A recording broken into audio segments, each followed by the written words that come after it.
Hello. When you look at Nigeria right now, you look at Nigeria, the texture of the criminality that is forming the basis of Nigeria, what would you say? Would you say you love Nigeria? Would you say you are proud to be a Nigeria? Would you say this is the Nigeria of your dream? And I'm talking to APC supporters, Tinubu supporters, and Tinubu himself. Now, I know that what I'm going to say will make no sense whatsoever, particularly if you are that type that believe in cheating. But if you look at the issue from the one that is cheating, you probably not see what I'm saying.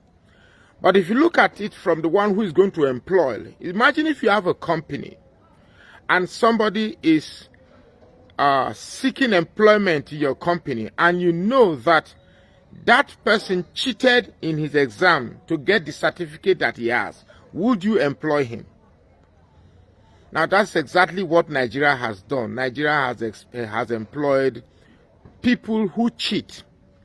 And what is becoming the texture and political tradition of Nigeria is that only those who cheat and who have the capacity to buy Nigeria has the power to rule Nigeria.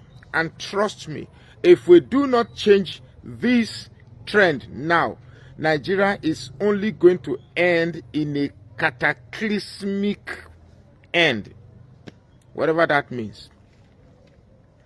I saw the videos coming in from Bayelsa, coming in from Imo, coming in from Kogi, and quite frankly, if you are okay with what is coming in, that politicians now cannot hire thugs, beat up a political chairman, say, write pre-recorded results and bring it to the polling center for purpose of announcing a predetermined winner, and you feel that is a country you should be proud of to the rest of the world, then the problem is actually not Nigeria, the problem is actually you. Because you fall in the category of people who believe in cheating rather than doing what is right. If you are watching a football match on a TV set and you see an obvious foul and a referee pretends not to see it, then you definitely will not enjoy that match. I am saying Nigeria. Nigeria is a country structured to be good, structured to be big, and structured to succeed. But this set of people who have come to ensure that everything about Nigeria does not succeed, in the light of the victims of those who eventually clap for these thieves, becomes very, very worrisome. It's a paradox that I cannot wrap my head around. We sit back and we watch Nigeria crumble before our very eyes, and we pretend we can't do nothing about it. Like I said in my previous videos, I'm not that young to carry sticks and placards. But you, that your future is mortgaged, what are you doing? What are you doing? If you sit back, and the most worrisome thing about these videos that I've seen are youths, the people perpetrating this evil, the people perpetrating these atrocities are youths, the very ones who will earn 50,000 naira or 100,000 naira that they will eat and drink up in a bar. Perhaps, pick a few couple of women and that's all. Are the very one who mortgage 4 years of their worthless life and include well-meaning Nigeria in their meaningless life of suffering. We must do something about it. We cannot sit back. Not that I expect anything better will come from Kogi, Imo, and Bayelsa. Not that I expected anything different. Because if at the top, determining our leader was done through all these nefarious political activities, what then do you expect at the state? The presidency has set a precedent that only violence and cheating and rigging and snatching and even beating and killing that can bring you to power. He said it. He didn't hide it. He said politics or democracy or election is not served a la carte. You have to snatch it. You have to grab it. You have to run away with it. That's a script that has been sold to the political consciousness of Nigerian politics. And what do you expect? Everybody is operating on that script, because to win an election, you cannot rely on a free, fair INEC. You have to beat up a political chairman. You have to pre-write results. You have to snatch ballots. You have to pay the police to look the other way. You have to, I mean, if you are a Nigerian and you hear this video and you watch everything that I've said and you are still saying that, well, that's politics, then whatever sperm that was released into your mother's ovum, or whatever sperm that was released into your mother's womb, was worthless and useless, and therefore producing a useless human being like you. God forbid that the likes of you determine the future of my children. My name is Magnus Oraka, and I say please follow this page and share this post now. When you look at the type of elections we are conducting in Nigeria, have you asked yourself why we are not getting elections right in Nigeria and in Africa as a whole, if I must add? The reason why election can never be perfect or free and fair, for that matter, in Nigeria and Africa as a whole, is because Africans as humans have not understood the reason why they go into election, and they've not understood the purpose of leadership. They are at this point in time still seeing election or elective offices as an opportunity for enrichment. And therefore, somebody who is vying for a position of service will see it as a position of enrichment, and therefore will fight tooth and nail to survive and get to that place where he will get money for survival. If somebody is vying for a place to go and help and provide service for the upliftment and betterment of society, he will not fight this tooth and nail to kill and to maim to be there. And quite frankly, if I must also add, I think the people who find themselves in opportunity of vying for leadership are the least of our society, people with the very lowest IQ, and people with the very lowest humanity in them. Now imagine a situation where the least of our society are the ones that have the opportunity to lead. What do you expect from this set of people? Ordinarily, we should expect chaos and anarchy. What you're seeing from Kogi, what you're seeing from Imo, what you're seeing from Bayelsa are nothing short of the expectation of a product of bad leadership. Nothing short of a product of criminality. Nothing short of a product of irredentists that have hijacked power. Well, I want to say so much. Really want to say so much. But this is a sad time to be a Nigerian. It's a very sad time to be a Nigerian. Like I always say, the future of this country depends on the youth. It's in your hand. When you realize that Nigeria is in your hands, you will do what is right. My name is Magnus Oraka. I say please follow this page and share this post now. Very sad day for democracy, for good governance, for freedom of choice and equal opportunity. Yesterday, the security agencies of this country raped our democracy. It was a big shock. I just recovered from it this morning, the disappointment. See, the DSS, the police and the military raped our democracy. It was like a coup by the security agencies of this country. It wasn't INEC. My party members were shouting INEC. They were scared. They changed, they brought people from different states of this country. And when they came, they were willing to work. But when you see the security agents that are supposed to protect you in a state where they behead people like chicken, doing the bidding of government, what do? You play ball, or they kill you.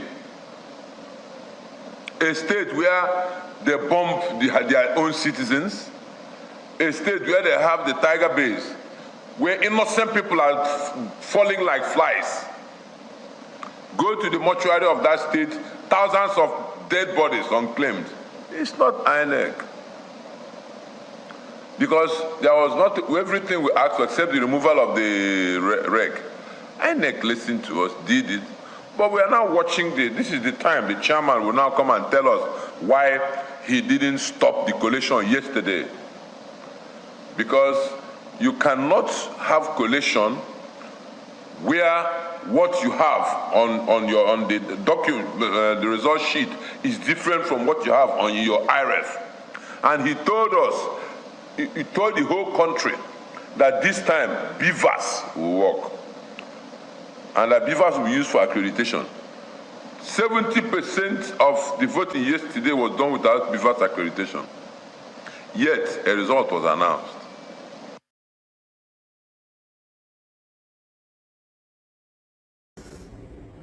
You know, anarchy just because of election. Someone said this afternoon that, yeah, why won't politicians fight to death? The amount of money available for them to share is just too humongous. So it's a matter of life and death for them to control our commonwealth. Very, very disheartening. Very, very, very, very disheartening. So where do we go from here? And they do it with so much impunity. I read somewhere a few days ago, there are going to be 40,000 policemen in one of the states, and that very state today virtually collapsed into the hands of hoodlums. Now lives have been lost, you know. If they gun him down, what do you want to happen? You said my friend refused to go home. It depends on the security report he got. So, Nigeria. Okay. What can we say?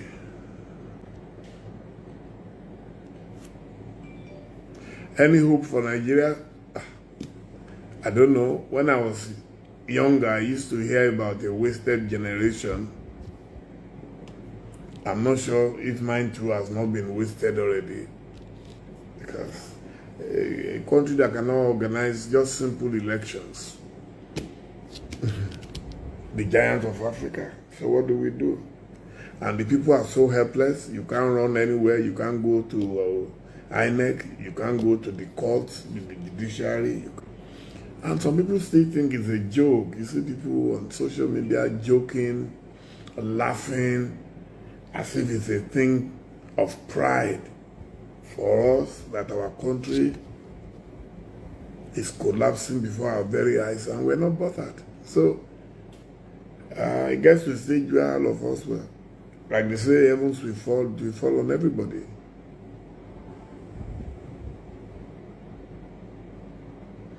The INEC is not the only problem of this country. The INEC is a major problem, but it's not the only problem of this country. INEC is empowered and emboldened by those who set up INEC. The same people in charge of INEC, they are the ones compromising it. Because how do people get access to the forms? And they are able to fill the forms even before the election starts. How do they get access to it? These are supposed to be security sensitive materials, you know. So, yeah, wasted generation. Oh yeah, this set of politicians believe they are untouchable. They can use the police, the army, and all manner of security agencies to terrorize and harass their fellow citizens, and they will get away with it because they are in power. and we're all powerless, we're all hopeless. It shows that they are not good students of history. Yeah, I see a lot of our young guys nowadays. In our days, we used to worry a lot about our country. These days, everybody worries about himself. Let me sort myself out to get an appointment. We've been lamenting forever. I'm not ready to join the lamentation of Jeremiah.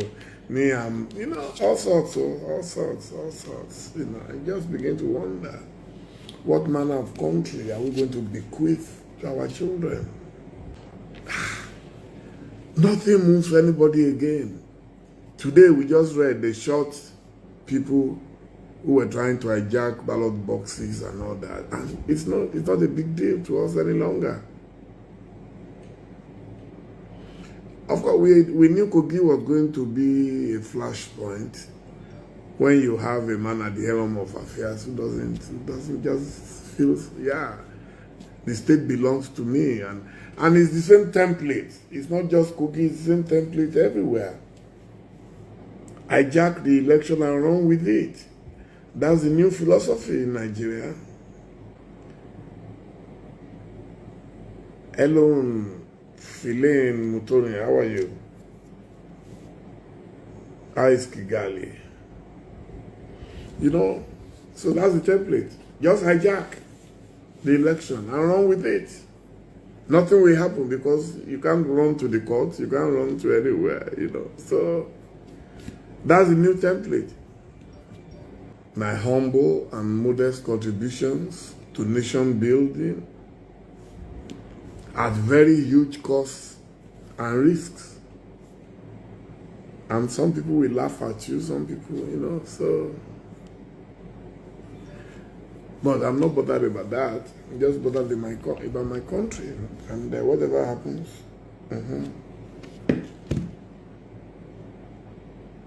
Hopefully.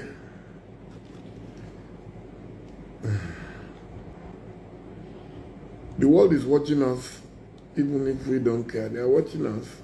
And everybody will suffer for it. Everybody will pay for it, ultimately. Everybody will ultimately pay for it.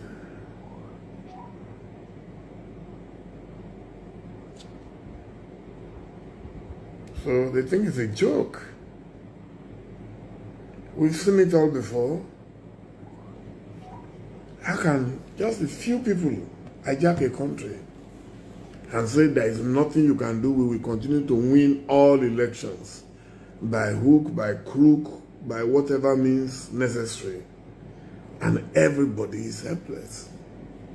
Someone is asking me on Twitter, how can you blame INEC for parties' misdemeanor? Who supplied the forms that they were filling? Did the parties print their own forms, or they bought it from some INEC officials? Someone is saying all this full episode because of your paddy Dino. Sir, you should know Dino is on serious.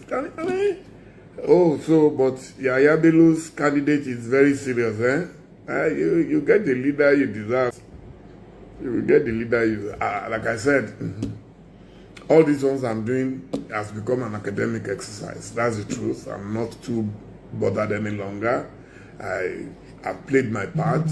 When tomorrow comes, nobody is going to say, oh, Dele Momodu did not play his part. I've played my part honorably, visibly for all to see, and I'm not doing it to impress anybody. I'm doing it because I wish that our future, before we all depart this world, will be much better. But if it is not better, so be it. We'll live in it like that. People say it as if I have something to gain. If things are bad or things are good, things must be good. That should be the dream of every sensible, responsible citizen of a country. Things must be good. If Nigeria is good, it is for all of us. It is not for Dele Momodu. It is for all of us. So, I always say it, Very humbly, I always say it, I can live anywhere in the world if I choose to today. But I choose to live in my country, and so I must pray for my God. Even if I can afford to live on planet Mars, what of the rest of my family? Am I going to carry everybody with me? So that's just it. That's just it. I don't know. Like I said, only God can rescue Nigeria at this stage. I'm looking younger. Are you sure? At almost 64, and with all the pressure and stress in our country, Nigeria, it's very frustrating. Very, very. Do we still need to vote in this country? I won't lie to you. It's getting to that stage where I think it's a total waste of time. So, I won't lie to you. I'm not sure it's worth it any longer. A situation where you go to vote and some people will come snatch at this time and age, and with all the thousands and thousands of police officers and other security agencies on patrol. It's unbelievable.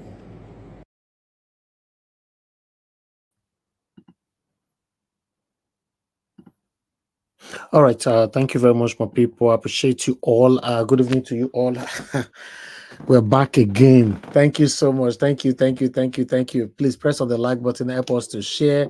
I'm going to post out a link straight away first before I continue with this presentation. For those of you that want to join us, a link has been posted. Click on it and join us today. We're going to be having two topics today. Talking about the politics, what is going on in Nigeria, and also talking about what is going on in Nigeria, but this time with our marriages and all that. So we have two very important topics to talk about today. So look out for that. So, but before that, I would like to quickly appreciate everybody that is right here with me, mother of all, Mommy Diaspora. Good evening to you, Mommy. Thank you very much for all you do. Very much, my people. Samson Omoruyi, thank you. Peter Ife, and many others. Thank you. And then we have a constant, with us, CO. Thank you. Saigyo Dia say thank you. Dr. Happy Life. Thank you, my wonderful people. I can see more people right there. Sunday. One boy say thank you very much for joining us. Good evening to you. We have Stella Imasaredo right there with us. Michael and Amaro. Good evening to you all, my people. Thank you for all you do. Scholastica, I can see you as well. Aton of King, I can see you. Timmy DB, thank you very much. God bless you all, my people. Just do your part, press on that like button, and let's talk about the things that is affecting you and I. And what happened with the governorship election in Kogi, Imo, and Bayelsa State. Grace, I can see you as well. Thank you very much. Good evening to you. Johnson, I can see you. Good evening to you. Gift, I want for thank you, my wonderful people. Bonaventure in the building. Madam Helen in the building. Thank you very much, my people. Lucky Yamo, I can see you. My brother, Asemota Bright, I can see you as well. Remix Leo, I can see you. Adewale James Babayale, thank you very much, my people. I'm gonna go bless every one of you. Why I don't mention their names. Thank you very much. And I have Remix Leo. Thank you very much. Bukajo Oga once more. Thank you. Helen Shukura. Thank you. Joy Osayi Zeringie. Thank you very much. God bless you all. Efeko Jubilante in the building. Michael Abba Prudentials. Can see you all as well. Chidima and many others. And God bless you, my people. Thank you for joining us this evening. So I'm not saying on Sunday it'll be as it get, but we're only going to take it the way it goes today. Depend on how many people that's going to join this panel, So now, so we'll take them. So my people, press on the like button before I take another presentation. I want you guys to press on the like button so we can take it from here.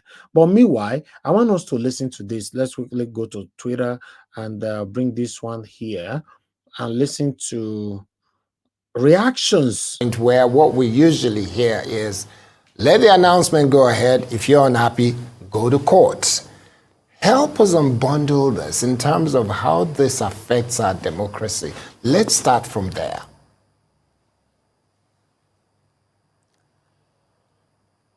Well, good to be here. I am very worried that we are dealing with abnormal issues as if they're normal issues. It's something that is bad, not just for our democracy, but it's even bad for our psychic, generally speaking. I would want viewers to very calmly follow me in this conversation and to suspend their partisan position. Because when it comes to issues like this, one of the things that worries me in the country is that partisan politics seems to have taken more from us as a people than it has given us. And it has given us a lot, but overall it has taken a lot from us. And one of the things that partisan politics has taken from us is our mode of reasoning. Because of partisan politics, we're now in a situation in this country where normal, reasonable, even respectable human beings struggle to see wrong and right very easily. Everything is dependent on their political position. Normal, respectable, reasonable citizens can accept what is unacceptable, all in the name of partisan politics. That is a very dangerous trend, not just for democracy, but for progress and for our psychic as a people. Now, we talk about violence, we talk about rigging, we talk about disagreement in electoral process. Please, dear Nigerians, this is not normal. It is not normal for rigging and violence to be. It is not normal for disagreement to be in a process. You can disagree on who you vote for, but we should not disagree on the process of voting and the number of votes. That is not a normal thing. That is criminal. You see, we treat this thing as if it's some kind of accident, as if it's some kind of mysterious occurrence in nature, but it is not. These are deliberate, mischievous, criminal acts perpetuated by some people to defraud the rest of us. I really think we need to sit down and look at this thing the way they are. And I'm going to deal with this without looking at who's involved politically at all, without looking at any partisan side of the thing. How can any normal human being in a process argue that what is going on is wrong and you say, no, let me finish it. Then you go and contest it later. It doesn't make sense. We should be able to there and then see what is wrong and adjust it and say, hang on a second, what are you talking about? But the problem here is that nobody is talking out of interest for institution, out of passion for truth. Both sides, everybody is talking from an interested partisan side. I think if we really want to get this country forward, we need what I call the ANC, Association of Non-Contenders. We need people who are not interested in any partisan side to relook at what our country needs to do, because this truly is unsustainable. All right, Professor Killer, you've mentioned, or you've touched on very, very salient issues. But a lot of people that look at electoral jurisprudence will say that the deck is usually stacked against the loser in the election. And the electoral laws, especially the electoral law in 2022, literally puts the loser of the election at the back end. Because from all trends, and when you look at the data and the statistics, the man that loses the election rarely gets victory, either in the courts or in the tribunal. So hence, there is so much pressure being put on who will be announced initially, with the hope that if you can get ahead initially, then probably you're almost home and dry when it comes to the entire electoral process. Hence my question. What can be done, before we talk about INEC, first of all, what can be done from the area of the law that it protects the parties, the electorate, and everybody involved in the electoral ecosystem to ensure that it is non-partisan and, more importantly, the will of the people is not subjugated and the will of the people ultimately prevails?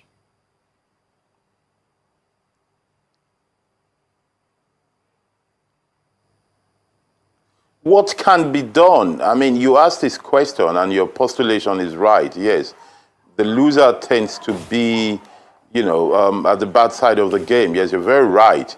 But you see, the problem we have is here is that if we find a solution, the people who are supposed to implement the solution are the ones that are causing the problem in the first place. And that is the real tragedy for Nigeria. That is the real damage that we have.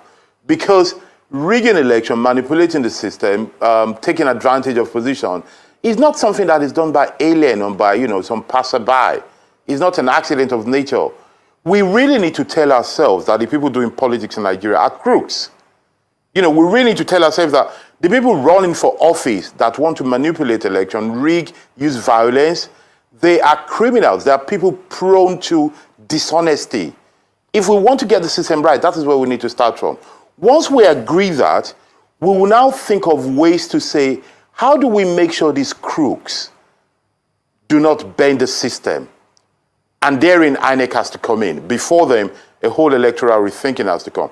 The way to do it is to completely decentralize and digitalize our system in a way that it will become too difficult to control. I think we have a sort of central system in our mind where all the country depend on Abuja, all the states depend on the capital, and there is a central collation and a central announcement. Perhaps that needs to stop. We need to devolve all this thing and decentralize it so that we need to create our life in a way that what matters to us is what happens in our wards. At most, our local government. If possible, let us limit it to our ward. If the number of votes that matters for everybody is what happens just in their polling booth, just in their ward, it becomes more difficult to rig it. It is still possible, but it becomes more difficult. We need to find a way where 50 people vote in a place, and those people, 50 people, count the vote, they see the number, they impute it on a system, and they see that that cannot be changed. And I think those who want to run for office as well, really, they need to understand that either they're criminals themselves as well, or they're running against criminals. And we need to start using this word crook and criminals if we want to get our system right, because this idea of calling people who have rigged election honorable and excellency, I cringe. Not because I have any problem respecting people, but because I worry about the psychic of our young ones. I worry about our whole system. When people rig yesterday and tomorrow we start calling them excellency and honorable as if nothing happened, that system is not sustainable, I repeat. It is going down the drain. It's a very dangerous system. Okay, so Prof, when it comes to the issue of violence, it's still ongoing in the country. It's still ongoing when it comes to election. What can possibly be done, if anything, that will take that level of desperation and violence out of our election? Because it's still there. We saw some of it in Kogi. There's some amount of concern about that in Imo and Bayelsa. And when you look at it, people put it down to, we have a culture of having strong men instead of strong institution. Well, it is partly true, yes, that we have a culture of men over institution, and therein perhaps lies our solution. I think we need to rediscover institution above men. I think we need to rediscover citizenry. And I think we need to reduce the influence of politics. You see, we have, okay, let's break into three sides and get four reasons for where we are. There is an anthropological reason, a cultural anthropological reason, in which really what we practice or what democracy should be is alien to our culture. We need to accept that. There's nothing to be ashamed of. We come from a culture of deference to strong men, deference to money, deference to age, deference to title. So modern democracy, we have a culture of what that I've called barbarism. That is where we're coming from. So we need to understand that is alien to democracy. And democracy is an acquired taste. You know, it's like using cutleries. It's like using the knife and using the right kind of cutleries on the table. We need to learn that. We need to be conscious of our failures and then learn that. Number two, we need to understand that there's something wrong in the system where politics is so important in our life. And I'm going to use an economic example for this. You know, if you look at our life in Nigeria, the aggregate of economy normally is based on consumption, investment, export, and government. We are running a system in which the factor government seems to be the most important. In terms of those who have money, in terms of, you know, who spend, the biggest spender in the country, the biggest factor that manages so much money is government. That needs to change so that we don't get too dependent, too reliant, too desperate to be part of government. And then we need to build, I repeat, build citizenry that will understand that politics is supposed to serve the people, not the people serve politics. I mean, you see, if you think about it, who would fight to serve? Which of your tailor, carpenter, doctor, or optician will bribe you, will fight you to be able to serve you? That should let people open their eyes to see that this thing is not working well. Then we need to find a way to look at the people who are managing our affairs. I want our viewers to think about anybody they know in politics, from their local government to their House of Reps, and to see what they think of these people personally. You know, I mean, you know, professionally, who are these people in their life? Are they people that they respect for their depth, for their intellect, for their achievement in life? If they know them locally, live in their area, who were they 5, 6 years ago? If we put all this together, we see where our problem is. And I think those who care about tomorrow, those who care about Nigeria in any shape or form, should start thinking along that line. And the way, back to your question, is to let citizens rediscover the essence of citizens. And we need to stop being knob. We need to know that violence and rigging are not normal things in anybody's life. Manipulation, begging, bribing, we should start feeling allergic to them. We can't just treat them as if they're part of the thing. Look, it is not normal to have to go to court after an electoral process. Politicians should be ashamed of themselves. If you want to watch this video, please go to our Rise. That video, although they might continue from there, there's no part you can remove from that particular video. You see, when we all continue to pretend that everything is okay, even when we know it's not okay, Nigeria is going down the drain every day. To hold a political office now, you need to have money. When I mean money, proper money, real money, for you to hold any political office. Now, that man talk one thing just now. Somebody who invested so much to become a governor, for example, and you want that same man to perform, right? Daniel Boala was saying on his Twitter account that most of the people that become ministers today, many of them paid for it. Remember, we talked about this the other time when Gbajabi Amila were accused, allegedly, that it was actually giving ministerial position to the highest bidder. Now, are you going to tell me now, let's assume, this assumption, right? Let's assume somebody paid 2 billion naira to get a ministerial position, right? And the person gets there, you expect the same person to perform. A governor paid 10 billion naira. Not before campaign, no, 10 billion to the cabals that you and I don't know. The cabals around the country that you don't know. They are not elected. You don't know them. They don't speak to you. You don't speak to them. But they take the decision of the country. These cabals ask you as a governor candidate to pay 10 billion or maybe 20 billion. Like I said, assumption. My figures are not right because I'm not there. So who paid 20 billion, for example, to become a governor of any state? How do you want that particular person to perform? Now look at the governorship candidate of Imo State, the LP candidate. In his speech earlier on, he was defending INEC, or rather protecting INEC, that we cannot blame INEC for the killings that happens, for the manipulation that happens. Rather, we should blame the politicians. I don't understand. It's just like me and my staff here. My staff go do something wrong to you. They'll say no, and I'm there.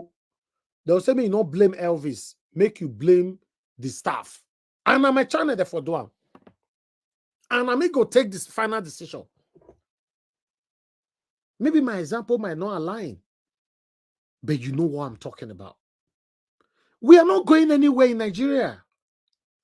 It's sad. We are not going anywhere. You cannot become a president in Nigeria or a governor in Nigeria if you don't have enough money and if you are not arrogant. Yes, you need to be arrogant like these criminals so that you guys can tally it in a stage of war. Yes, if you are quiet, hoping for God go do am, God no go do am, because the power to do it, God has already been given it to every one of us. Dele Momodu came out today saying there shouldn't be election anymore in Nigeria, although he passed that message indirectly because somebody asked him, should we just stop voting in Nigeria? He said, yes, that is how it has to be now. That is what it looks like. There's no need for anybody to be voting anymore.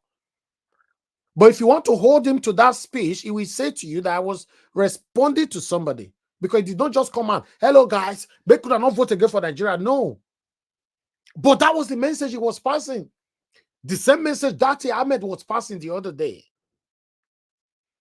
telling Nigerians that it is only Nigerians that can take Nigeria back because it belongs to them. My people, we are finished in Nigeria. We just have to accept it the way it is and move on. Especially Nigerians in Nigeria are not talking. That is the more baffling part of it. They're not talking. They're not saying anything about it. And the funny part of it, or the most scary part of it, is that the Nigerians in Nigeria are still the same people stealing the ballot boxes. They are still the same people pulling the triggers to take their brothers' lives just because you want to favor somebody that paid you peanuts. Yeah, thank you very much, Dr. Alexander Gomez. God bless you, sir, for the super chat and for the wonderful message. Hope Uzodinma won all the local government in Imo State. That was a sham. He won everything. He won everything. Then our LP candidate, governorship candidate, is just say Aitan. He said we could not blame INEC. We're in big trouble. We're in big trouble. This is one of the things I was talking about the other day. We cannot be supporting you, for example, then you come on air to say, no, we cannot blame INEC. My question is, were you ready in the first place to become a governor? You see, man, they talk just now for our rise without fear of anything. He was saying it how it is. Even though he mentioned that most of them are my friends, but we got to say it how it is so that we can sort this out prospectively. When you are talking, you just use hand to scratch your head. I don't want to offend this one. I don't want to offend this one. I don't want to offend this one. I don't want. You are hypocrites. We are not going anywhere. We are not going anywhere. See, everywhere. Presidential election was rigged. Everywhere don't come. Everybody don't move on. Now, the governorship election that happened in Kogi, Imo, and Bayelsa, all were rigged. All. Nothing happened. So, who to blame now? Should we blame ourselves? Or should we blame the government? Or should we just blame God? Say God no help us for Nigeria. The same God that equally gave power to everybody in the world. God not select anybody past anybody for this world. It's just up to you how you want to fight to have what you want to get. Or rather, to get what you want to have. Yes, God gave everybody equal blessings. It's now up to you how you want to utilize yours. That's why you see, I'm not worried when it comes to prayers and all that, because I pray past you. I believe 100% in my God, because I know, say, for inside my kitchen, if I pray to God, He go answer me. I don't need to go take anointing oil from one person hand fed vow. No, say my prayer will be answered. No, I don't need to. We are not going anywhere.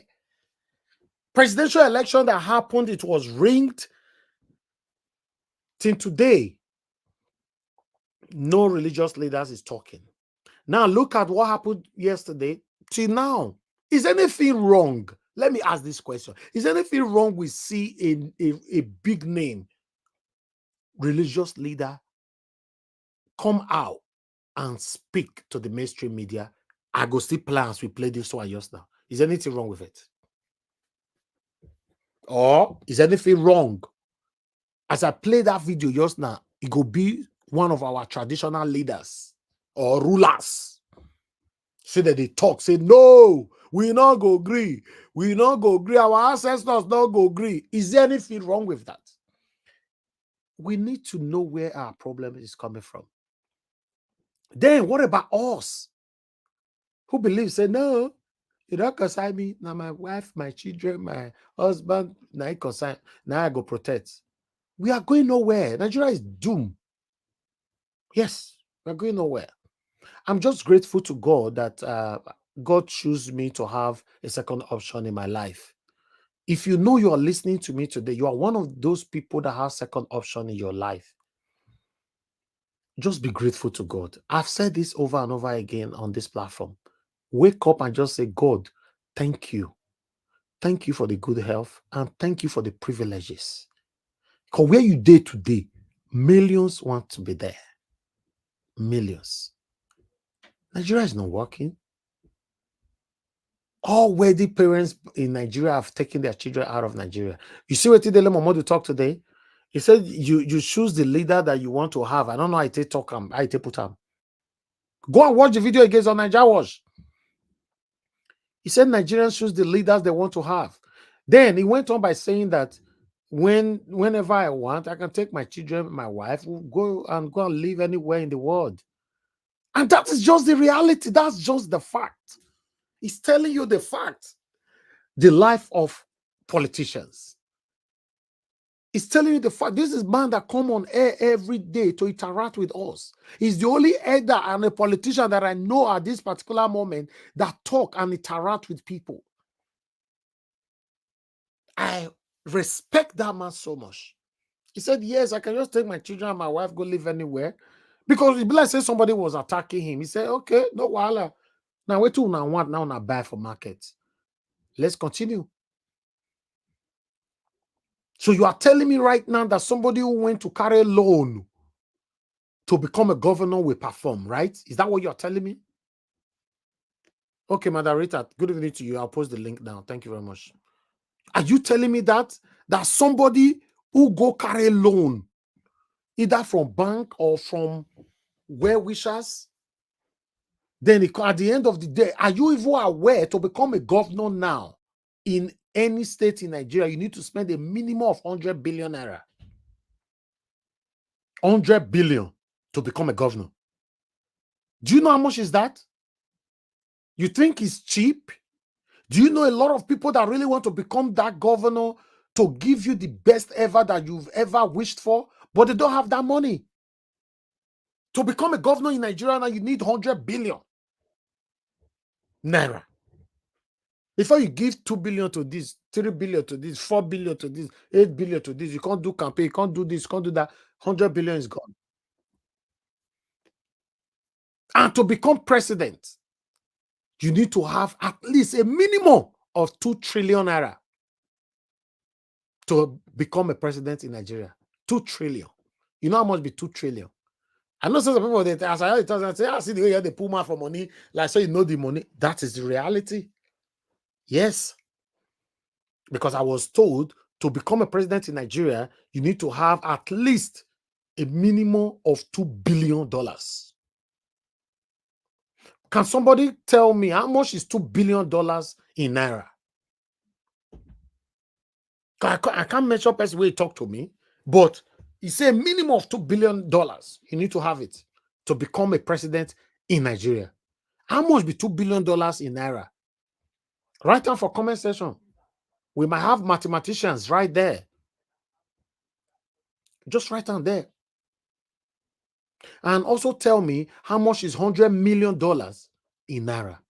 Now, so the person tell me, say you need to have at least a minimum of $100 million to become a governor and $2 billion to become a president.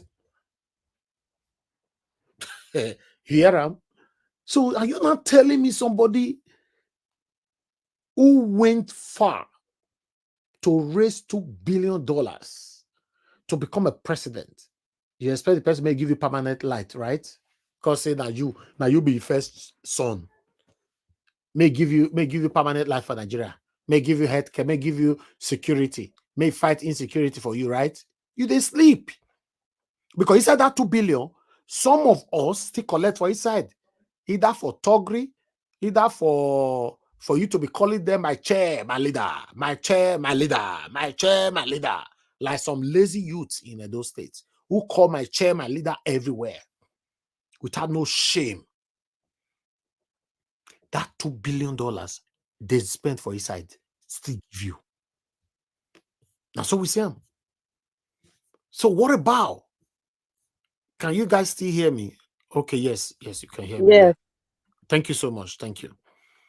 You know, at the end of the day, who is suffering it? These people will get to office, the first thing they'll start borrowing. So just imagine how much Bola Ahmed Tinubu will borrow in 6 months, I'll be 7 months in office. For your mind, you'll say that they waited, they borrowed that money for. Now that they use them for. And you know they see them. They feel borrow $1 billion now, they'll save to elevate whatever poverty or they had a couple one English for ways and means. Ways and means. At the end of the day, you don't know what ways and means mean. You'll say that they use on help you, but you cannot see the physical effects of the money they borrowed. You won't see it. I remember Barrister Mike Ozekome talked about it. Let me recapitulate back to Barrister Mike Ozekome. Then I'll come back to my speech. Listen to this. 2 weeks ago, the president went to the Senate, to the National Assembly, and said, I want to borrow $800 million. Who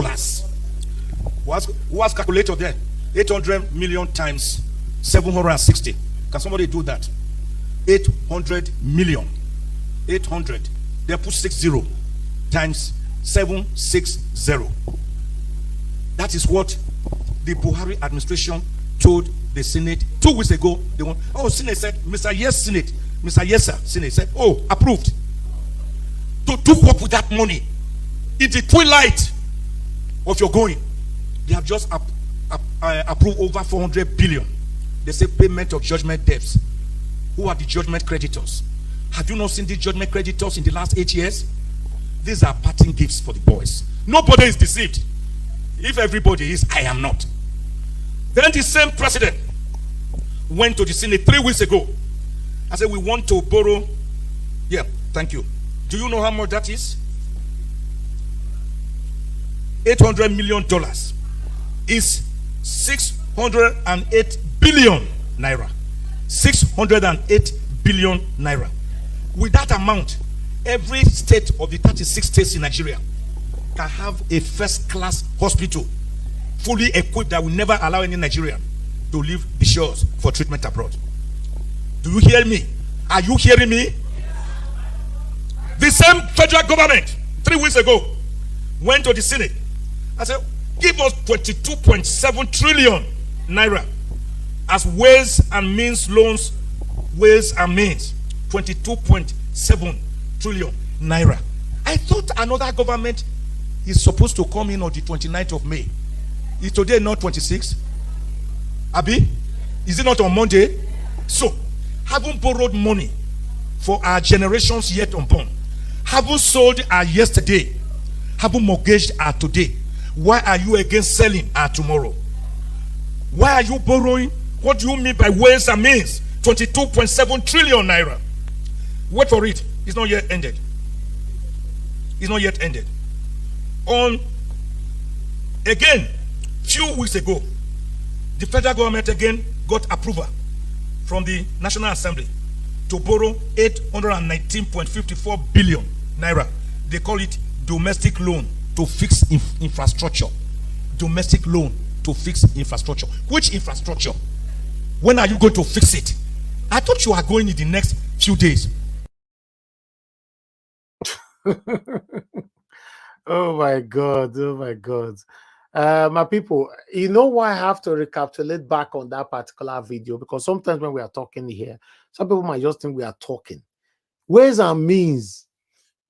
Today, some people they always say they do research, they go, wait to be ways and means. We don't know what it means. Buhari you carry that money, he borrow 3 days for Tinubu to come in. He borrowed our future finish.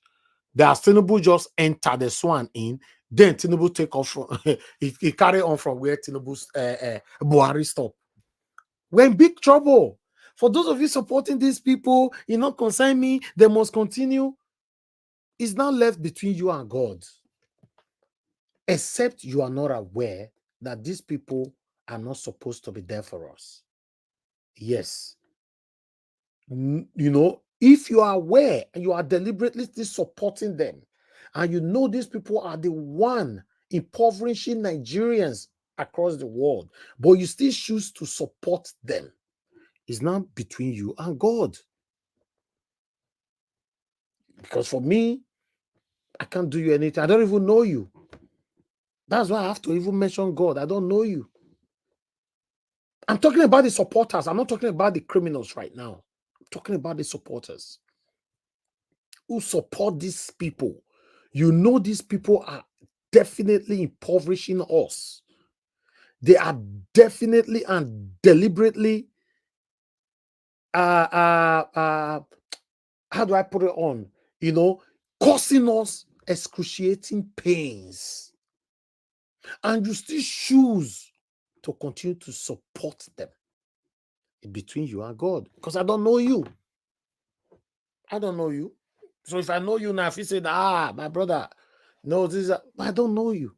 But you are one of those people might be listening to me now who choose to continue to support these people. Either their reasons are usually based on is from my village, we speak the same language, like that lady the other day who said that no, he must vote Tinubu because Tinubu is my sister. You know, Tinubu is my sister. Tinubu is this, Tinubu is that. I wish I still had that video. Let me see if it's this. I want to vote for APC, Tinubu, because Tinubu is my brother. I can't leave my brother and vote for another person. If you want to look people, now people don't look at any other thing. They look at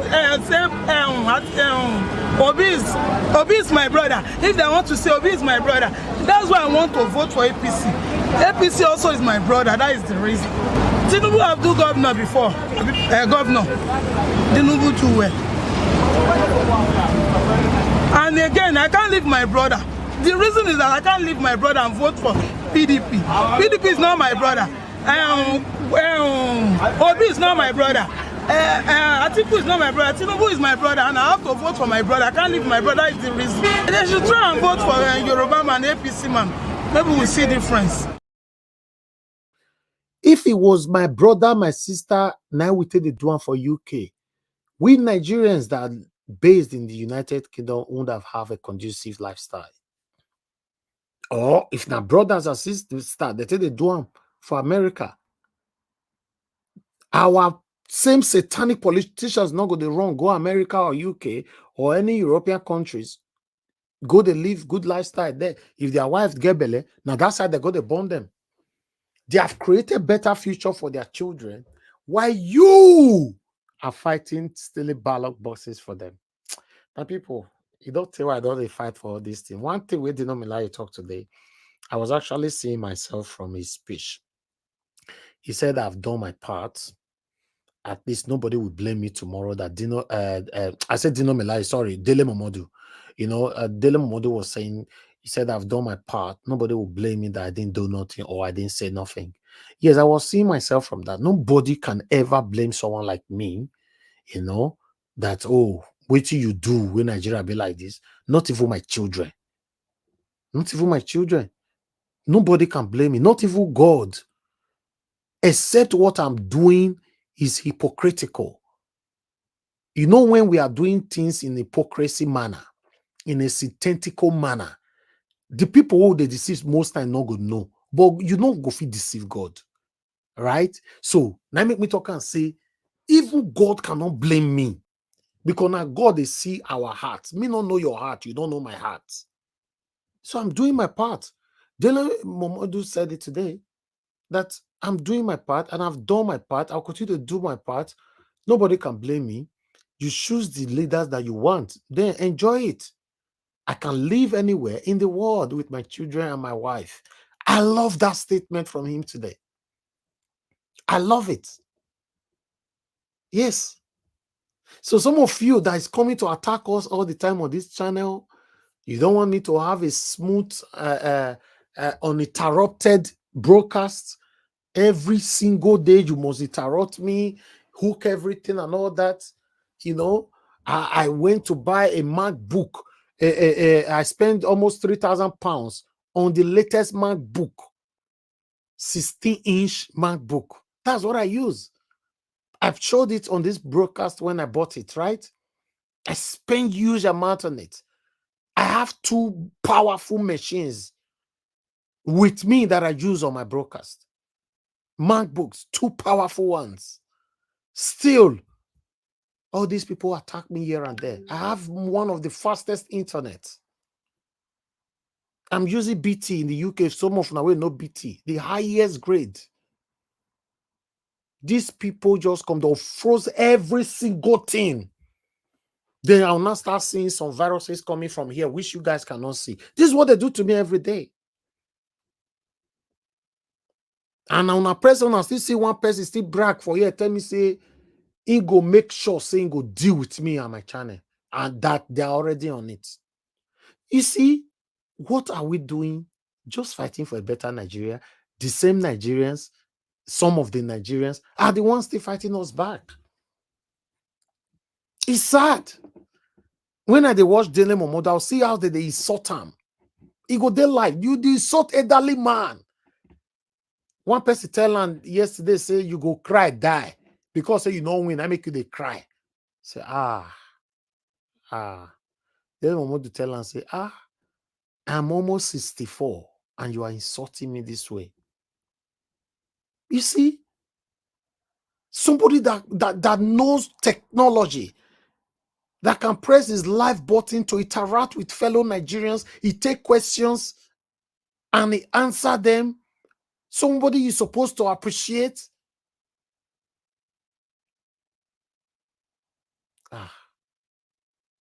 It's sad. It's very, very sad. We can't continue like this. Yes, freedom simple. Yes, I can admit. I not be saying I not admit with you before. It's just that there are some ideology that I don't encourage. That's all. Not be saying I don't understand. I don't. Nigeria is a failed state. I understand. It's just that everybody have their own ideology. We can't continue like this. So all the elections, 2023 will not be forgotten in a hurry. 2023. No, look at everything that happened in 2023. It's not possible. Let's give opportunity for my panelists to talk on this so that our second segment, we're going to move out of that. I have shocking topic for you guys after this. May God bless every one of you. Good morning, good afternoon, good evening to you all. If I have to continue talking right now, trust me, I might talk. I did one before. I did come on air. I don't post link. I will just talk. I don't know when it could be 3 hours. People in the comment section will be interacting with me taking questions, just like what Dele Momodo is doing. Dele Momodo doesn't post link. He take questions and he answer it. He take questions and answer. That's it. I can talk. I know how to talk. I'm sorry, which shocking program one give us today? I bet hold on, sir. I have somebody on the phone. Hello, please. Good evening to you, sir. Please talk to us. You have 2 minutes, only 2 minutes. Yes, sir. How are you doing? Thank you so much. Hi. Naija Watch, please. Can you give me just some minutes, please? What I don't wanna. Man, this thing is kind of is very bad. It's very bad that in the sense that the person you will be looking after to do something or to say something, he will never say. Look at what his name? Cubana priest celebrating. Cubana chief priest. Yes. Yes. He was celebrating today with a convoy. Yes, I know. I saw him. Yeah. I was surprised. So see that. Could I call that one money misroad or what? Look at them. You are celebrating a bad thing.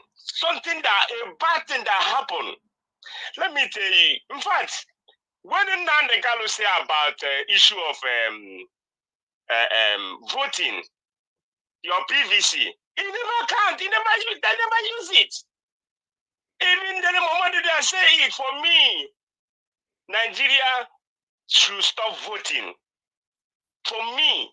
And all this, okay, look at everybody in your palace. Everybody have good life. If we stop talking now, see, even say, okay, let's push this in a way. Let's push this in aside. Let us focus our concern or leave these people. So far, they don't want to listen. They don't want to hear. It's like when you're talking, you know how they post water on the stone. That is how it is. This is how it is. That is how it is.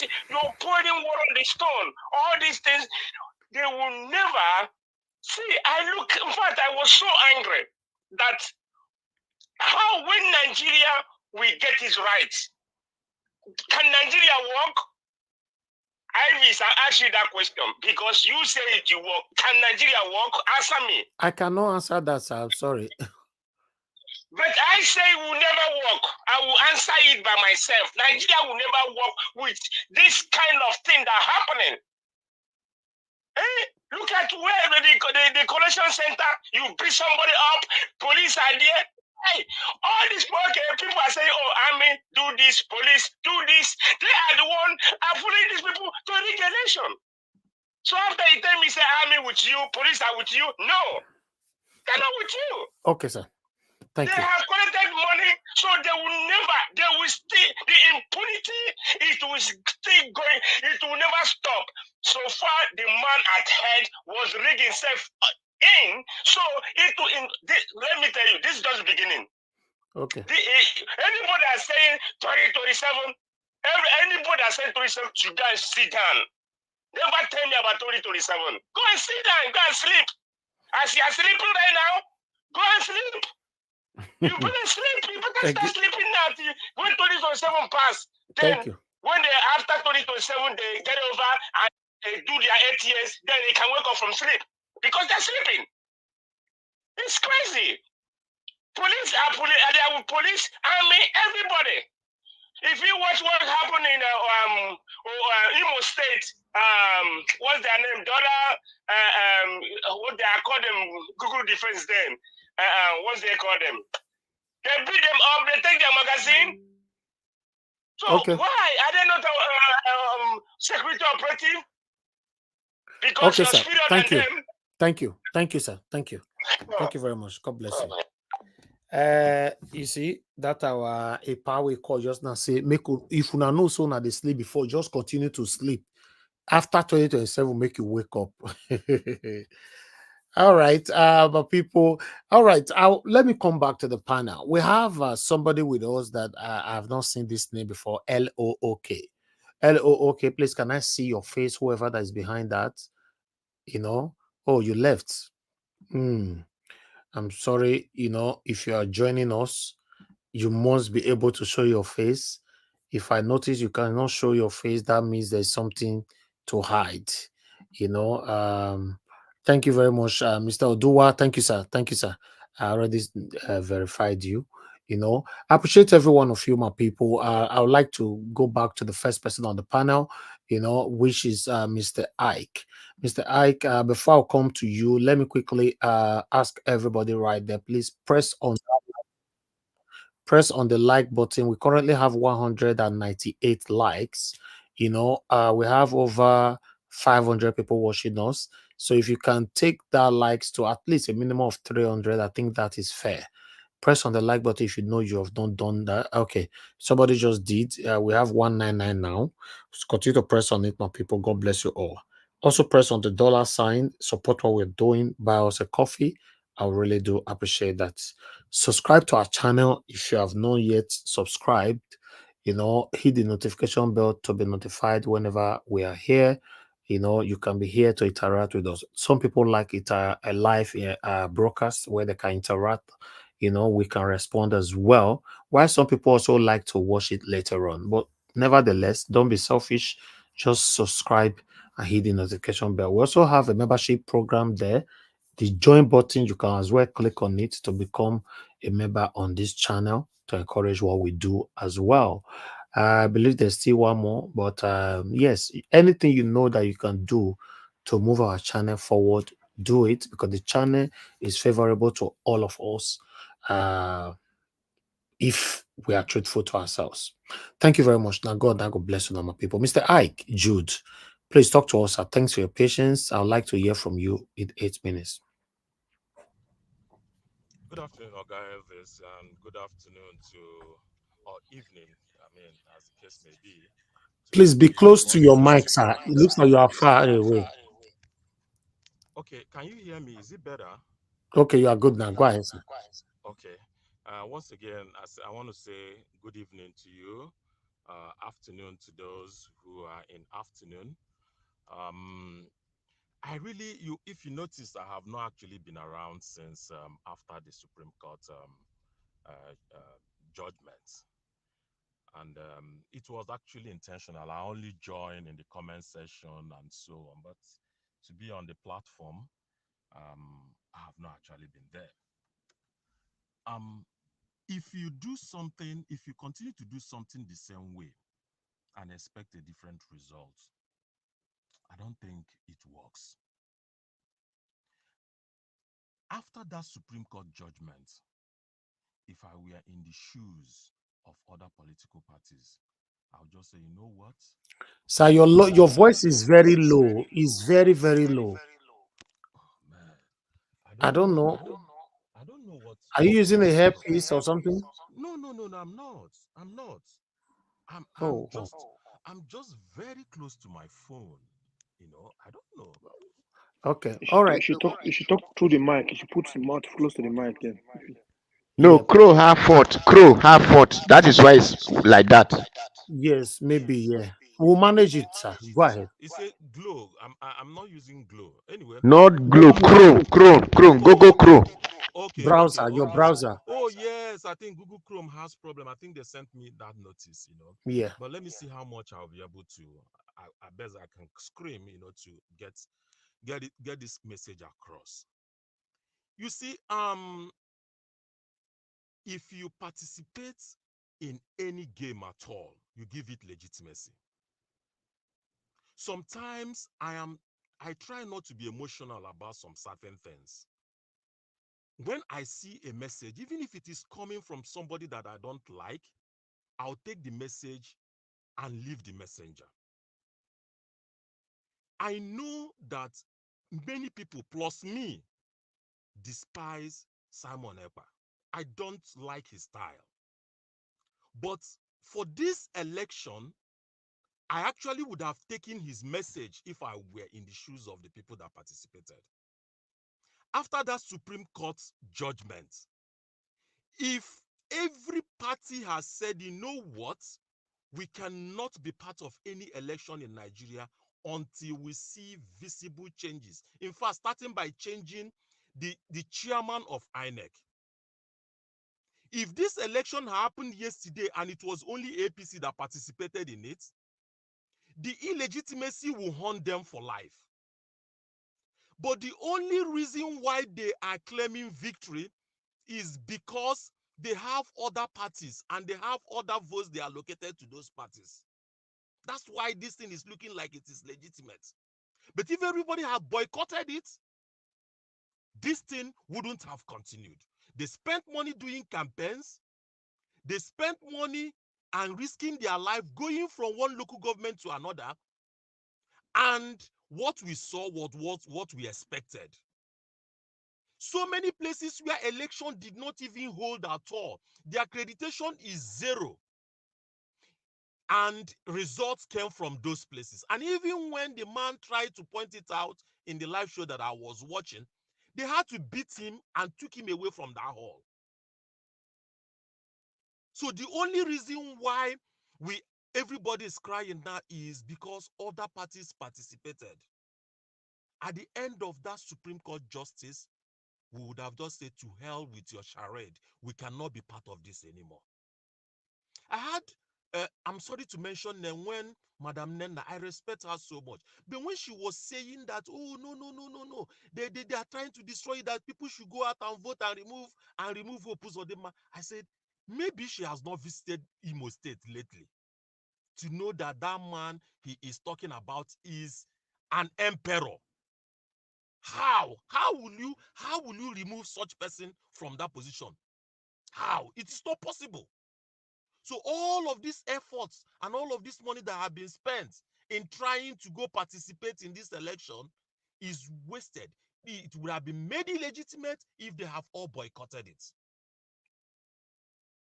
There is, in fact, for anybody to say, oh, I listened to Dele Momodu too, he is saying that going forward, he doesn't think it's worth participating in any election. I say, are you talking about going forward? On that 26th of October, the Supreme Court made that judgment, was the day every hope was lost. And nobody, no right-thinking person would have gone to participate in any election organized by this same INEC and by this same Nigeria. This same INEC chairman will be there till 2027. These Supreme Court justices that you saw, they will be there till 2027. Some of them in the appeal court, will be promoted to Supreme Court.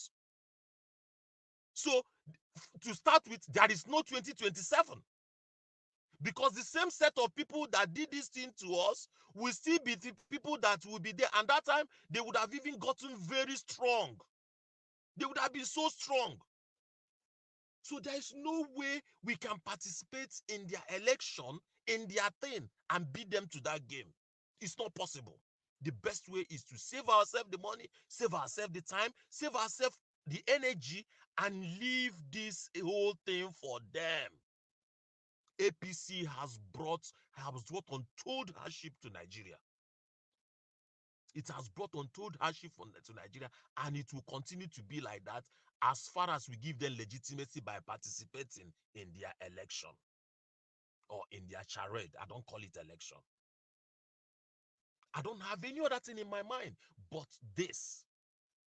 Participation in that election gave it a little bit of legitimacy, which would have avoided. I rest my case. Thank you. Thank you very much, sir. Thank you for your submission. Maybe one or two panelists might respond to that. Thank you. May God bless you. All right. Grace Continue. Thank you very much for the super chat. Say, Guy Elvis, buy coffee. May God bless you. May your pocket never run dry. I really do appreciate this. Thank you very much. All right, we have LOOK back again. Thank you very much for opening your camera earlier on, so you can continue like that now. I've seen you already. Please tell us where you're joining us from. Unmute yourself. Hello, wonderful people. Good evening to you, madam. You can call me Luke. Luke. Oh, okay, Luke. Oh, okay, so I can sit down, Luke. Thank you so much. Where are you joining us from? I am joining you from Atlanta, Georgia. Oh, okay. This is your first time on the This panel, is my right? first time, so I was using my time to manipulate the controls just to see how it works. Oh, okay, okay. But Yes. you'll be following the channel for a while. I Oh, have been following the channel. I was been wondering, how do I join these wonderful people? So I saw the link and I clicked on and it worked. So thank you for having me. thank you. Thank you very much. I would like to hear from you. What's your take with what is going on in Nigeria? There's so much going on and it's so heartbreaking. I think this affects us in the diaspora more than it affects those people in Nigeria. Hmm. And you have said it many times, and it's only because we know better and we have seen how things work in a workable society. Exactly. While I cannot blame those that are there because I'm not there, it is difficult to put your life on the line to be able to fight for what. Look at what happened to that guy, the Labour Party chairman in Imo State. How he was kicked, beaten, and dragged out of the what do you call it, collision center. Yes. So all I can say is very heartbreaking. And at this point, I am with you. Anytime I listen to you, my heart sinks even more because there is no hope, and you have your voice, the way your demeanor. It's we are all defeatists. We have been defeated, and where we are going to go is not going to be in our lifetime. This is not going to be in our lifetime. So to leave it to the youths is not a solution because they're not a violent. We're not a violent society. The violent people are those in power. So people like Peter Obi who are not violent can never rule Nigeria, and it can never be given on a platter of gold. So now that brings us to the fact that we can never unite. Even if we decide to fight, there will be sellouts. So it's just circling the drain, and it's very depressing. When I stay here, I go to work, I don't have any joy anymore. The more I see things happen in Nigeria, the more my heart sinks. So, what's the solution? I do not know. Is there hope? No, there is none. What Hmm. do we do? I don't know. So, that's all I have to say. I'm just confused. I am defeated right now. That's all I have to say. God bless you, Madam Luke. Thank you so much. Yes, I believe I will agree with you. For me, what can we do? I don't know. Do we have hope? I'm not sure. So for me, I don't know, to be honest. So I think I agree with you, Thank you. because every hope is lost right now. I used to have hope before the Supreme Court passed the judgment, but at the moment, I don't have any. So what actually happened today in the collation center was the Labour Party agent. It was not the chairman. You know, the man was beaten, kicked, and dragged out and thrown out of the hall. In public. In Yeah, public. yeah. No, Oh, no, and it's serious, man. let me ask you a question, please, Yes, ma'am. before I go. How is it possible that an individual with a head like us would carry camouflage vehicle with fake police officers, fake military, surround a state and get away with it? How is that possible? For me, anything is possible in Nigeria. Oh, That's one thing you must understand. Anything is possible in Nigeria because Nigeria is a very, very corrupt country where anything can happen and anybody involved in it can get away with it. That's it. So just imagine the agent that were beaten on the live broadcast today, nobody have addressed it in the whole Nigeria. no. That cannot happen in America. It can't happen in the UK. So that's why anything can happen in Nigeria and they can get away with it. That's the part of the insecurity problem that I'm talking about all the time, especially those of us that live abroad. Visiting Nigeria, you must put into consideration that the insecurity in Nigeria, God forbid, don't become a victim of these people, then you're in big trouble. Yes. So thank you very much, madam. I You're appreciate you. I'm welcome. looking forward to hearing your voice more often on this panel. This is a place where we all are learning. we learn from each others. Yeah, thank you for joining us today. Thank you. Thank you very much. All right, my people, I appreciate every one of you right there. I would like to give opportunity for Mr. Alex to talk to us. As you all know, Mr. Alex is joining us from Nigeria, so I've decided to be giving him priority whenever he's here, even though he comes late and all that. So, Mr. Alex, my brother, it's good to hear from you. Good evening to you. Please talk to us. Yeah, thank you, Mr. Najaosh. I greet everybody, those on the comment section, viewers worldwide, of course, my fellow panelists. Thank you for the great work you're doing. And yeah, I've always said that we don't have a country. Finally, Obi has showed us how useless, how dirty, how unimportant, how unimportant our PVCs are. Our PVC is a scam. Our PVC is a fraud. That thing called PVC, we should never ever have anything to do with it anymore.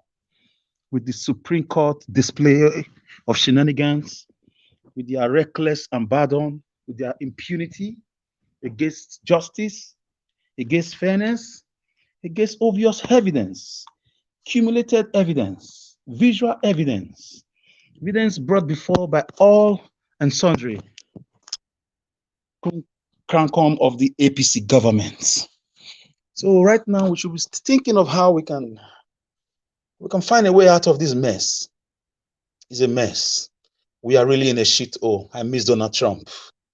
Indeed, we are in a shithole, a political shithole. An economic shithole, a shithole run by rascals, carrying out dastardly acts. They just go away with it. Such a shame.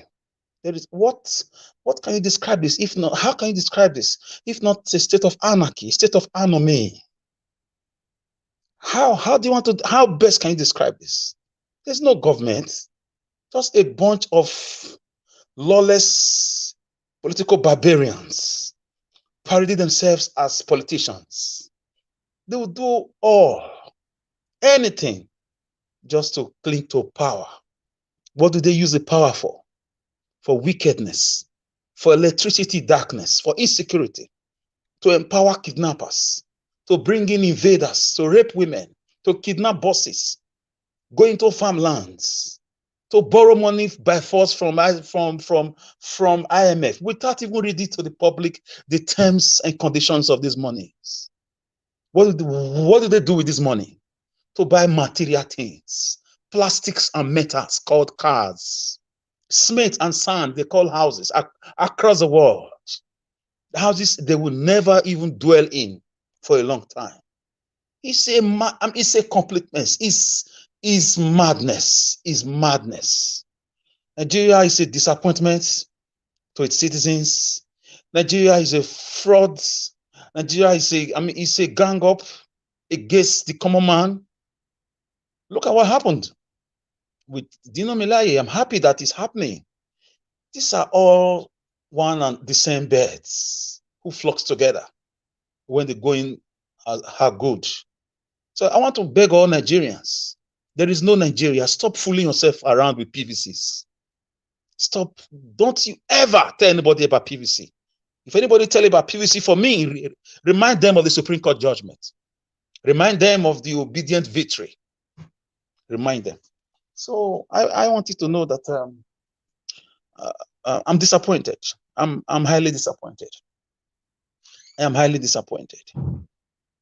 With my political hypothesis, of course, I've come to a conclusion.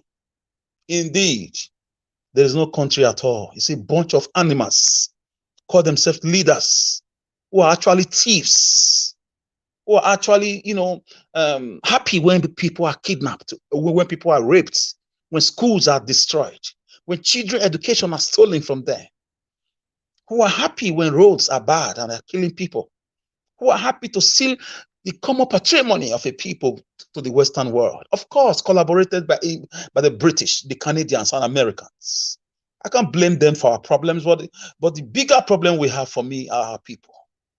We don't have people who can stand on their feet with a knowledge of history, identity, and culture to say, no, These are my. We are not the only ones, for God's sake, who are multicultural, who are multilingual, who are multi-ethnic. We are not. We are not the only people. Go to other countries. Go to Brazil. They are not perfect, but they are far better than us. Go to other countries that are doing. France. French is not the only country that was in France. They adopted France as a general language. They had other ethnic. Even you go to Greece, they had the city-states of Athens, and they had the country of Crete, which they call Crete today. They had Thessaloniki, which was a country of its own. They had to even go to Finland. All those cities you are seeing today were once countries of their own. Cities like Lati, cities like Vasa, cities like Jyväskylä, and so on and so forth. These were countries that came together to become one. So why is our own different? What is wrong with a black man and money, or Nigerian political, class? What is wrong? Shamelessness. So people's parents, people's fathers and mothers, disgracing themselves for a pot of soup called dollars, euro, and pounds. For God's sake, somebody was an American president. He was a black man called Barack Obama. Yes, he didn't do much, but he didn't go mad. Look at America. There's a president there. What is wrong with us? Why can't we just be normal? There was a man called Julius Nyerere of Tanzania who built Tanzania. There was a man called Kwame Nkrumah of Ghana who wrestled with the British, who went to jail just for Ghana to become independent. There was a man called Thomas Sankara who fought the colonial masters to a standstill. Yes, he was assassinated. There was a man called Nelson Mandela who went to jail for 27 years. Why pleading his case? He said, Lord, he said, my Lord, talking to the judge, he said, my Lord, this is the cause that I believe in. If need be, I'm willing to die for this struggle to liberate my people. We don't have leaders. How many leaders, how many of your politicians in Nigeria have quoted books? Have you ever heard any of them quote books? 8 years of Obama administration, you will hear him quote different authors, different books, different writers. The same thing with Boris Johnson. The same thing with Sarkozy of France. You hear them make quotations. These are ideologies, ideas. Countries are built by ideas. Nigerian people don't have ideas. Our politicians, these guys don't read. That's why you see them forging certificates. And you cannot give what you don't have. Look at the stolen mandate. What have they done with the mandate? Borrow money. Now they're planning to borrow another 7.8 billion. My God, $7.8 billion. They just came to steal, to borrow, to kill, to steal election results. This is what is going to get worse, unfortunately. I hope it gives birth to the much awaited revolution, where the hungry masses will rise up and take to the streets for the future of their own lives and their children. I look forward to a state of lawlessness, a state of tiredness, that people will be that tired to look out for any political person, any politician around their area, and take justice on them, because nothing works. There is no constitution in Nigeria. The constitution only works against the poor man on the street. It only works against the young boy who goes to steal things. So I would like to remind you guys that we are not a country. We are just being fooled. We are just being fooled around by elections, by PVC, by people with species upon species upon species. Every now and then they just dress up on different attires. They make speech. They come up. They deceive us. There is no work. Have you ever heard them declare emergency on as small as electricity? Have you ever heard them discuss about child care, about infant mortality? Have you ever heard them discuss something against how to tackle massive migration of the Nigerian emigrating population in their productive age? Have you heard discussions about how to build, to connect the whole country with railway lines? Have you ever heard anything like, giving all the households, drinkable water to drink. They will not talk about that. It's all about buying a yacht. It's all about creating office for a first lady that does not exist in the Nigerian constitution. It's all about borrowing money. It's all about, election malpractice. It's all about insecurity on our highway. Nobody is arrested. It's all about, politicians enriching themselves. National Assembly being pocketed. Senate, House of Rep. Everybody is quiet. It's all about bragging about how many wives you have, how many concubines, how many girlfriends you can sponsor to Dubai, how many wristwatches you have, gold wristwatch, diamond wristwatch. It's all about bragging with your Lamborghinis, your Ferraris, how many countries in the world you have houses. Have you forgotten about Ekoromandu, who has 40 properties? These are the traceable ones. 40 properties. Former senator has 40 properties. Was a man, an ordinary man, doing with 40 properties? If it is not madness, that's the ones that are traceable. That's the competition that goes on. Material things. Where are the Caesars of old? Where are the Abachas of this world? By the time you don't realize that money can't make you happy, you continue to live like a baboon. Even baboons are better than our politicians. They are just wicked set of dangerous animals, dangerous cannibals, animals. They are just they are happy drinking people's, I don't want to use the word blood, red oil. They're just happy. They're just happy. Overblown, wicked men and women. Round-headed, big, evil, wicked men. Dangerous men that got no idea about nation building, no idea about patriotism, no idea about, being a son of the soil and developing your land. No idea. You can't give what you don't have. So it's going to continue to get worse until we wake up, take to the streets, and take back our lands. That is the only hope we have now. Obi Ahmed Dati, they've done their bits democratically, so that they've left the scene unblemished, so that nobody will blame them for anything. At least we did it peacefully. It didn't work. Nelson Mandela said at the time, we will exhaust all peaceful means. If need be, we resort to violence. So in every struggle, there is a violent part. The Nigerian people, they will have to decide their destiny. Unfortunately, the diabolic activities, the political mysticism, the political abracadabra, the witchcraft, the spell casted on the population of Nigeria, especially the youth, is really working. These guys are diabolic. I don't know why it has never been this docile, that Nigerian youth will be docile. I remember growing up in the 80s. I heard of the Babangida must go. I heard of the Buhari must go. I heard about people revolting, students blocking the roads for days, for weeks, for months. Nigeria on a total shutdown. Where are those spirits? Where is the spirit of the land that used to be in our uncles, in our fathers? What is wrong with us? Is it technology that is making us docile? It's supposed to help us. This so-called technology we are using today to pass information, it shouldn't make us weak. It shouldn't make us docile. It helps Sri Lanka. It's helping other countries. So Nigerians need to wake up. There is no hope. They will never give up power. It will never work. PVC is useless. Nnamdi Kanu said it. It's useless. PVC is a scam. It's a fraud. Mahmoud ought to be. He's a working criminal, a free criminal. That is number one criminal in Nigerian political scene. Mahmoud should be arrested, should be tortured, tried according to the law. Because now they are plunging the whole country into a forever abysmal of economic quagmire. It's gonna be worse. Trust me, Naira to dollar is gonna hit 5,000 pretty soon. We are going there. Forget about the fluctuating rate they show you. You can't borrow money you can't borrow money and you are eating the money and you want to stabilize your currency. No, you stabilize your currency by production, by what you export. So, brothers and sisters, this is the truth. On Nigeria Watch platform, we say the way it is. There is no Nigeria. It's a fraud. It's about who can shoot gun the most. Is who wins election. Who can spend money and bribe EFCC and bribe INEC. Who can pay more is what wins election. There is no ideological debates. There is no campaigning to get people. Obi is the last straw. I'll break the camel's back. The last decent, honest, ideological stand to the people. He's the last man to beat them in their backyard, to beat them in Abuja, to do it democratically.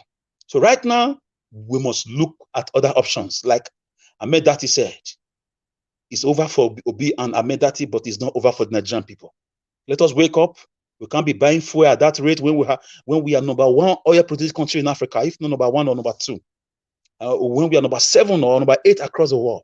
Member of OPEC, a complete paradox, complete madness, mad people.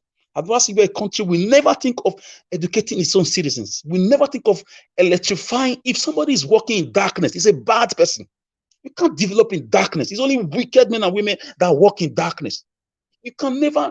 Why can't Senate shut down because of electricity?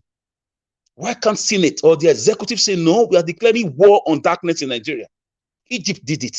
Libya did it under Gaddafi. Ghana did it, even if they are not perfect. Senegal did it. Rwanda has done it. It's only wicked people, armed robbers, kidnappers, rapists that work in darkness. That's what our leaders are doing. How can you have a Senate in a country in darkness? How can you have a Senate, as for assemblies across the whole country in darkness? You are wicked men and women in those buildings. You are wicked. If you are working on generator, you are wicked. Noise pollution, air pollution on children. That's why you see our kids behaving like ruffians, because they are born into noise. They are born in darkness. So when a man is comfortable in darkness, he doesn't see anything bad in it. He's a bad person. He's a wicked person. Our leaders are wicked people. We continue to call them out on how they, and unfortunately, the obedient people voted for some senators. They've all joined them. It's always like that. So guys, I will just drop it here and continue to listen to you.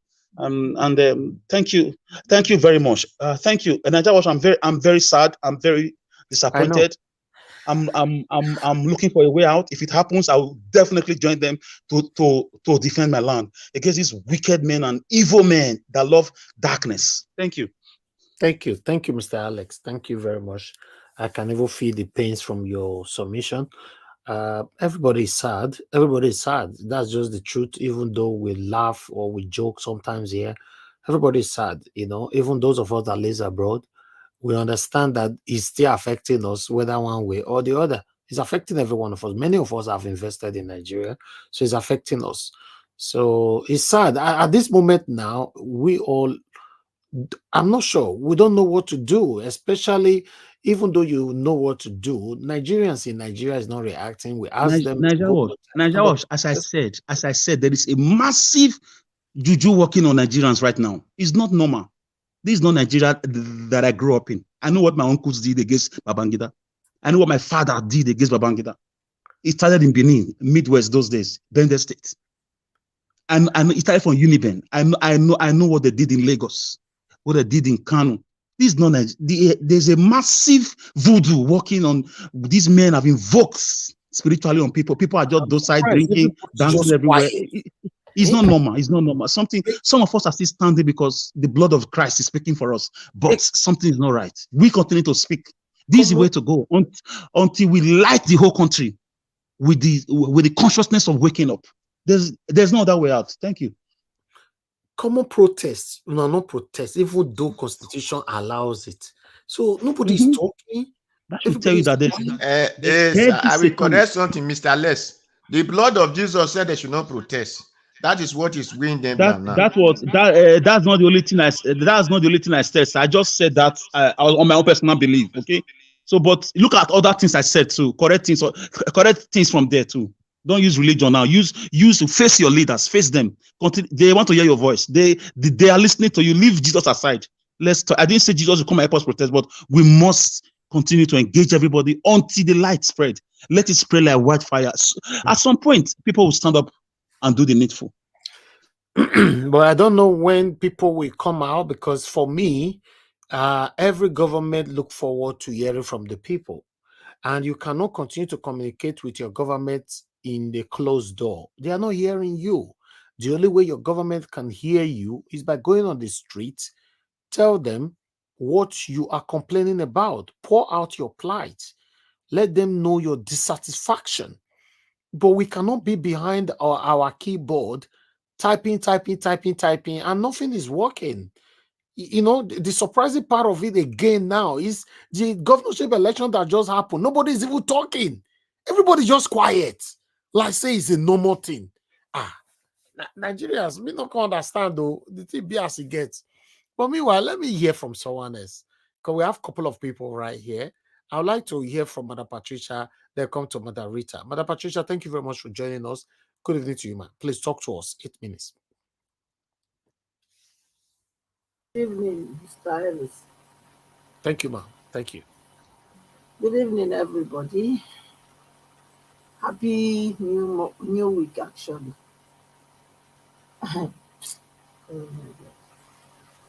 Good evening to the people in the comment section, and of course the panelists. Mr. Alex, great to hear your voice again. You know, thank you for coming up today. I've been actually looking out for you. You know. Thank you, madam. Thank so we you. thank God, and never give up. Now, don't lose hope. Nigeria is not worth. It's not worth losing any hope for. Like you said, if you have the opportunity, yes, you know, if you want to live, live. And I don't see how anyone can say maybe Nigeria will be better before they go back. If you want to go back, go back. You understand? Go and dig it. Nigeria is for tough people. If you are not tough, you cannot live there. So that's what it is. And I've said it before that this borrowed way of life is not ours. And I love the fact that the man that Mr. Elvis brought the interview with that man, which you said we should go and listen to. Everything he was saying was making sense. Really and really, every of his submission was nailing it. It was just hitting at the right, the right buttons, the right note. I said it before in this place that this borrowed democracy is not for us. It's not. That's where the whole thing has gone wrong. The people that brought you democracy, the UK that colonized Nigeria, they didn't do away with their own monarchy. They did not. Their monarch is still the one calling the shots. Before any prime minister will be officially recognized, he had to go to the king or to the palace, to Buckingham Palace, to be anointed. When he entered there, nobody didn't know anything when they happen anymore. You only they say the driver inside there. But when he go inside that palace, inside to meet that queen or king now, the rest is history. Nobody know what happens from there. So why are we deceiving ourselves? When you have subjects controlling our kings. What do you think? It's high time we go back to our roots. It's high time. Democracy is not for us. Forget it. It's not for us. It's not for us. No, we not deceive ourselves. It's not. When we were under the kingdom or the king, kingdom, we had more prosperity in the land than what we are seeing now. As a native of your community, you were given free land to build your house. You were given free land to farm if you want to farm. So, what are we talking about? They brought you something that they can rob you of everything that you have, and you accepted it. Now, the subject to kings have become the king of the kings, and we are happy about that. Look, my submission is to our kings, the royal fathers, the real ones, not the ones that they use money to buy, and we know them. Okay? It's time. The 100 years is over. The 100 years of this amalgamation is over. We can come together now and say, we don't want this union anymore.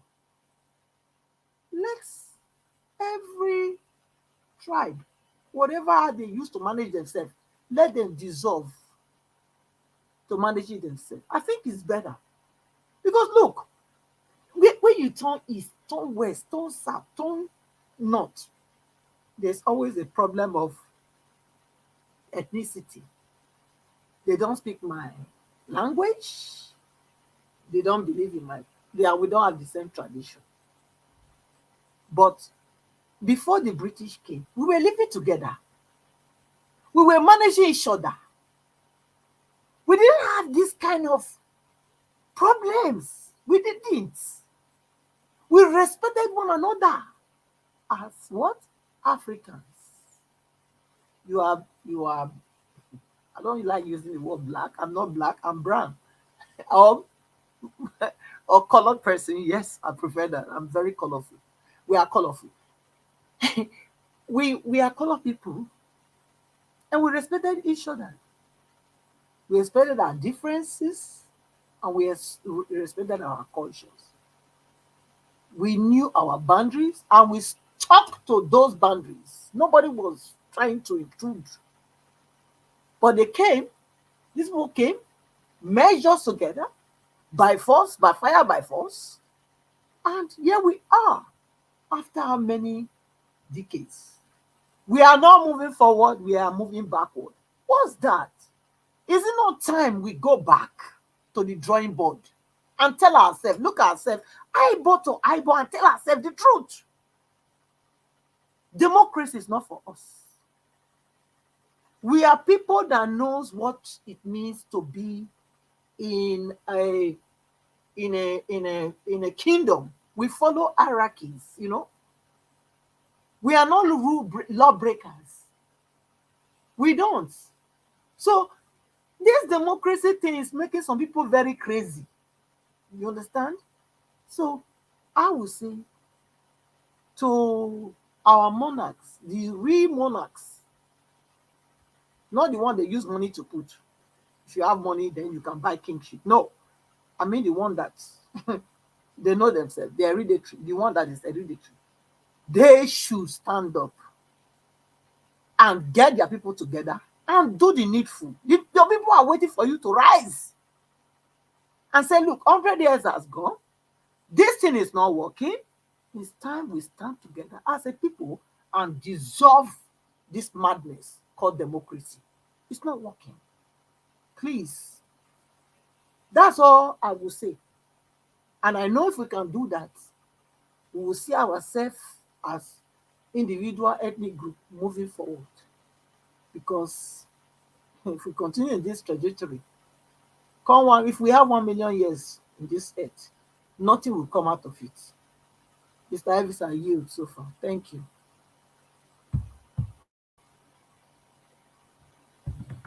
All right, Mother Patricia, may God bless you. Thank you very much for your submission. Thank you. All right, let's move on to the next person. My people, press on the like button and help us to share. The next person on the panel is Mother Rita. Mother Rita, I'd like to hear from you. Good evening to you. Thanks for joining us. Please talk to us. Yeah, good afternoon, Mr. Elvis, Mommy Diaspora, everyone on the panel. Sir Alex, welcome back, my brother. It's good to hear from you. Okay, I'm just going to start with this.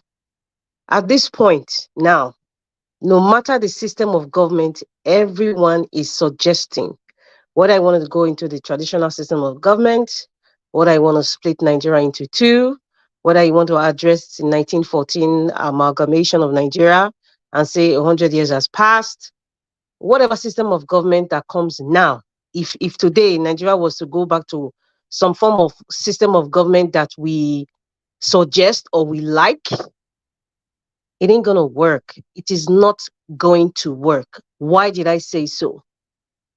The mindset of the people has to change.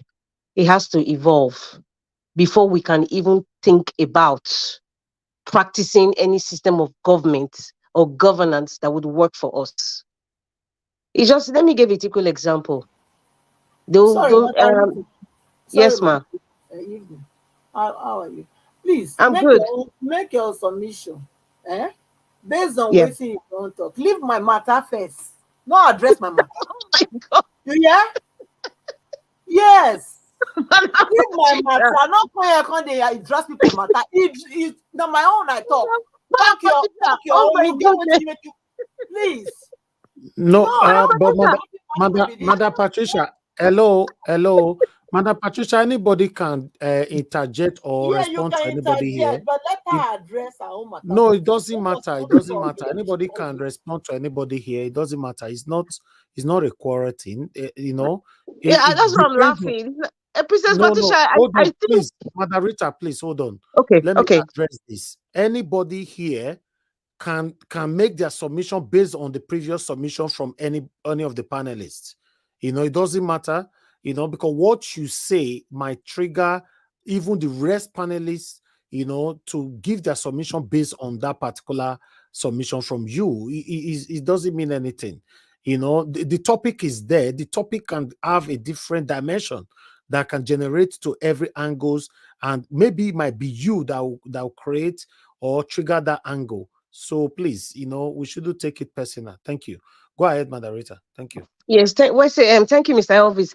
And Princess Patricia, man, no. I think you got it all wrong. And I want to first of all to say that if you feel that maybe I'm going after you in some sort of way or going against you, I am not. I think maybe where I was coming from, the reason why I was saying what I was saying is because I was coming from somewhere. And perhaps if I started the other way, I will have still come back to what I was talking about. So maybe you think it was personalized. I wasn't even thinking about what you were saying. Honestly speaking, to God, I mean, I wasn't at all. So that's why I was laughing. I'm shocked, like, oh my goodness.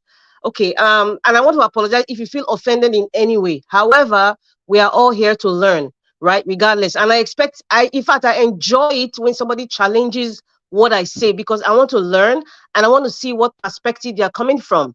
Because, like Mr. Elvis said, you argue to learn, not to win, or you feel that you're being attacked or gagged in some way. You know, I'm not that kind of person. And if you feel offended in some way, whether in the past or present or even now, and I don't even know, I apologize. My No, project No, is she's not. She's not. yes. She's So not. yeah, You know, no, Mother that's fine. Patricia is just like that. She's not upset with anybody at all. Yeah, my project is Nigeria. And I believe that's everybody. That's the basis of why we are here. My project is Nigeria. And that's why I don't really get offended when somebody is rude to me or whatever they want to say, because Nigeria is the project, is the focus for me.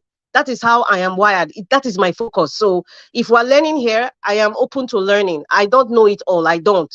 And I'm still learning. And like I was saying, no matter what system of government that we choose to practice or we feel that it's right or we feel that would work for us, let us I know in the past a lot of people have said democracy doesn't work for us, it doesn't work for us, but really and truly, even this what they call it, this Yoruba nation or this Biafra nation and Midwest and all that, do you know that if Nigeria was actually split into these nations that people are claiming, things will not still work? Does anybody realize that?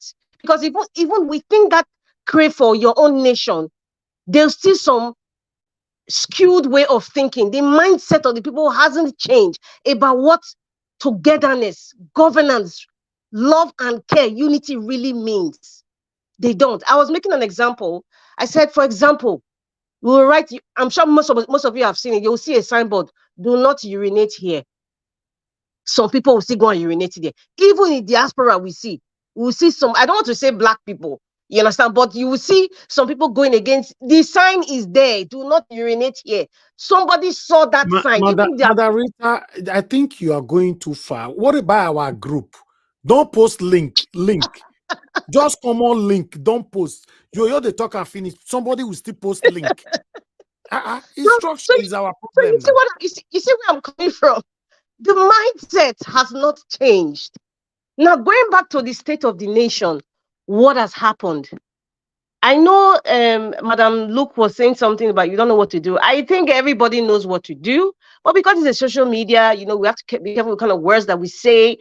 I think I know what Nigeria needs. Somebody even mentioned the Amici 101. There is more than that 101 we're talking about. Cleaners. Nigeria needs cleaners from top to bottom. And they will now sit down, just like I think Dr. Siem was mentioning Lee Kuan Yew, the one who changed Singapore. I mean, we have leaders that have sat down with some group of like-minded people to sit down and say, what kind of nation do we want? And everybody has to have an input, and everybody has to have the same mindset, regardless of tribe, religion, geographical location, or even blood ties. When you have a mindset of this is where the country needs to go, anything outside that, I deliberately use the word blood ties, because as Africans, let me not use Africans, I'm going to where I come from. As Nigerians, we tend to have this thing of, now my brother be this, now my papa, now my mama. Even if you know your mother, your father is causing the extermination of a lot of people, you say, but now my blood, now my mama, but it's causing problems for people that also have mothers, brothers, and sisters. So if you have a mindset, a group of people with a mindset of my blood ties will not affect where we are going for, my religion, my tribe or geographical location would not alter what we are directing to. That's the only way Nigeria will change. And then you start to gather momentum and people with that ideology, so nothing comes in their way. For now, in Nigeria, we don't have that mindset yet. And that's why you see this aloofness. When Mr. Alex was talking about maybe there's some sort of spell. I don't believe in all those juju level. There's no spell that is going on right now. Everything is in the mind. There's nothing like spell. It doesn't exist. Listen, every country we live in now in diaspora, United States, the UK, in fact, Europe, Canada, they have fought wars. They have been red oil split everywhere for them to get to where they are. Where you are residing, because I'm saying it now. I know some people say I'm being rude. Some people don't even read about the country that they live in. Read the history of, for example, Germany. Read the history of the United States. At least that one is very popular everywhere. Read the history of the North and the South War. Read the history of Canada. Read the history of France. Read the history of Singapore. Read the history of Japan. Read the history of China. All these great nations I'm mentioning, read their history. I'm talking about 200 years ago, 300 years ago, even as far as 50 years ago. Read the history and you see why they are where they are today. Nigeria, we are not ready. And I keep repeating it. My vice president, Dati, has said it, which of course, till date, nobody's even dare challenging. It shows you the kind of country we are in. Everybody is redirecting it to Peter Obi. There's no media house that is challenging him. There's no rats or minions from APC that is challenging Dati. And Dati is still standing tall and he's daring them. Not DSS, not EFCC have got to meet Dati. But he's still standing. But it tells you the kind of country that we are in. So is it jazz now that kind of turned Peter Obi's mind or Dati's mind from speaking? It's not. So let us not preach that thing that there's some sort of hex around, the aloofness of the way people are reacting. No. That professor that was talking, there's some things that he was saying which was factual. And it's kind of relative to why people are behaving the way they are behaving in terms of reaction. He said we should be very careful. It has actually, it's not that we should be careful, it has affected the psyche of every Nigerian today. The system of government, what they've been practicing, what they have been seeing. Listen, the eyes are the windows to the soul. Every young youth now, every teenager is seeing evil. The eyes are the windows to the soul. And so it's distorting the psyche of what is right, of how you should behave to every regular Nigerian right now, every market woman or every agbero you see out now. What their eyes have seen is affecting their psyche. So there's nothing you and I will say now that is reasonable to them. It's either they will allude it to, that one am my oga, that one am my god, now they make me chop. That's the one that brought me a house. Like most of all these British in Nigeria. And I'm not going to say without any due respect because I don't respect any of them. Oh, this is the one that helped me pay my medical bills. Or this is the one that, this one is my in-law. The psyche has been distorted in Nigeria. And PTSD from the military junta. What is going on now is what these so-called leaders, they actually inherited from the military junta. You see, it's like the hunter has become the hunted. They are not practicing what their eyes have seen and what they have gone through. They are not practicing it under the guise of democracy to the people. and they are not seeing that what they are doing is wrong. It has become a norm. That is why in a society like Nigeria, people worship money. People worship if you have power. Like what the professor said, now is about strong men. Not about strong institutions anymore, but strong men. If you're not a strong man, like Mr. Elvis was saying, you need $2 billion. We're talking about dollars in Nigeria, meaning that they are sharing money in foreign currency. Because that is the way it is. Let us say the way it is. When they are sharing money to all these judges and all these sand and using US dollars, because most of them they are scared to be seen. So they hide the money, and the West is supporting because you are carrying the same money, our money, back to their country to invest. So the psyche of the people has been messed up. That's the truth. And we need cleaners to bring everybody back to ground zero. So that's why I say, no matter the system of government right now, even if you preach monarchy system, even if you preach maybe regional system or whatever system, or brother and sister or bread and butter system, it's not going to work. It's not going to work. The psyche of the people has to change. The mindset has to change. And it's going to be very difficult. However, the only way where people's mind in this kind of state of mind can be at least changed to 80% is something that is very extreme. I'm choosing my words carefully. Extreme. I'm not going to say more than that, but it has to be something extreme. It has to be something extreme for people's mind to change in Nigeria. If that doesn't happen, listen, it's just like a bicycle. We're just going to be, it's like wala. It's just going to be turning. That's the state of the nation today.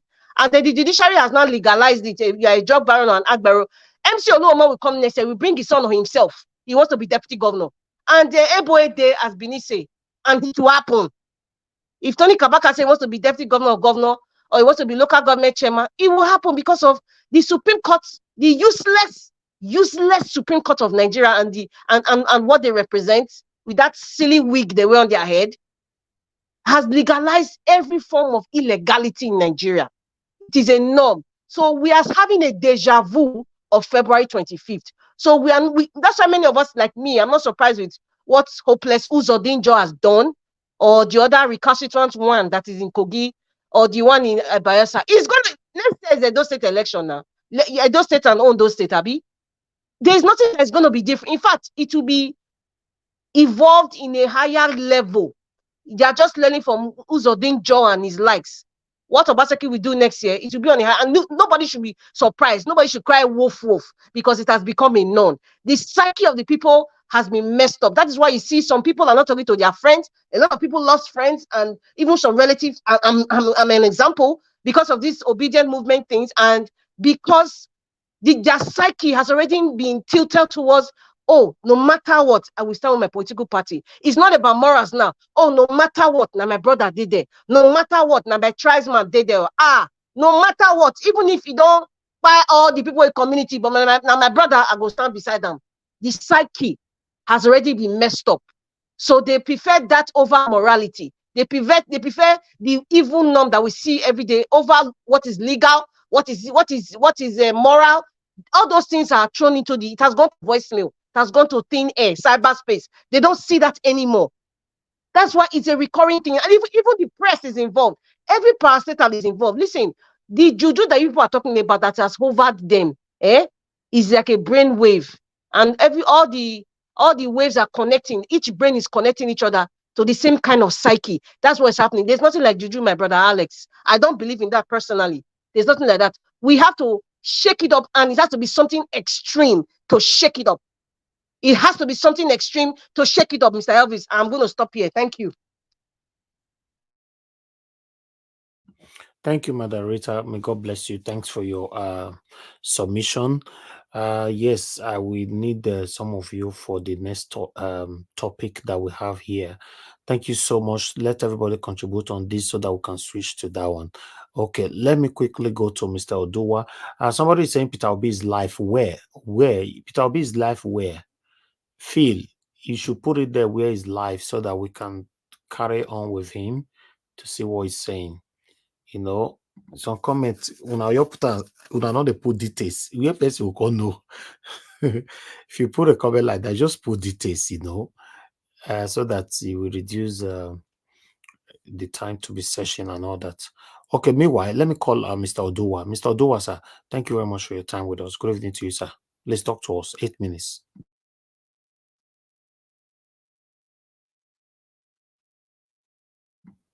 Mr. Oduwa, we can't hear you. We are not hearing you at all. You unmuted yourself, but we can't hear you, fortunately. So, can you hear me now? Okay, yeah, you are better. Go ahead, sir. Thank you, sir. Okay, it is the crown that is. Well, as I said good evening, everyone in the house. I will join our sister Pat for her submission, because what I wanted to say is what she just said. It is time for we to revert back to monarchy, because Nigeria is not a country, it's a jungle. And when I say jungle, it's not just, it's a wide jungle. When they say wildlife, Nigeria is a wildlife jungle where the animal, the wild ones, eat their prey. So that is Nigeria.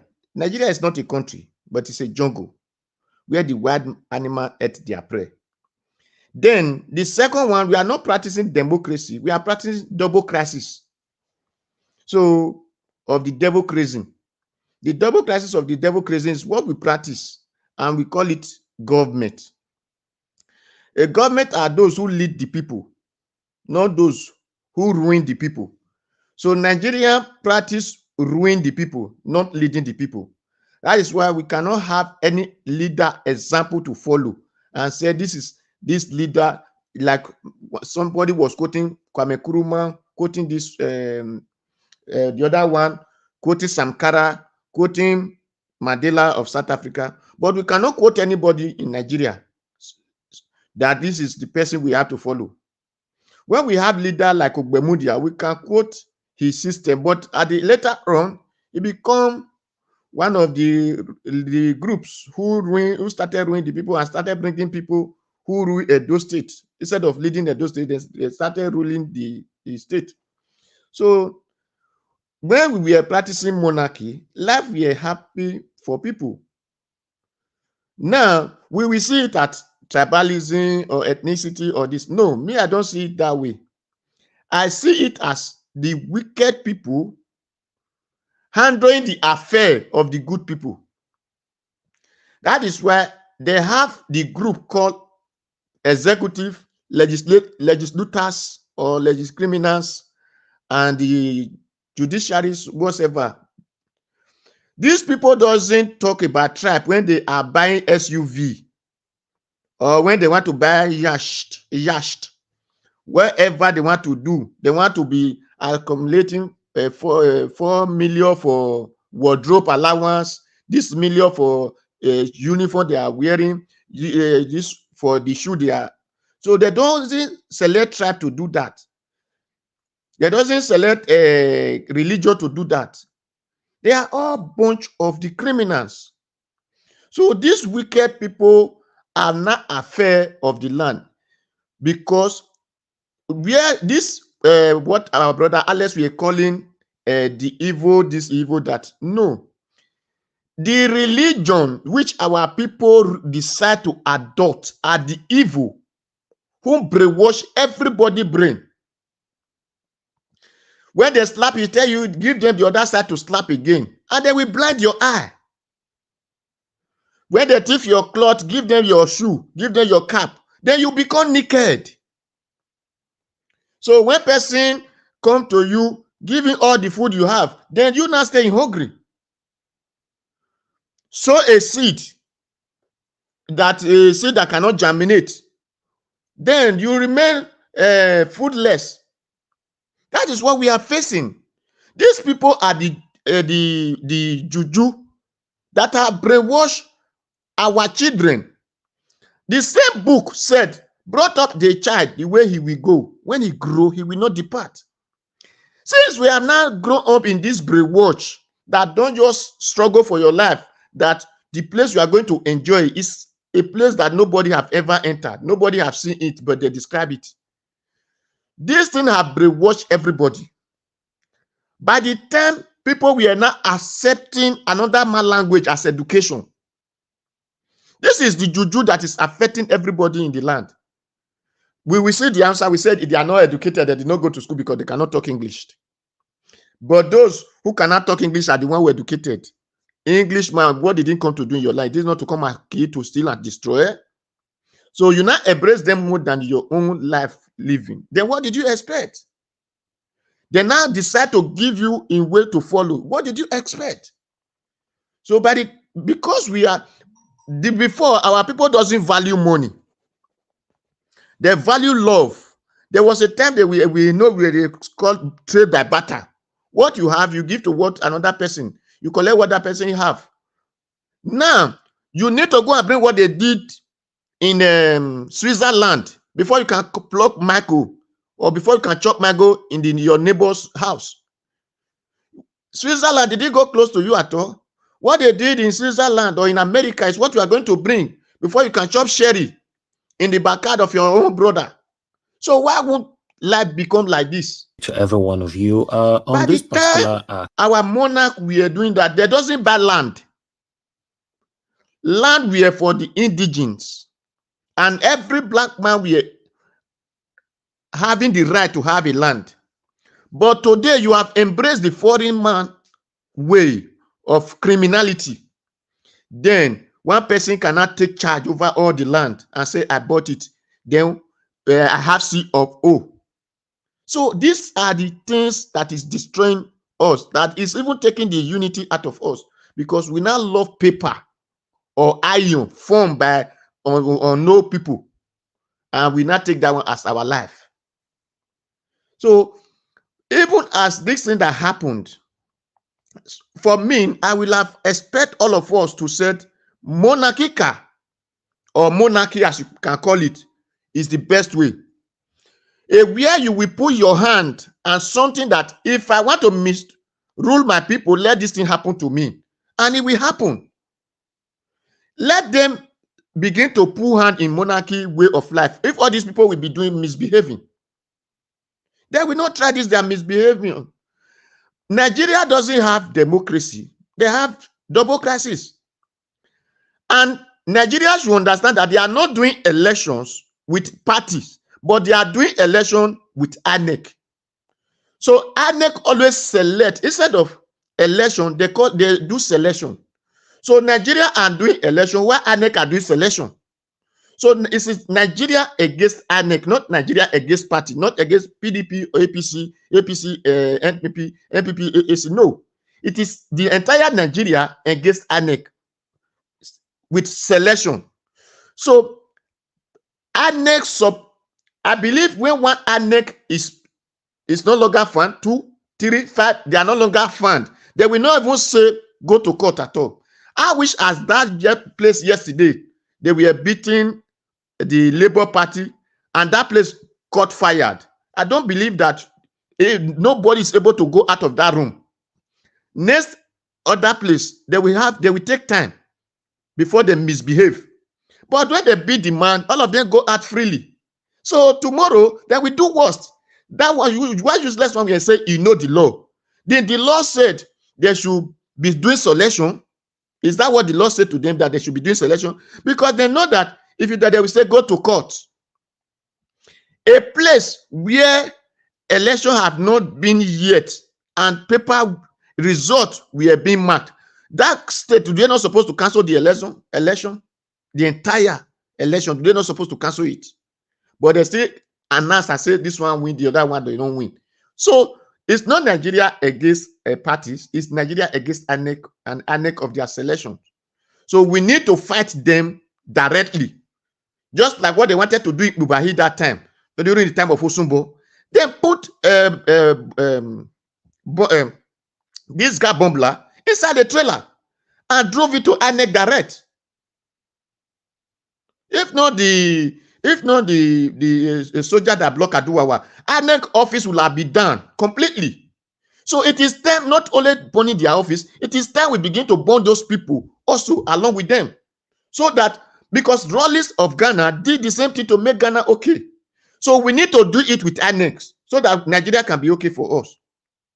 Without that, Without we facing the INEC and we thought we had to face party or face useless courts, the useless court they call judiciaries. All these things are going to be like that. Except it become fire to fire, a law of Moses. You do me, I do you. No forgiveness.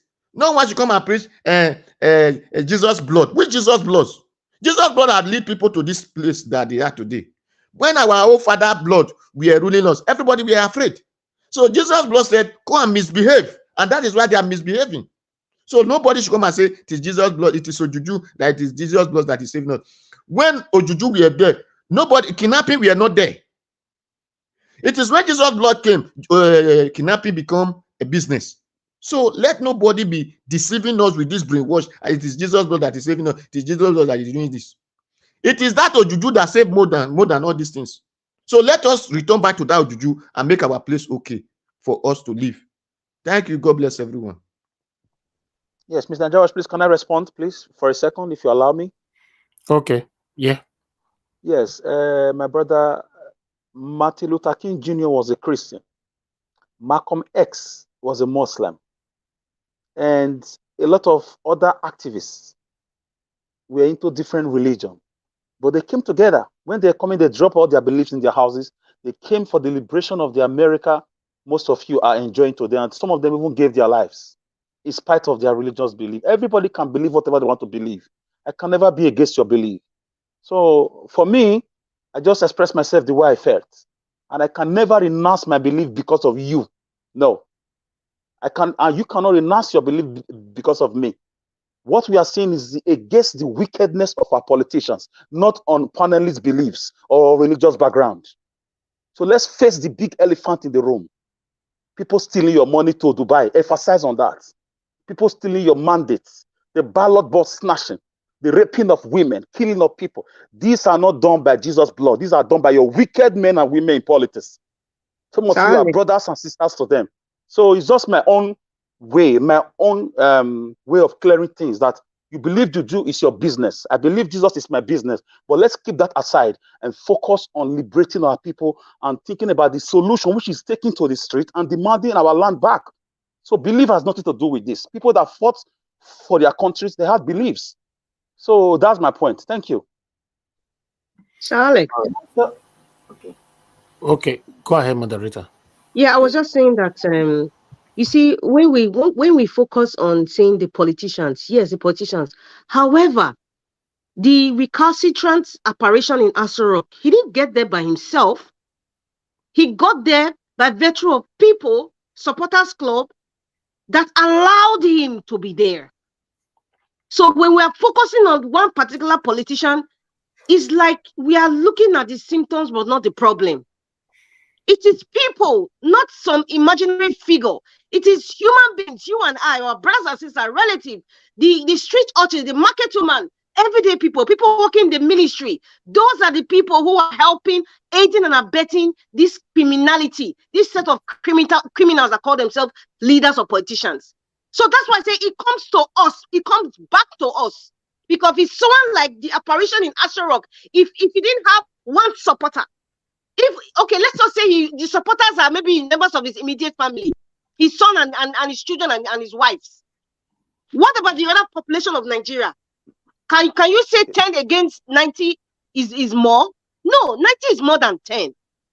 So where we are now, it is we. Let us stop at this point. I just feel that, this is my opinion, it's not just focusing on the one that is holding the mantle, the politician per se. Because the politician will give order, right? Who takes the order? It's like regular men and women that take that order. But if they go against that order and they tell him this is wrong, you are damaging the country, you are damaging the future of our children, he will not even try to even suggest any order against the law. So we are the ones, we need to work on ourselves. That's the issue I have. Yes. That is the root of it. Madam, me and you, all the pastors, traditional rulers, we're all part of it. Madam Rita, yes. Can I also, in 10 seconds, respond if Najawash will allow me? In 10 seconds, please. Yes, you are right. The aberration in Aso Rock, the wicked people in Aso Rock, let me tell you, Tinubu, from obviously, he bought that seat. From who? Who did he buy it from? Yes, it goes down to, but who did he buy it from? The Northern Caliphate. This is what is going on. Though, who controls the DSS? Who controls the Nigerian army? You've always taught us here, Madam Rita, that it is the North. And so it boils down to we asking ourselves, who is Nigeria? Where is Nigeria? Who's doing the business deal? The business deal is done in Aso Rock and some states in the North. Who owns the oil wells in the deltas? It belongs to the Northerners. Very few oil wells belong to the Southerners. 95% of the crude oil goes to the North. So the point is this: we are not one. It's a set of people, like to say, they are not imaginary, sitting down in Zamfara and Kano and Sokoto, decide what happens in the whole Nigeria, which is what we are fighting against. And it trickles down to some of our wicked leaders in the South, a few of them, who are being empowered in Aso Rock. If you want to win an election as a governor today, you go to somewhere in the North and you make a deal. INEC do the shenanigans and the jamboree with PVC announcement, all those boogaboo. But it has been decided. It's a premeditated issues right now. So the root problem is that Nigeria is a fraud between the northern people and the British government. We have to retrace our roots to our kingdoms, ancient kingdoms and empires. That's just the truth. That's it. Thank you. So Alex, in this day and age, those things won't work because people have lost their conscience. We have to work on ourselves. Even if you go on the monarchy system of government, there's a lot of corruption going on everywhere. Look at what happened in Lagos. A festival that's done at night. They now brought tradition and now said the Oro festival is in the afternoon. People should not come out. So in that kind of corrupt system now, for election day, yeah, you think you want to go back to the traditional system and you think it will work in this day and time. This is not 1800 or 1700 where people have conscience, where you see one babalawo that is telling you the truth, not the one that have bribed. It not work this time, and people, we need to realize this thing. I'm talking like this because I want people to really understand, go in depth. It's not going to work. What kinds of human beings do we have today? Do we have honest men? Do we have honest traditional rulers? Do we have honest traditional medicine holders? Do we have them? The answer is no. So how can those systems work now? This is 2023, Mr. Alex. When we keep talking, let's go back to the monarchy. Is it going to work? It's not going to work today because we don't have honest. In fact, Madam Rita, I'm not saying we should. I'm not saying because they're bribed. I'm not saying we should go back. I'm not saying we should go back to the monarchy. I said we should rebel against these people who are controlling us from the north. That's the point. The truth is always bitter. This Israel of the Kanu is in jail. He was spilling out some truth. All right. The truth is that we are not one. Some people in the north think they own Nigeria. So the system we go back to doesn't really count now. One step at a time. Let us know the root of the problem. Go there and address it. That's just the fact. He bought this election from the Northerners, and it worked for him because they control the DSS and the military. Thank you, Mr. Najawash. Thank you. Madam Patricia, you wanted to say something as well? Yes, I wanted to say something. Go ahead, ma. We know we are in this new age, but the fact is that the British monarch is still existing. It's still in existence. They didn't get rid of theirs. They tried to get rid of yours. And for anybody to come here to tell us that it wouldn't work, I think you need to look at what you have in your house to start with. That's one. Two is that you cannot say that it wouldn't work because you think you have a deeper revelation than the other people. It's not like that. This is our problem. That's where our problem started, and that's where we need to go back to fix it. You cannot sweep it under the carpet. It will never work. We've tried how many centuries now? How many years have we been in this trajectory? Going round and round. Somebody say like in a bubble. Yes, it's true. So we need to go back. And when I say go back to our roots, I'm not talking about going back to pick up your whole duty. That's not what I'm talking about. That system of the monarch having to determine the direction of what his people, where their people are going, I think is very crucial. Because as far as God is concerned, that is the person that God has anointed to lead the country or to lead those people. Not these people that brought this fake thing to you. It's not. Not these fake people. They came with their own doctrine to you. So they didn't get rid of theirs. Did they? No. They didn't. But they came to impose something on you. And you are telling us that going back to our root is wrong. We cannot fix it. That's where our problem will be fixed. If we don't go back there, the problem will never be solved. Mark my word. So if we want to be going around in circles, then anybody should be taking those kind of ideology. The problem is going back to where we got it wrong and correct it from there. 100 years is over. So we have the right to say we don't want. We want to go back. That's what we are going to clamor for. We are going to do that. I'm going to be pursuing that, agitating for that. Because the so-called, the people you say they don't have power anymore, you will find out that they still have power. They still have power. If you think that those powers are gone, then you must be deceiving yourself. Because they still have power. And that, if you're talking about the Benin Kingdom, there is still power. Because it's God ordained that it should be like that. It's God ordained. So, because it's God that ordained it, that power is still there. All they need to do is to shake themselves off the dust, and they will come back alive. That's what they are waiting for. And God will help. So, Mr. Elvis, and madam, just to support what you just said now, all the countries we are all running to across the world, many of them still have their monarch in place. I visited a country called Norway. The tour guide. They still have it. They still have it. They took me out to the king's palace, Norwegian king. Very big palace. They still have the kingdom of Denmark. They have their royalty there. When things don't go well in government, they resort it.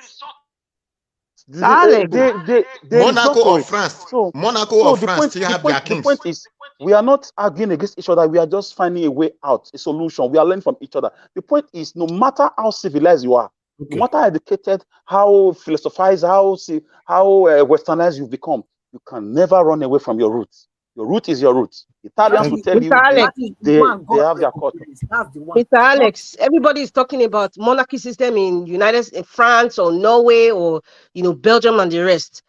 Can you guys just be honest with yourselves? In fact, let us just be honest with ourselves, with all due respect. Let us be honest with ourselves. Let me give a typical example. What happened to Prince Andrew? We all know what happened. In fact, there's a Netflix program, maybe it's even off now.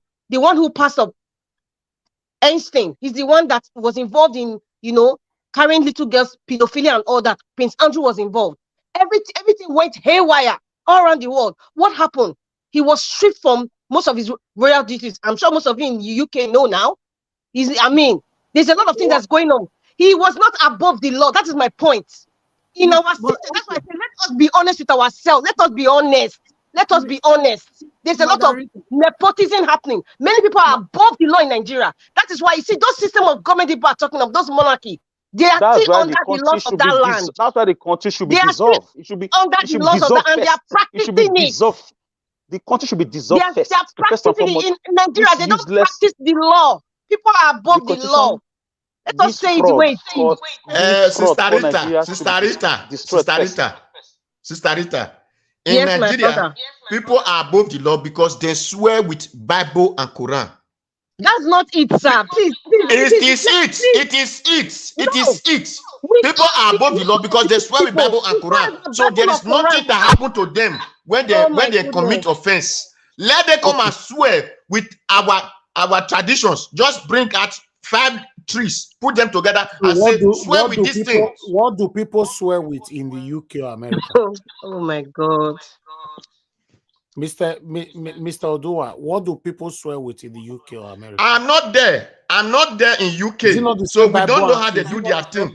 But in America, sir, I will tell you, in America, the reason America is working, it is different people of different direction who came together and fight for life. So the few people of America, they are very small. Even they drove those people away, and that is the reason America work for all, because there is no EDG who claim that we host this land. It is all foreigner, so we must fight and live together. That is the reason America that is a very wrong history, sir. Let us educate people properly. The First Nation people are the owner of American land, and it's enshrined there, and it's recognized. Same thing with Canada. So if we are saying certain things, we are here to educate people, not to mislead people, sir. Margarita, is it not the red Indian that are the first people in America? Is it not the red Indian? The Indians, they call them, those are the aboriginals. That's good. The red Indian are the aboriginal. That is the first people there now. But So are they not? saying? We move on. Are they not pushed away like the way they push the other slaves? Listen, they were conquered people, but today, they are still recognized as the aboriginals and they get stipends from the federal government. Any Americans can quote me on that. It is in their law. If you are even third generation Red Indian, there's some stipends that you get from the government. Same thing that applies to Canada. Listen, we're not even going to go there because I don't want to start talking about the government of other people. I'm coming back to Nigeria. The reason why I mentioned monarchy, because people were mentioning monarchy of those countries that are still existing. I am not saying that the existence of our monarchy system in Nigeria is not valid because it's our culture and tradition. I'm a proud Benin woman. It will exist. But however, those things exist when there's justice and there's equity. The British or the European monarchy system is still existing. However, nobody is above the law. But in Nigeria, let's come back to Nigeria. Whether you're an Emma or one traditional ruler, there is selective laws for these people. That is the point. That's why when people are saying, let there be a monarchy system, I say it will not work. And I gave you my reasons why the British, madam, likely the British, there is selective law for the kings. In the British, you are talking about there is selective law. I gave you an example of Prince Andrew. I'm sure you have read so many things, and it really happened. And he was treated accordingly. He He made a deal with the electoral. Please, let us not be comparing British monarchy system. Those are different. Come back to Nigeria. We have issues. Madam Rita, in conclusion, in 10 seconds, in conclusion, my dear respected sister, the major elephant in the house now is the country called Nigeria that is a fraud against the common people. So let's deal with this country. Let's dissolve this country first. Find a way to take it back before discussing the system of government. The people have to stand up. That's the only way out. People did it. It's not a rocket science. We will have to come up, stand up for our right when the hunger touches us to our bones. That's just the fact. Thank you. I'm happy you said the people, because Nigeria is not just a something in the air that is floating. It's made up of human beings. And I'm happy you said the people have to stand up. Thank you. Okay. At the moment, the people, they are still sleeping. Maybe when they wake up, they will stand up. Thank you. Let me call on the next person to speak to us, which is Mr. Jonathan. We have 2 to go so that we can switch to another topic. Mr. Jonathan, thank you very much, sir, for joining us. Good evening to you. I'd like you to talk to us for 8 minutes. Thank you very much, Mr. Elvis, and thanks to all the panelists. I really appreciate the time and the opportunity, and all the discussion. I was listening, intensively to the discussion, and learning as well. Brilliant discussion. But I will just, want to a little bit, just deviate a little bit from what has been, what's been highlighted so far, especially with respect to what we saw yesterday. I want to give it to Professor Killer, the interview he granted at Arise News earlier today. I want to give it to him, everything he said, and then also to your own, Mr. Elvis, your introduction earlier. There's nothing to say. Everything I'm going to say is just an addendum. It's just an addition to everything that Professor Killer said, what you also, highlighted in your introduction. And you want just call him Professor Anthony, because that last name is scary. That's why I didn't mention him. Okay, Professor. Okay, Professor. Okay, Professor. Thank you, Professor Anthony. Professor K. Anthony. Let me just use it like that, so that just to address him properly. Professor K. Anthony. When you compare him, you can't compare this kind of a man with the professor of Agbados that we have in Nigeria, and all those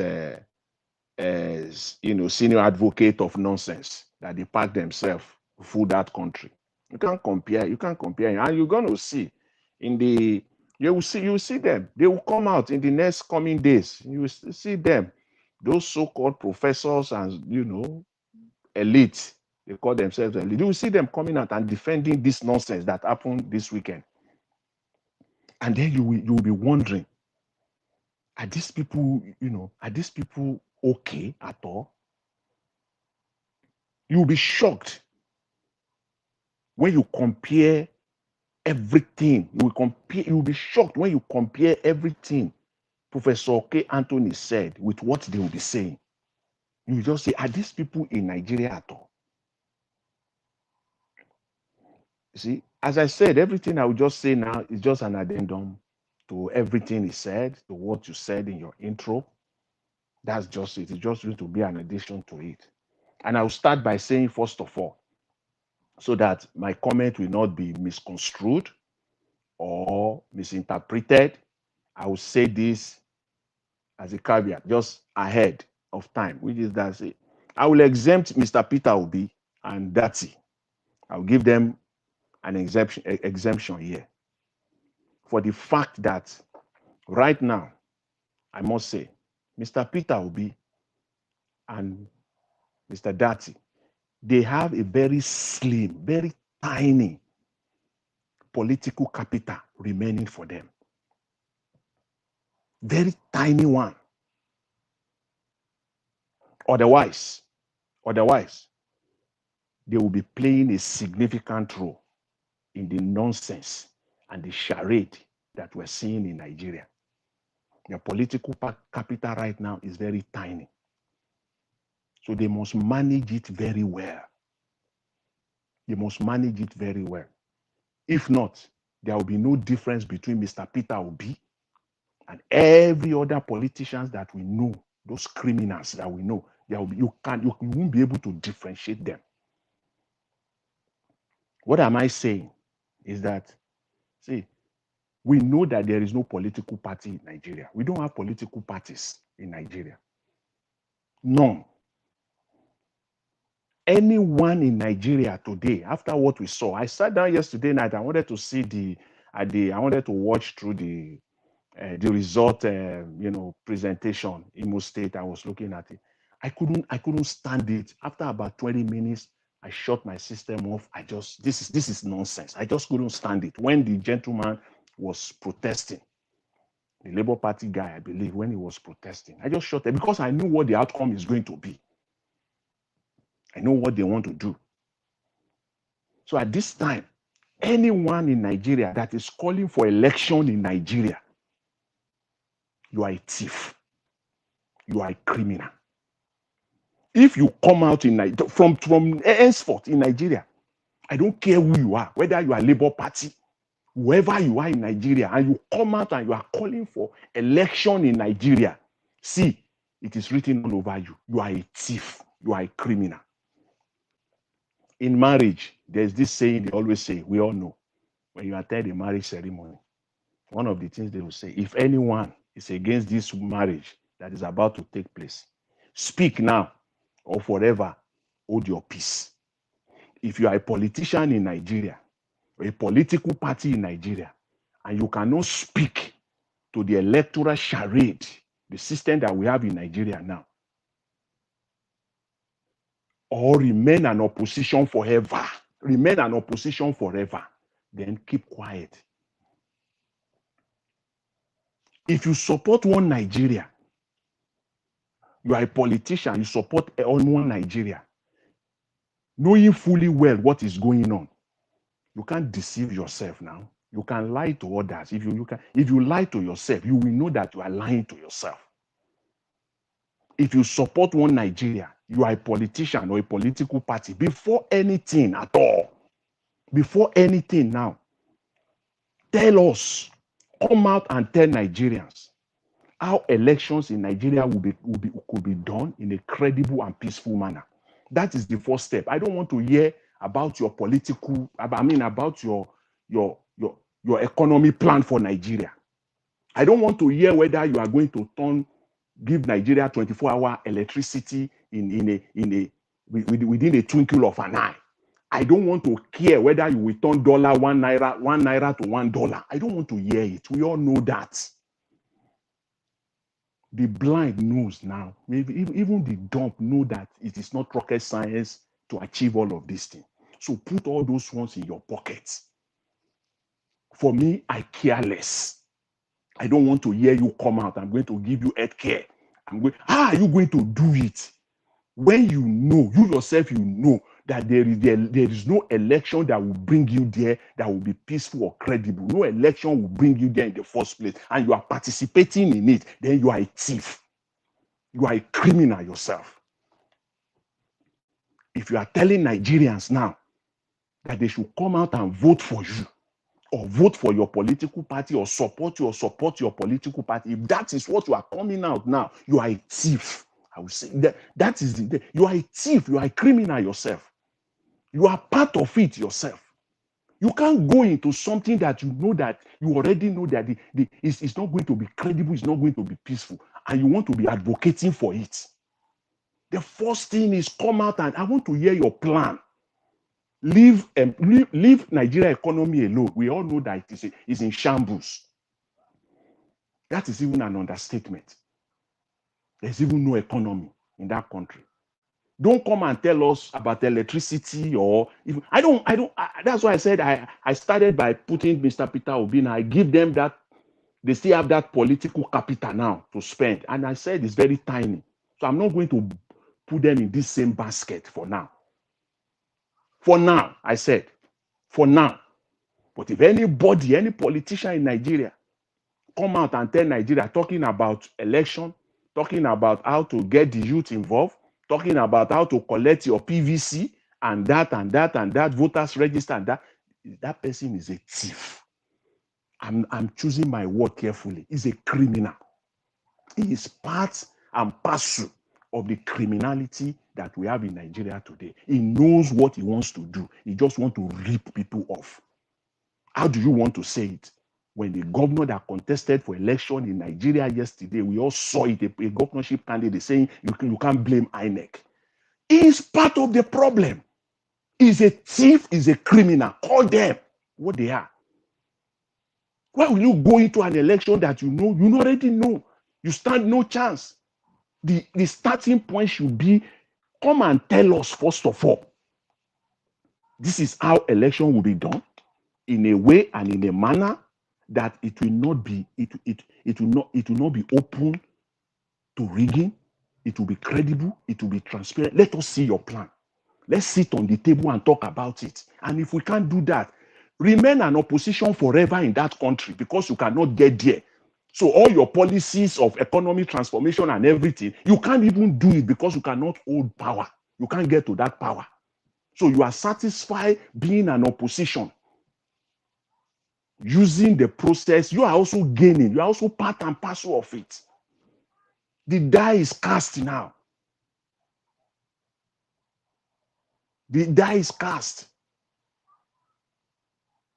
The breeze have blown. We have seen we have now seen what they call it now, the anus of the chicken.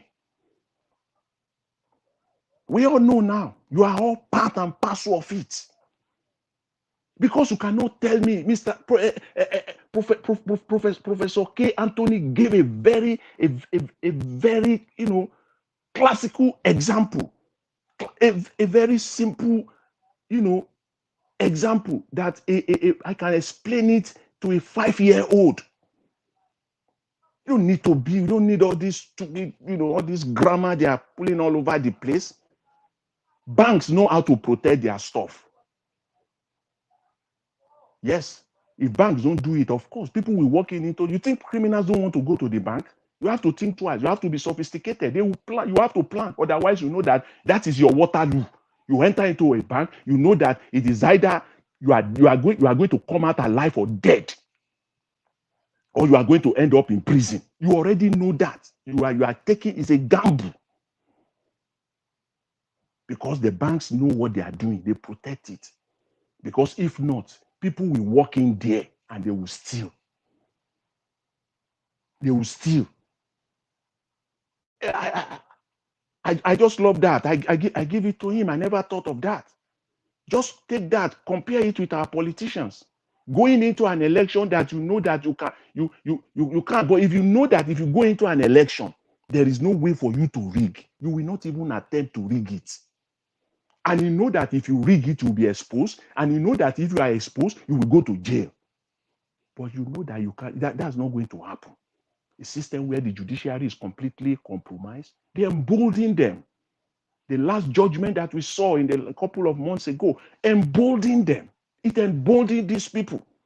And we haven't seen anything yet. We have not seen it yet. They are just getting started. It's going to get worse and worse and worse. And a politician will come and be telling people, come and vote, go and collect, register for vote, do this. Just know that that person, that politician, that political party is a thief, is a criminal himself. Without him, first of all, telling you, spend resources, go around the country, campaign for your own plan of a credible and peaceful election in Nigeria. That is my take right now, in Nigeria. So anything else that we say, whatever everybody wants to say, you see, you still have to come back to this. Which, see, what am I saying in essence? Still have to come to the table, come back to the table, a round table, and talk. Let there be a benchmark, a minimum standard, a minimum benchmark standard that must be met before anything called election in Nigeria. Thank you very much, Mr. Elvis. I will leave it at that. I really appreciate the opportunity. Thanks. Thank you, Mr. Jonathan Kisley. Thank you very much for your submission. All right. The last person on the panel is Madam Amy Bright. Madam Amy Bright, I can see you be on and off. I'd like you to talk to us. Good evening to you, ma. 8 minutes. Thank you, Mr. Elvis. Something was not good by me. I will just go off by itself, and I have to struggle to come back again. I appreciate and I thank you, and I greet every one of us here. I say, let me say happy Sunday. I don't know whether to call it happy Sunday now or not because of what happened yesterday in Imo State, Kogi, and Bayelsa. It is very sad because really, my brother Alex have said it all. I said it all. I don't really know where we are heading to in Nigeria. And I think we've been keeping so mute for long, just looking at these people, not doing anything. When out of 16 rulers in Nigeria, 9 or 10 of them have been ringed. So how are we going to do it now? Because these people are getting stronger, as I've been saying, and getting more wicked, spreading it, satanic leader, spreading it to all Nigerians. People are becoming thugs, thieves, and buying people. I don't know which word to use on those people, all those thugs. I don't know. How are we going to go with this? Because we are almost losing hope on what is going on in Nigeria now. These people are now becoming so criminal. Our state, our nation is become, if we don't do anything, if we fail to do anything, I'm sorry, where we are heading to, there will be no way. As my brother Elvis, you argued with me last time when I told you the answer so that the Fulanis are taking charge in Benin. You doubt me. Look at what is happening with Dati Adobina. Who can talk to Dati now? He studied from there. Nobody could say pen to Dati. Not that we are expecting it. We love it. But we can see the system where we are heading to. Fulanis have taken over. Where are we?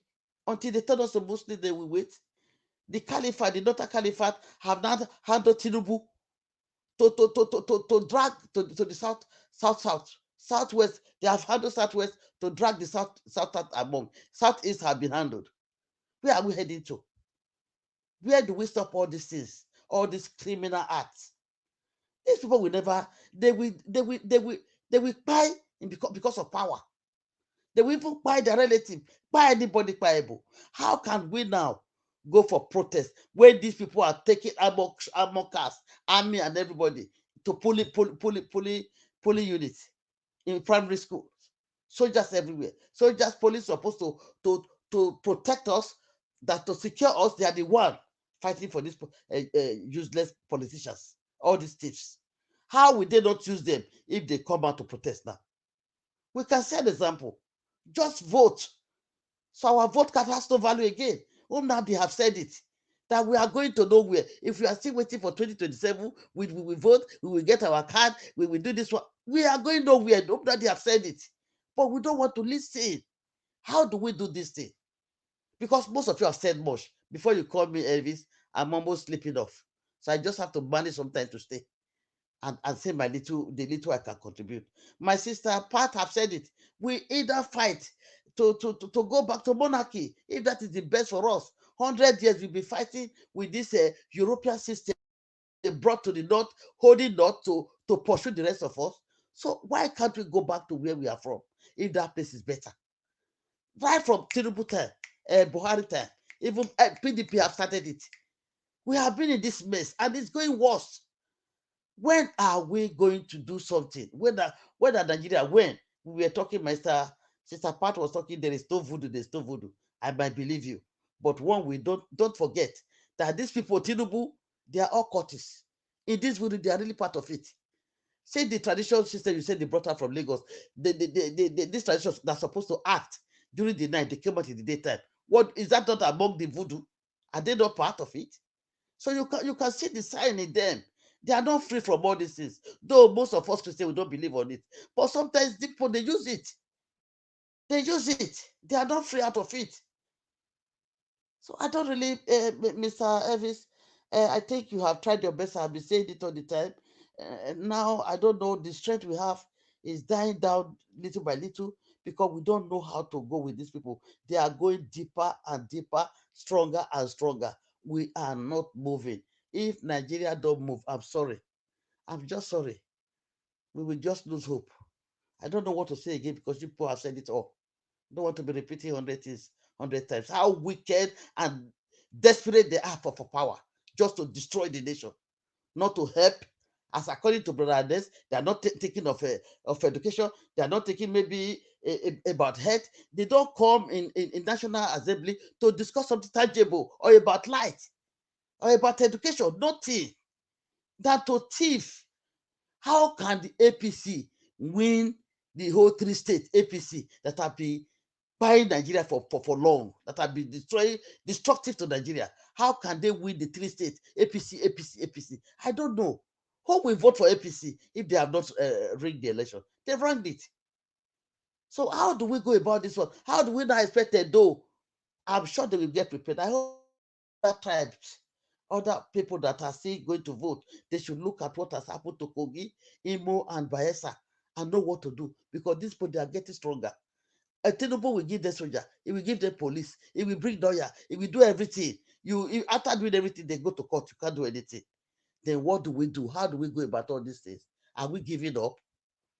Nigeria, they'll be afraid to come and see all these things, even during the election. What will they do? These poor, hungry people, what will they do if they don't see somebody to lead them? That's the problem. We were talking about our constitution. Do they understand everything in constitution? Do they? That they have rights to fight for their rights?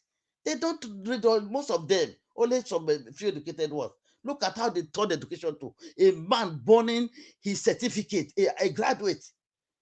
How people must have got frustrated up to. People buying themselves, people destroying things. Education that one used to love is no longer anything. You get your education, you will see uneducated people getting posts. You don't have chance, no chance for you. Why going to school then? No value again for school. Is that where we are heading to? So, my brother, I'm short of words. Please, I'm sorry. Thank you. I'm okay. Don't know what to say. Thank you very much, Madam Ame. Thank you for your submission. All right, everybody have given their submission today. May God bless you all. Fortunately, we passed 3 hours in this first submission because I wanted to quickly divert out of politics in totality. Should we still divert out of politics and go into marriages, or we should do it next? Let's vote on the panel.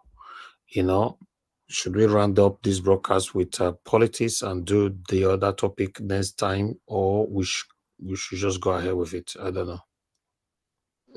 For my suggestion, Mr. Elvis, depends on you. I mean, if you want to shut down, that's fine. We can discuss another day, but I'm still here for the next topic if you want to. Okay. What about other people? What's your opinion on the panel? Thank you very much, Mother Rita, for that. God bless you for being there. Okay. Anybody still on the panel? Mr. Harris, I would have loved, because the Benin election is still coming. If you should shut it down now, how do we come to the next election? No, it's No. We're talking about this broadcast. We're talking about this broadcast. Yeah. Okay, we can go to the next. No problem. Yeah. Benin election is next year. That one is still far away. You people keep talking about Benin election like it's far away. So that's never started. I don't want to focus myself on all this Alagodaro summit they are doing and all that. I'm not interested on those things. Let proper election start. Then don't worry, we are there. We're always there. Our eyes is right there in Benin, but what has been going on for the past couple of days. Somebody also wrote me, Naja was the Alagodaro summit or whatever Basaki is doing. I did not even post any of the. I'm not interested. I'm sorry. I support you, my brother. There's no need. It doesn't change the price of rice in the market. So I don't want people to be trying Number to. one fraud for me. Thank you, my brother. That's my personal opinion. Exactly. The fraudulent activity. People God are bless accusing you, me Mr. left Alex. and right. You not talk about adopting. Do everybody, all media, they post something, you not post them for your own. You're carrying Nigeria matter, you put for head. That's what somebody sent to me yesterday, but I didn't reply though. But what's all this? I choose what I want to talk about with my media. I'm not interested, I'm talking about how Nigeria can be better. That's my main focus. When the election properly starts in Edo State, don't worry, our presence will be there. I have my men on ground. Don't worry about that. It was even my lefty Simon also that first said that he don't want to go there. To that as what is it called? Alawudaro or whatever, deceitful, whatever. We are not interested in those things, man. Oh God. Is it not allowed that he used to collect land from Ebwesi people and give it to foreigner instead of him creating work from the Ebwesi people and the local government of that area? Instead of him to call those people to come and plant trees. We don't have information about that, sir. We don't have information about that. Where was Alarodaro when Fulanis were raping our women in those states and Express Road were taken over by S-men? So we have grown past that. What about this useless governor said they have to have this 1.60 million cars? All right. to protect themselves when there's no road to drive through. What of that? They will not attack that. Anyway, before we start, before you change topic, let me talk about something of Edo election. No, but we don't have time, sir. It's just simple something. I'm not going to take more than a minute. 1 minute.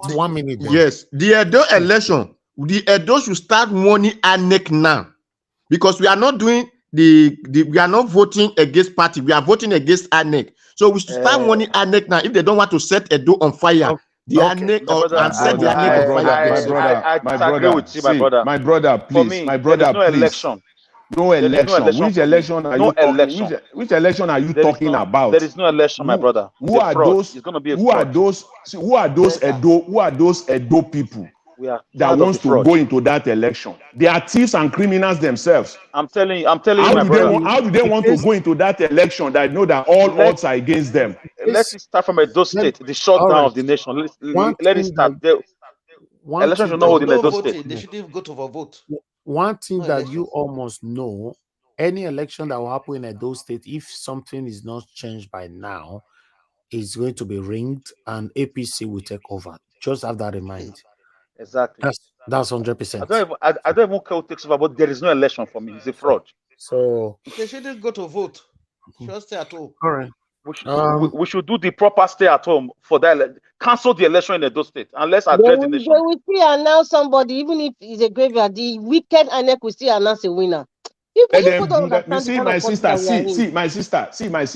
Let them go ahead. Let them go ahead and announce their winner. Let the other political parties who have signed up to be opposition forever, let them be an opposition forever. Because if you don't want to be an opposition, if you don't want to be an opposition forever, you come up with your plan, with your own plan on how to deal with it. If you know, my brother, if you know what Edo people have gone through in the past 4 years especially last If you are 4-5 talking years. of Edo now is PDP, so they cannot give it to APC if they did not go for election. Okay, please. Can we end the election, please? Please, except you guys want to continue with this topic, I can give you one that so that we can, I said we want to switch to something, not just open another episode again. Election. Even the election of a thing is giving me headache. Repetitive statement, they give they stress I bet switch before Black Panther comes. Switch. Mr. Ellis, Black Panther is requesting for link. A Black Panther, as you all they come, wait for the request for that link. No can't talk about politics for you. Those state is safe. We are done with politics now. INEC generally is fake. It's a fake body. All we right, all know thank now. you, Mr. Alex. Thank you. Let's just forget about election or politics now. We're done with it. So we're going to be switching to everyday lifestyle about you and I, most especially people that are married. If you know you are married, you are listening to us right now. Even though you are also single, you can still listen to us because the whole situation concern you, it concern me, concern everybody. Because as you can see, the rate of divorces, or how do I put it on, that is going on in Nigeria at the moment and in Nigerian community across the world. I cannot say all over the world. In Nigeria and in Nigerian communities across the world, it means that Nigerians in America, in Canada, in the UK, everywhere, the rate of divorcing each others and all that is getting high, and a lot of people have put the blames on women. Some have put it on men. Some have put it on side chicks. Some have put it on side what do they call boyfriend? Not side boyfriend that they call that side because the side only side chick can no reach side big or whatever whatever you call it. Okay, so all the blames have been going left to right, and we don't. Somebody unmuted, and I'm hearing myself back. Okay, I've muted you, Madam Ame. So because of this, the rate is really high. Trust me, most men don't have respect for their wife anymore at home. Maybe because of what they relied on outside. Why most women don't have respect for their husband. And please mute yourself, Madam Ame. I muted you just now. You just unmute yourself again. Because I'm hearing myself back from you, okay, Amaka, you say side he. Okay, good. Thank you very much. Side he. Okay. So yes, most men don't have respect for their wife at home anymore. And why most wives don't also have respect for their husband, based on different things, in abroad now, the rate of married women cheating have also very, very increased. I don't know why, I personally they cheat for inside code. I don't understand that, but still, I would like us to listen to this video and take reactions, then we'll take it from there. Because I want to hear from you people. I'm here to learn, so all these kind of topics, some the big past person. But some of now they here, you guys are older than me, I believe. Hearing from submission from the comment section, from callers, and from the panel, maybe a lot of us will learn from this. So let's take this video first. Maybe we'll take it from there. Watch this, guys. Your relationship or marriage. Side chick never destroy your relationship or marriage. Your relationship was destroyed by your man who never value nor respect the relationship he had with you. Auntie, abeg rest. Side chick, your marriage was destroyed by a man who never valued your relationship. Side chick did not destroy your marriage. It is the man that destroyed the marriage. Why are you so petty? See, let me tell you, a man stays on his own. Let me speak in English now. A man will sit down, gather his money, then carry his money, go another family, go invest, go buy, in fact, go pay this woman dowry in full. And you think he wants to come back and have a home that is not peaceful? Let me tell you what you'd rather say. 100%, let me say 75% of marriage crashing today are the result of women. Let me clap for them. Women feel so entitled. They feel so entitled and so relaxed after they've gotten married to you. They feel they have won those other girls that they were dating before. 75% of marriages crashing down today are the result of women. You have refused to understand where this man is coming from. You have refused to amend. When the man is telling you this, you're doing your own. And you're saying that side chick, side. Auntie, the marriage is being broken by you. It is destroyed because of you. Because even the Bible said women are the pillar of the house, of the home. So women's house, I mean home is not even home again, it's house.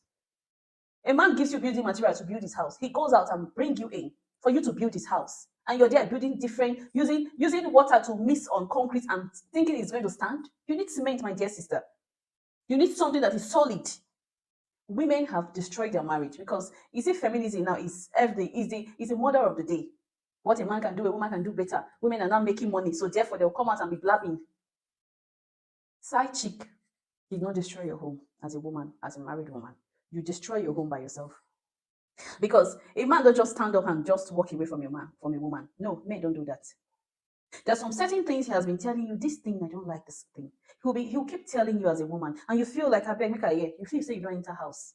You feel you don't get boy, you don't get gay. So like you don't honor Chiruzo, you stood on the door. You think another woman will not enter, or even though he doesn't want to bring another woman, he will just push you out because his mental health matters a lot. And you're talking, you're saying your husband. Which husband? Which husband? If you as a woman, you do your duties very well, you think that man is going to bring another woman on top of you. I know the Muslim practice it, but that's not the reason they are taking a second wife. So women are so disrespectful. So women are so full of themselves. They have pride. They're so egoistic. They don't want to bend, especially when they start making this thing called money in your house as a man. They don't listen to any trash you have to say. In fact, what you're saying is trash to them. Because if you even threaten them with divorce, they don't even shake. Like me, I don't even tire yourself. Now you realize that. If you go to homes, you will know what men are going through. You come and talk about the man is a man that no, stop it. You are too mature to be thinking that way.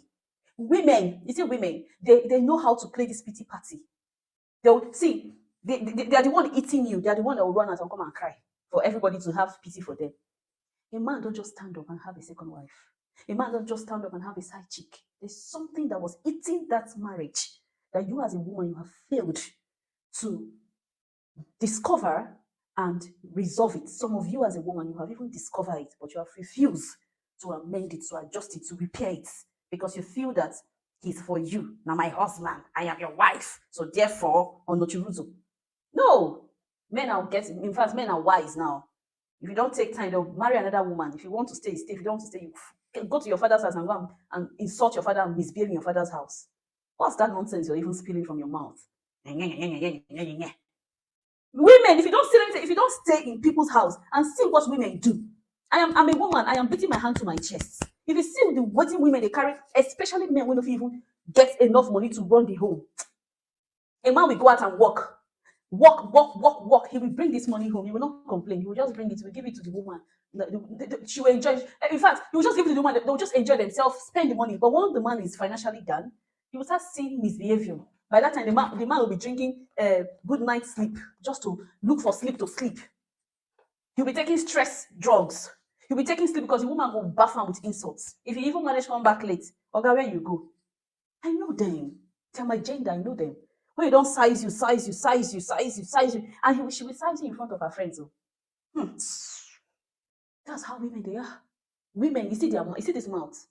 God bless women with that. But that is not the reason God blesses us with mouth. He blesses us with this mouth so we can speak into our husband's life. We can speak into our home. We can speak into our own life. Stop it. Now, side chicks self, they even help the man outside. If you don't know me, you know now.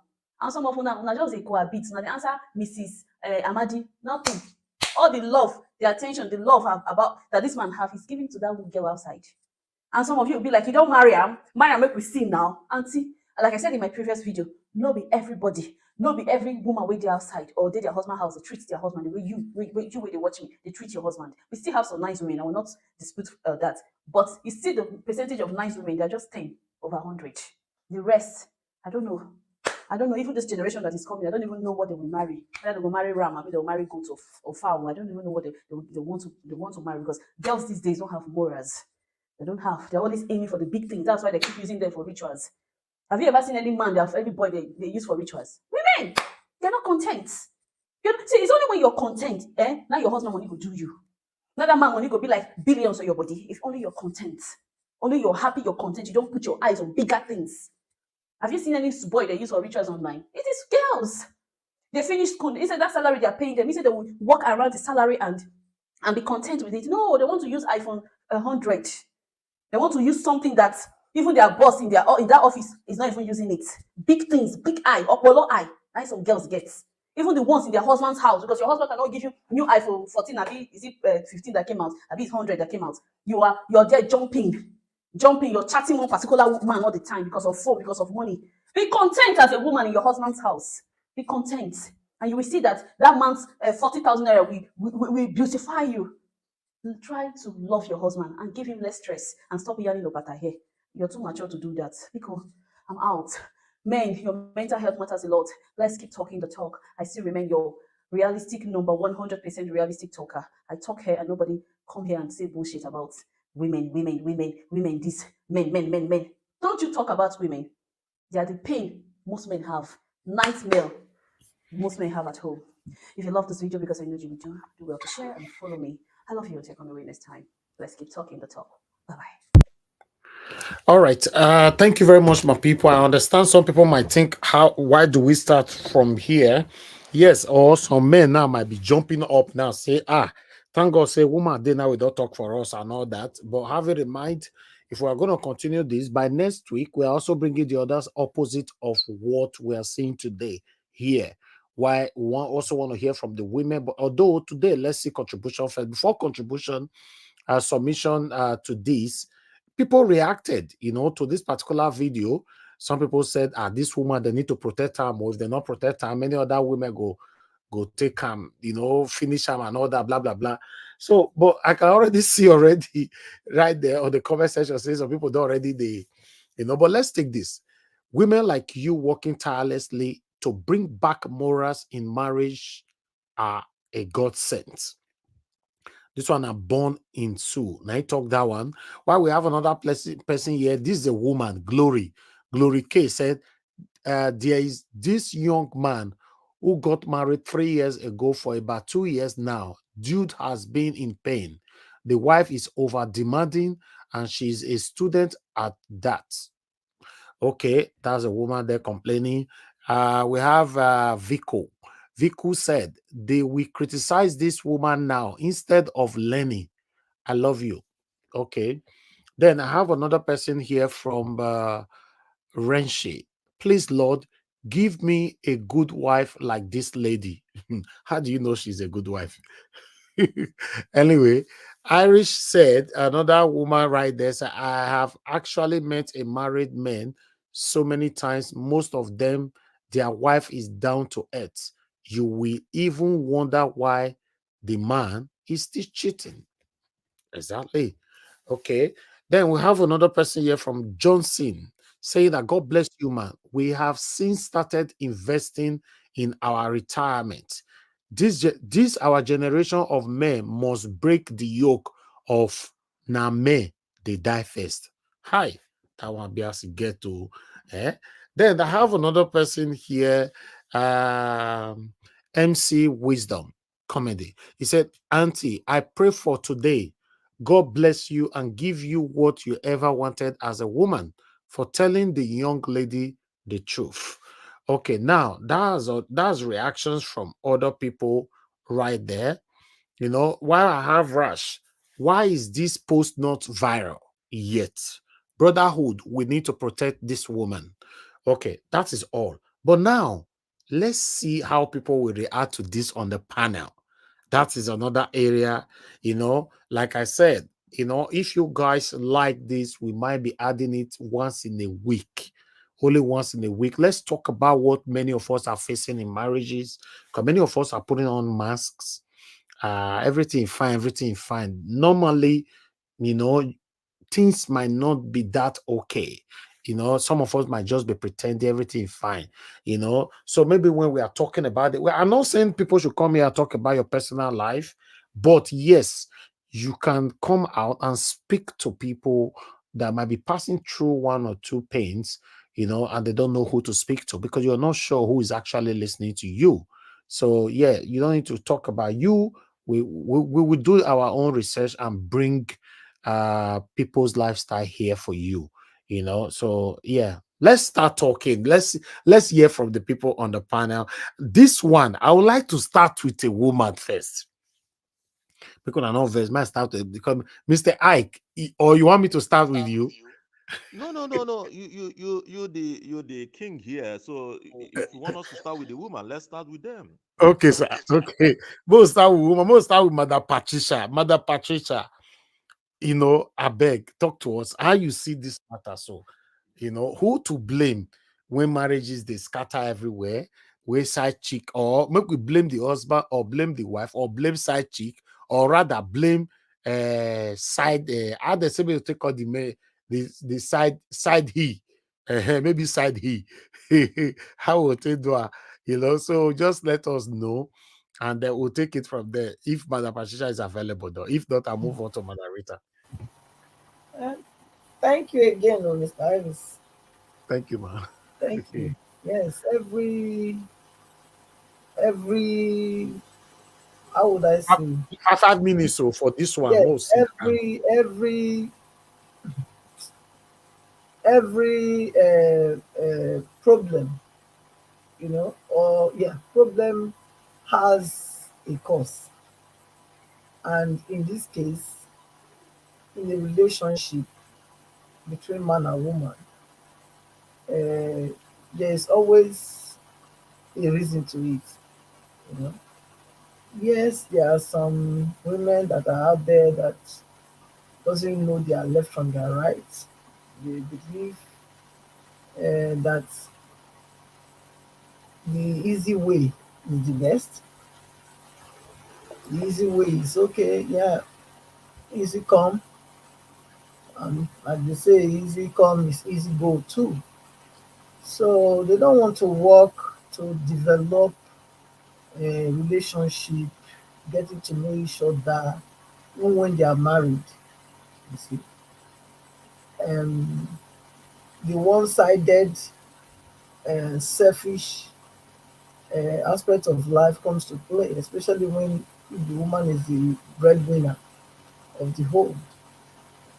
But they tend to forget sometimes what the man has been doing before they met.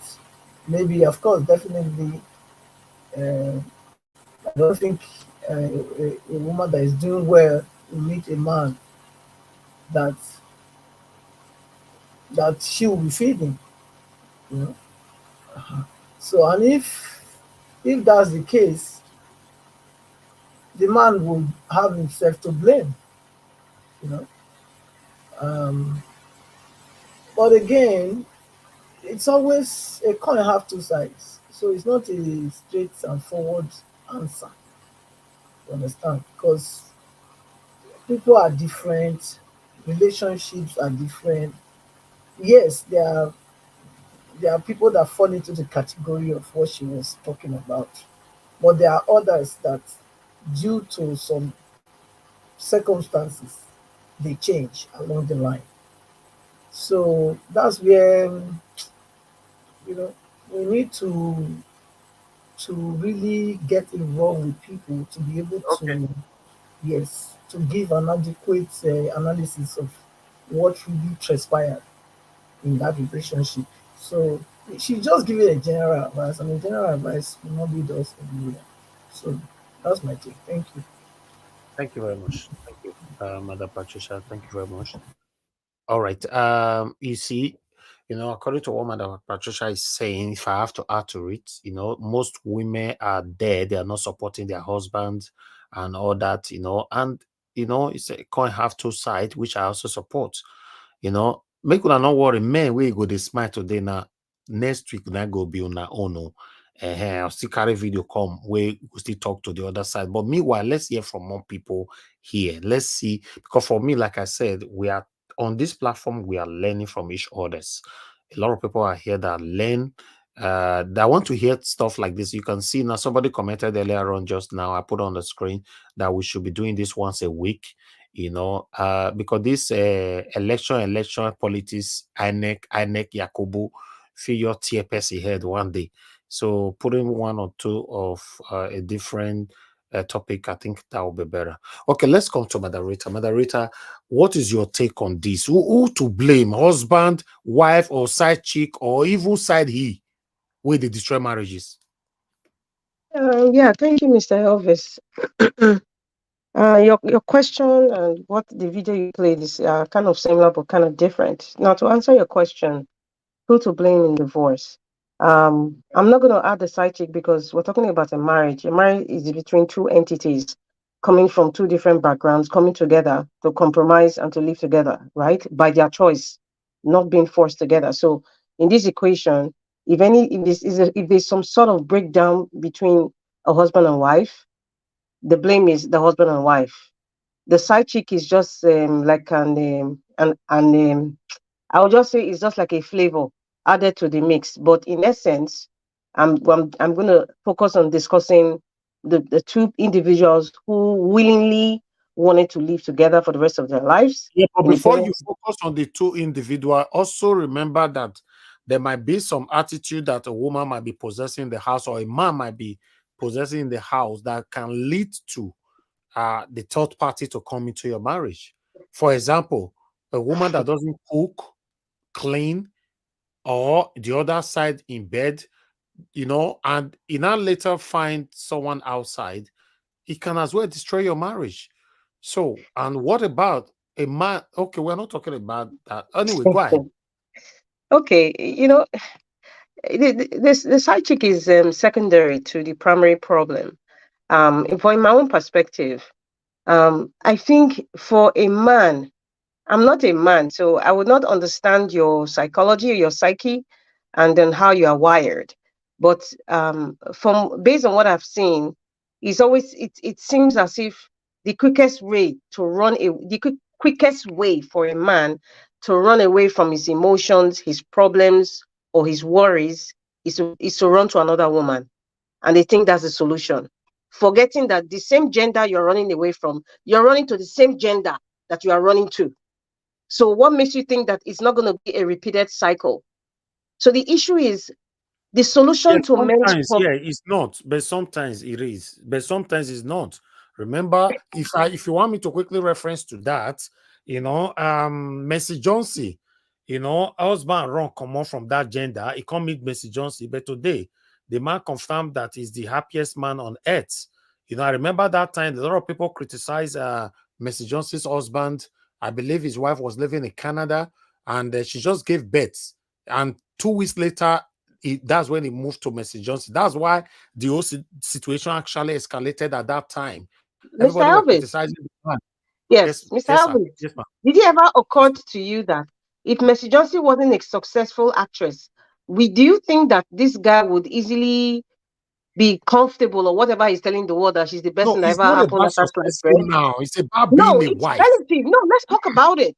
I'm just No, putting it out there to you. Has it ever occurred to you that if Mercy Johnson wasn't Mercy Johnson that we know her for? I mean, she was already a popular, successful actress before he married her, right?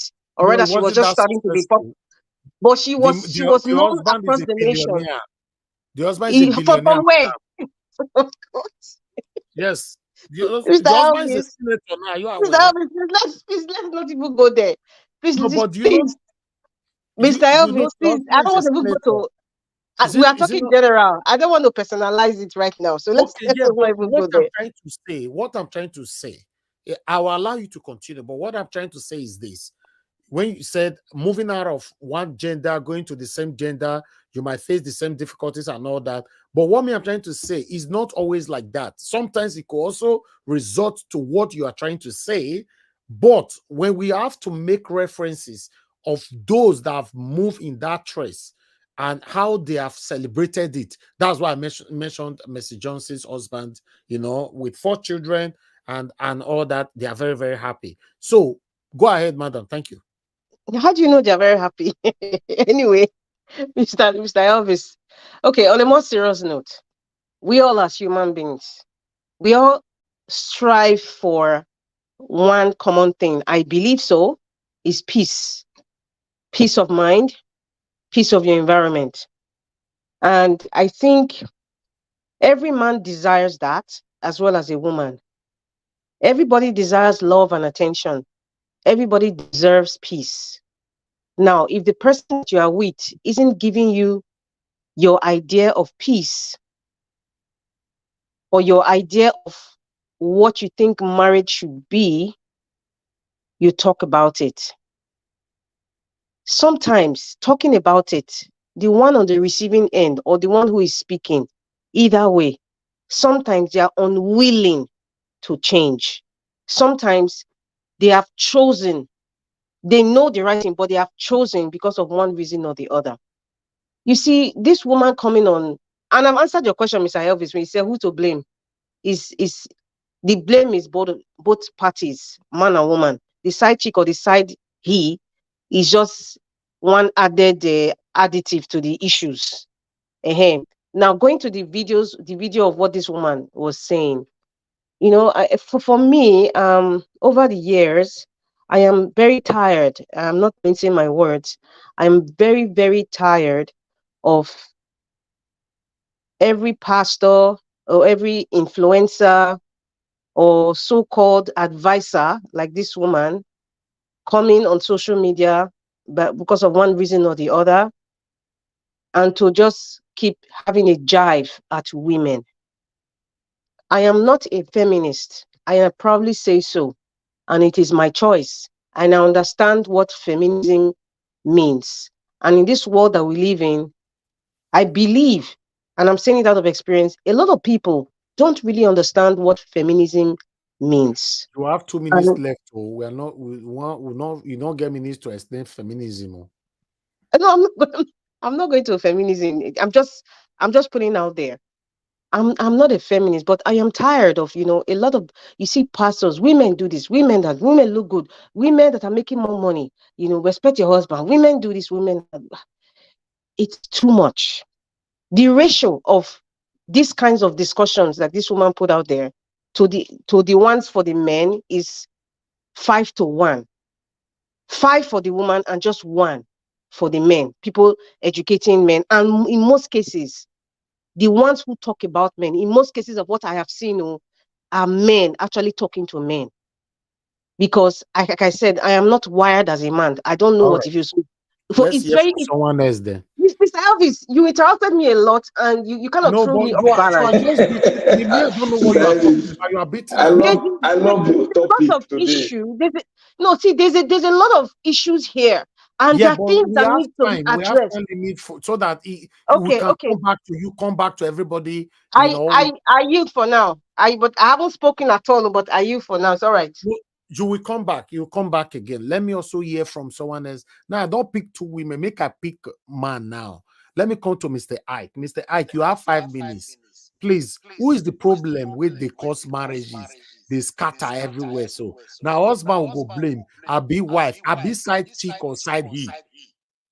My brother, this is not a yes or no answer. There are so many things that are affecting marriage. One, the marriage I'm talking about is between a man and a woman. I'm not interested in these other ones that they are practicing now. There is a calculated attack on that institution called marriage by agents that I can call negative agents or agents from the devil. Because if a country must go well, it starts from marriage. If marriage is good and that institution is respected, the country will be good. Because all of these people that we see and we say, God forbid, they are from homes. So if their homes are good, the country will be good. So there is an attack on that institution. Another thing is there is pressure on women. People think the culture think that a woman is only respected when she is married. So you find out that there are women that have done so much as single women that have lifted the world. But each time they come home, they are not treated with respect. So many of them just to satisfy that cultural pressure and expectation, they go into marriage. And when they go into it, because it is forced, they go into it with different intentions. Now, from the beginning, God gave a role to a man and gave women roles. There is not supposed to be competition in marriage. Man has his own role cut out for him. A woman has her own role cut out for her. Now, when these roles have started interchanging, and women, instead of playing the supportive role, some lazy men have decided to give them the lead role. There are so many young men now that when they want to marry, they are looking for a fully made woman that is coming from a very rich home so that their work will be less. So when they go into such marriages and the equilibrium have tilted, the woman is now playing a role that is not traditionally her own. And like they said, he who pays the piper dictates the stone. When a woman starts playing the role of winning the bread, it shifts the equilibrium of marriage and issues will start coming up. The woman will no more so much respect you because you have delegated your job to her. And then there are roles that the woman play that the man cannot play. No way. The woman, the 1 woman minute more, sir. cannot, the woman cannot bear a child. So if you allow the woman to play the role of winning the bread and still playing her traditional role, things will start going bad. I don't want to blame the man or the woman in this whole thing, but everybody had to understand their role. A man is supposed to love the wife, and the wife is supposed to respect the husband. If these two things are done, marriages will get better. And of course, let's not rule out prayers too. Okay. So I don't want to put any blame on anybody, but I Thank think you. the institution of marriage is under attack. Thank you. Okay, thank you very much, sir. Thank you, Mr. Ike. God bless you. With the rate of divorces that is going on in abroad, especially abroad, Nigerians in abroad, you can see a lot of people have put that blame on competition because you mentioned competition just now. A lot of people have put that blame on competition, financial competition, career competition, and all that. So maybe that is what is leading to marriages being destroyed, or rather causing confusion between themselves in abroad. But nevertheless, let's hear from Mr. Oduwa. Mr. Oduwa, what is your take? If we have to focus, because we have been abroad for long now, what is your take? What do you think that is causing loss of marriages, divorcing issue, or whatever that is going on now in abroad? Should we blame the men or women, or side chick or side he? Mr. Do, are you there? Can't hear you. You need to unmute yourself if you are there. Okay, let me move on to the next person. Okay, Mr. Dua is not available right now. Let me see. Mr. Alex, I would like you to talk to us if you want to just talk on this topic. Please. You have 5 minutes. Thank you. For me, I'm not an expert in this type of. Don't need to be expert. Don't you have a woman? Yes, You don't yes, need expert. yes. I just have to lay a background so people won't judge me harshly if I go astray during my verbosity. I'm not really an expert in things like this. Yes, I just feel like somebody said. I will stand on I will serve as a continuation from what the previous speaker said. People should play their traditional roles. A man should love the wife. A woman should be submissive. A woman should respect the husband, and the man should love and care, protect the wife. So I still feel a lot of frustrations going on in Nigerian marriages. Still, as to the root is on politics, it's on leadership. I tell you, I prove it to you. In other countries, government supports newly wedded couples. with a lot of funding, sometimes facilities.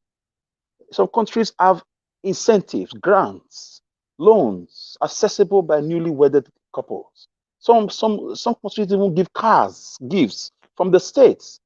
This thing Mr. Alex, what you are saying right now, our women in abroad have access to all of them, and they still Yeah, be. I'm going. Yes, I'm going Yes, somewhere, so sir. don't because no, what I'm you are trying starting. to say that the problem that is causing divorce, marriages being divorcing each other or Okay. whatever in Nigeria Yeah. is because of lack of government support, right? Is that not Yeah. what you're saying? Yeah.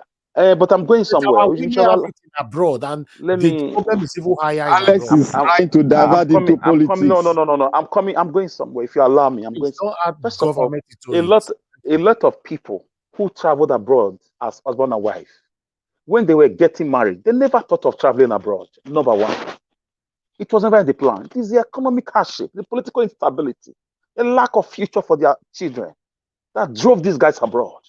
And going abroad, there is going to be status quo change in body metabolism, in character, display from both angles. Strange environments, strange cultures, Eldorado sometimes.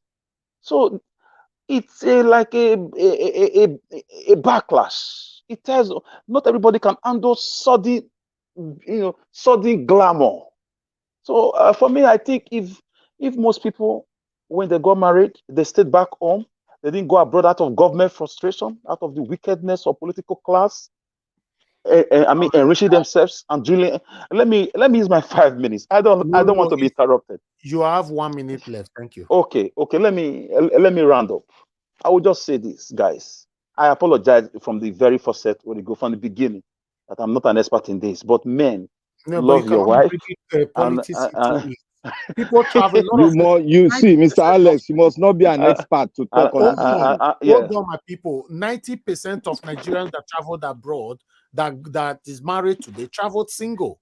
So why are you saying couples traveled? How many couples? Nigeria was many people who left during this what's it called, Jackpot syndrome. Their marriages No, that one crashed is like that like one is rusty mango. within the 10%. I'm even 2%. I'm saying 90-something% of So- Nigerians in abroad. Many of them left single. They met their husband, their wives in abroad. Yeah, okay. Nigeria, thank you very much I for mean, your time. shift her up small, 85%. Yes. I will leave my fellow panelists to make justice to this topic. Thank you, Nigeria Watch. Thank you, Mr. Alex. Mr. Alex is, he's only good with politics. He's not good with these things. This kind. They bring verbacity. They promise. We say marriage does scatter. Now why you now they play? No, we say marriage does scatter. Do you want your scatter? The remaining marriages finish. Verbacity. Don't mind now. In Nigeria Watch, Lao Semia. I apologize from the beginning. Semia in Nigeria Watch. You were the bang. You try to talk economic issue don't come now. You don't talk slow. No, normally, my brother, the remaining marriage now we say we will protect. In your the verbacity. It doesn't say problem don't come. Eh? The guy don't care about marriage now as it is. So. Nigeria Watch na case, I swear. I beg. You don't put it back. Nigeria Watch, you know what you do? Yeah. You put it back for your throat. You know if you talk again. If you know you are married and you are listening to me now, I apologize on the behalf of Mr. Alex. All the vaba, cocoa, and messy we speak of now. It will never affect your marriages in Jesus' name. Amen. Amen. So let's move on. Let's move on to. Okay. I would like to hear from Madam Luke. Madam Luke, thank you very much. Thanks for the support, your financial support I received. May God bless you. Thank you so much. I'd like you to talk to us on this topic. You are so welcome. God bless you too. Thank you. All right, let me make a joke. You have 5 minutes, so your joke is inside 5 minutes. It's going to be very brief because I don't like long talk. Okay.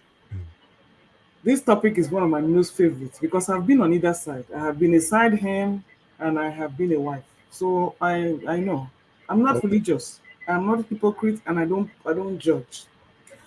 Why I like what Mr. Alex said, that people forget that we have a spiritual connection to the homeland. I don't care where you migrate to. I don't care where you meet your spouse. I don't care what amenities are available to you. Once you are totally disconnected from your roots, there is no way you can make anything successful of a relationship. Number one, did we have good role models? Number two, do we get into marriage out of love or out of convenience? What exactly do we... When I was 23 and I finished graduating, the only option I had to do was to get married. It's not because I wanted to go and I wanted to advance my own mind. That was the only option for me to do that. Now, coming to what Mr. Alex said, they forget that when you are poor and you are in poverty, love is the furthest thing from your mind. And it doesn't matter if anybody gives you a whole house, a car, whatever, you will never be satisfied. Because there's always going to be a void. And then you carry that to America or wherever, that emptiness is still there. And you're going to be remain dysfunctional for life. So that lady that came in and was saying women. I asked her, is this woman married? Do you know what it is to make a successful marriage? When two people cannot think alike, there's no way you can make it work. It doesn't matter if it's the man or the women. And like she said, mental health is another issue. Most of us have no business getting married. We just want to do it because we want to fulfill societal expectations. We have no business getting married. Back to what I said again, conclusion, we had no good role models. Our parents, if I look at the kind of marriages when I was growing up, the only way I would have gotten married is out of survival and poverty. I would have remained single for the rest of my life. So, in all essence, heal your heart before you drag somebody else into your life. Because if you are not whole spiritually, there's no way you can embrace love. Look at the whole of Africa. Do you see anything love in that whole of that black continent? Is there anything like love in that whole black continent? So, whether it's a man or a woman, it doesn't make a difference. We are doomed to fail in our relationships. Is there any hope? Back to your politicians. I don't see any hope. In any aspect of our lives, we are doomed because they all connect to each other. Thank you. Okay. But what I was actually also waiting to hear from you, I don't know if I can ask that. Yes. Many of the people leaving their husband today or leaving their wife, what do you think is the causes? I just told you. Spiritual poverty. I just told you. Even with all the comfort they have in abroad. When you don't know God.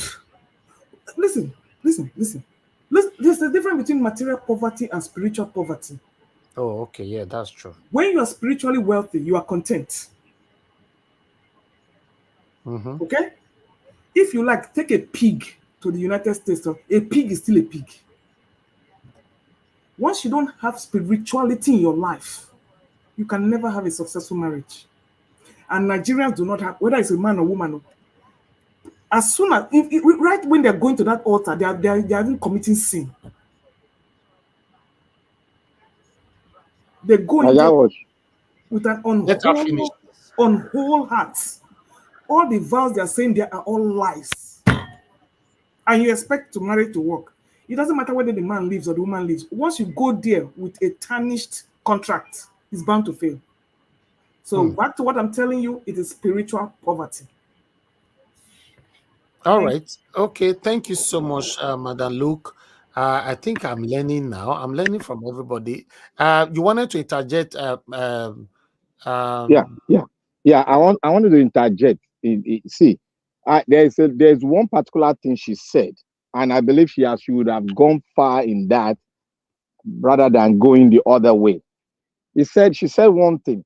Once you dissociate yourself from your root, and you go outside, you now feel that you can exchange your root with somebody else's own culture, then there will be an interference in your mindset and the way you go about things.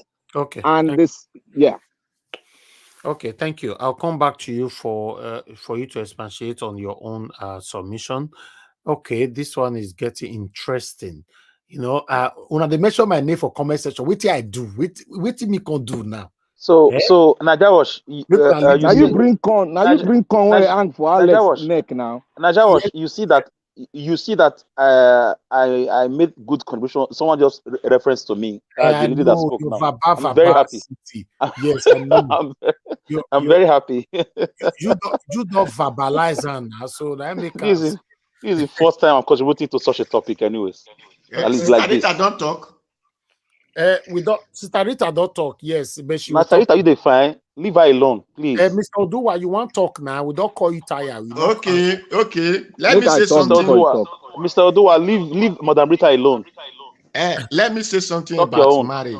You get the reason what we have now is marriage, not marriage. So it is our fathers or great grandfather that have marriage. That time you have the source of what you need in your backyard to take care of your home. So the occupation that time we are farming, and that is why they can marry to have children, so that they can increase in their company. So then, as many of the children you have shows your richness in your society. So, and as many of women you are able to take care of are your subject. So this time around, which is not the white man culture that enable you to get married to one man and one wife, and this person you are getting married to cannot have respect for you, you could not have respect for her. So that is why marriage is like that today. It's no longer marriage, it's managed. Because I will use myself example. When I went to Redo that day, they were telling me that this person you are going to marry now, you do this, you do that. The woman were taking, I look at this woman, I say, if not because I want to take you to abroad, what concern me concern this kind of marriage? We are just managing so that if your character could not fit my way, we leave. Because you were once another man's wife. I was once another woman husband. We did not come together to stay. A moment you are not the first person to tear that pant, it's no longer marriage, it's managed. So that is where, that is the reason, the respect, the mutual, or the first person. What do you mean? What are they tearing? What pant is that? Do you mean a pan of iron, or what are you talking about, man? I want you to expatiate that. Leave her like that. Leave her like that. No expatiate. You continue. Mr. Najawash, we are here to learn. We are here to learn. So, don't worry, I'll tell you. That is why, though people said, no let am go, make you tell us wetin you mean by tearing that pan. Okay. Edo used to make parable that Okwemia no fear uge. Okay, go ahead, sir. Don't explain now, please. So they said that is there is a woman doesn't forget the first person that passed through that railway. What railway again? Is it federal government? Okay, the first person that did the first person that did It's going to railway. Please move on. So the first person that did Vaga, a woman can never forget it, whether good for the woman or bad for the woman. He never forget the first person that did your time is up. Okay. Thank you. Thank God. Thank God. Thank God. What railway? We don't have railway in Edo State. What railway? You go book now, go know the definition. Go ask elders for Edo State. They don't tell you. I just opened my dictionary here now. I cannot relate. Let me call Mr. Alex. Yes. I thought you have a vocabulary. You have a dictionary now. Go ahead. Yeah, but I just opened my dictionary here. One of my dictionaries, but I cannot see what. Normally, you don't sleep. I best sleep, Mama, please. You know, they don't wake up. Railway don't wake up. Mr. Elvis, why are you always obstructing me when I want to ask questions? Mr. Elvis, why are you always obstructing me? When I ask questions about Which railway and question? tearing of What do you mean I by said railway again? the guy said railway and tearing of something that you know in hospital they Tearing of say skirt. pant of oil. I don't know what that is. Mr. That what you Alex, meant? I beg. Let me talk before you start to explain that railway and fancy. I beg. Exactly. Black Panther. Choose your 5 minutes, I beg. You see, thank you, Mr. Najawa. This is a very good topic, a very great one, and it talks more on us as humans, how we can, explain our character, explain ourselves culturally, and explain ourselves economically. And all these that I've mentioned comes into play when it comes to marriage itself. One thing I like to thank everybody for a great contribution, and I like to thank the woman that expressed herself that Mr. Naija watch play. I'd like to thank her because that is what she has seen and what she's bringing out. And nobody should blame her. This is what she has seen and what she has experienced, I guess, and that is what she's bringing out. So it's left for us to analyze it. From that thing from that picture that you showed to us, from that video, I would like to take at least 40% from the lady, because she dealt more on the character, or the character displayed that she has experienced in a marriage, in marriages. Some marriages, not all marriages. That is how I see it. Okay, now I will start from this aspect. You see, like one of our leader, one of our brother explained here, you as a man, you cannot take the place of a woman. And you as a woman, you can never take the place of a man and feel that you're going to be successful in that position. It's never done. God did not make it that way.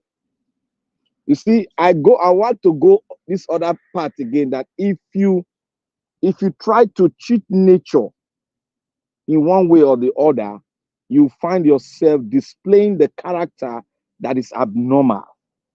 Now, if you cut yourself from your root, from your source, and you try to take the source, try to retake your source from another root, then you are going to have a frictional force, and the frictional force will bring about a sort of explosion.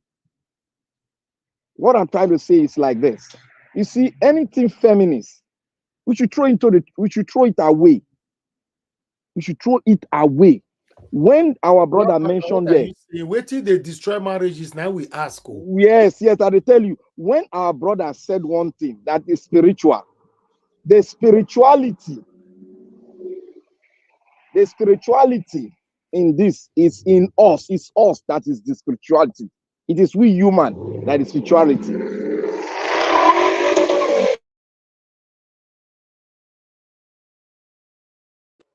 Sorry for that itches, that guy.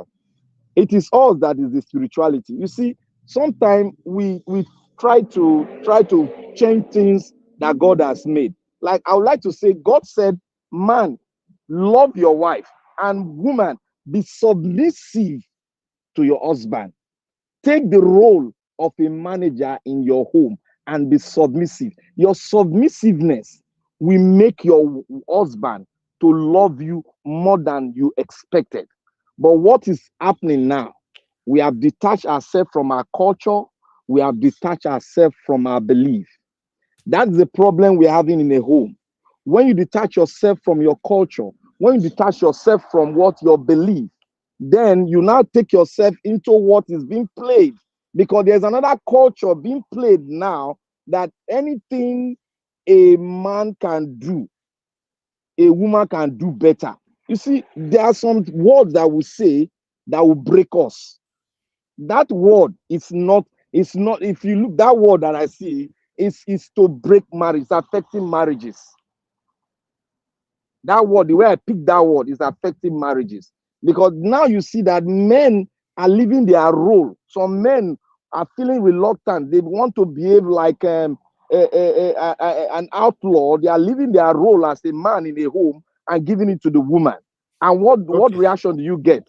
You get a reaction that is abnormal, and you now start saying the woman is, taking over your space. No, it is you that gave it. the woman is also behave like a woman, and the man is also behave like a man. There is no equality. Like Okay, me, to so me, that means what you are saying now, your minutes is up. But let me ask you this question: what you are saying yeah, now, because I'm still not getting it. Because if you have to fix a problem, you need to know where the problem is coming from before you can fix it. yeah. So Yeah, who in terms of statistically, who yeah. to blame now with the rate of high Okay, divorces in abroad, statistically, in if I Nigerian want to, communities? if I want to put percentage, you see, the role of a woman in a home is managerial, is a manager. And if the manager is subjected to something else, then the home is broken. The woman has a big role to play. And I would like to put it like this. If I want to put percentage, I would like to give 60% problem to the woman, while the man gets 40%. Thank you. Thank you. Madarita, which one can still be spiritual starvation again? Starvation for kitchen and beef for which area? Anyway, let me pick this call. Hello, good evening to you. Your name and where you calling us from? Hello. Hello. Hello, good evening. Thank you very much, ma'am. Good evening. Okay, Yeah, that's love of God is my strength. Good evening to you, madam. It's love of God. I want to speak about this marriage issue because you're asking why marriage does not work In abroad. most homes, both in abroad. Do you say in abroad or Nigeria all over the world? In Nigerian communities, and I'm not talking about all over the world. Yeah, Yes. I will speak about it. Number one, I want us to look at marriage. I know marriage is ordained by God originally, but I want us not to put spirituality into marriage. I know God ordained marriage, but some people, they are not religious, but their marriage work. Most I agree. problem that we have in our marriage is impatience, lack of communication, especially the women. Some women cannot understand their husband. We are talking about women today.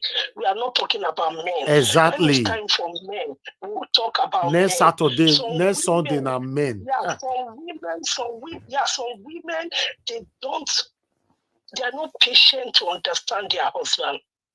And I will say one thing that I noticed, that people might not agree with me. You see, when we are looking at civilization and you are asking your husband to go into the kitchen and teach his food, and for me, I think it's wrong. Because when my mom was growing up, when I was growing 100% wrong. I saw my mom serve my dad. And I think because, yes, let's look at spirituality now. God made men as the head of the home, as Christ is the head of the church. If a woman, if you are not patient, your eye is looking at what your fellow woman have.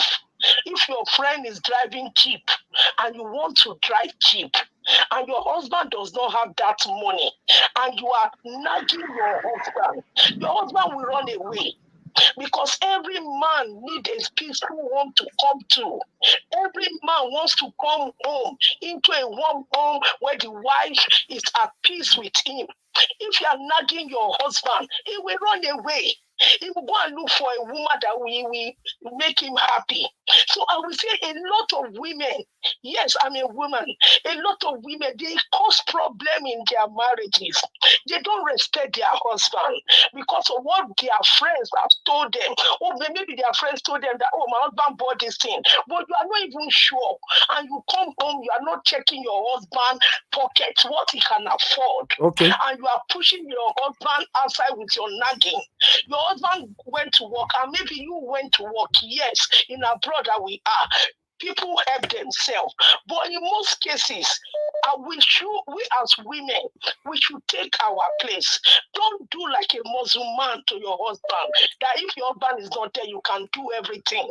You are a woman. Put yourself in a place of a woman. Let your husband do the place of a Let's husband. hear from someone else. Thank you so much. Have that mood. The Lord will help us. Thank you. Thank you so much. Thank you. You see, Mr. Najawash, sorry. I'm very sorry. happy to say this one they come from woman now. Me not they talk anything. Najawash, sorry, Yes, sorry for give me 1 minute, please. But you see, I have hold on, just hold on. I have Tony Africa on the phone. Tony Africa, good evening to you, sir. Talk to us. Good evening, sir. Thank you very much, sir. I greet everybody. I greet you. So I didn't want to speak into the political atmosphere today because I'm totally against the election. We should start to boycott them. No. Excuse me. We are talking about something else, not politics, please. I know. Go ahead. I don't want to say that the reason why I called you, that I have not been listening to you guys since you started the broadcast. Okay. Thank you very much for your concern for the citizens of Nigeria and the Black Africans in general. God bless you, okay, our ancestors. So meanwhile, the point is that all this dragging, talking is not necessary because Alex already finalized the situation. Alex is speaking right there for the sport. So what he said is the absolutely truth. Hold on, sir. Sorry, sir. Let me go learn. Not like I will take it up to 1 minute, please, sir. Alex said that it all boils down to poverty. Anybody that leaves Nigeria to go to abroad, whether they marry there, they will be hustling to support their respective family. That's why things are not working. Look at the white people when they come to Africa, they come together, they are happy. They don't think about sending money to their family back home in abroad. That's why unless I've already finalized everything, once you have a good government, you have institutions, people who live to Nigeria, who live in Nigeria, those are spiritual aspects. So the country where they stay for the Igbo not the divorce, right? For Germany. Oh, Igbo the divorce, but you know that they have a swinger clubs. They know how to manage that scene. They don't have so much problem. They don't divorce. Even when you are divorced, you are still together. Like like the mother of my daughter. Anytime she likes me, she can still call me. Most of my ex-girlfriends, they say, "Come on, we play together," and then we, bye-bye, choose. But in the case of Nigerians abroad, it's poverty. Okay. It's poverty. Thank you, Mr. Tony. I say couple to the detrimental to the last one you said. I want to interject. Okay, thank you.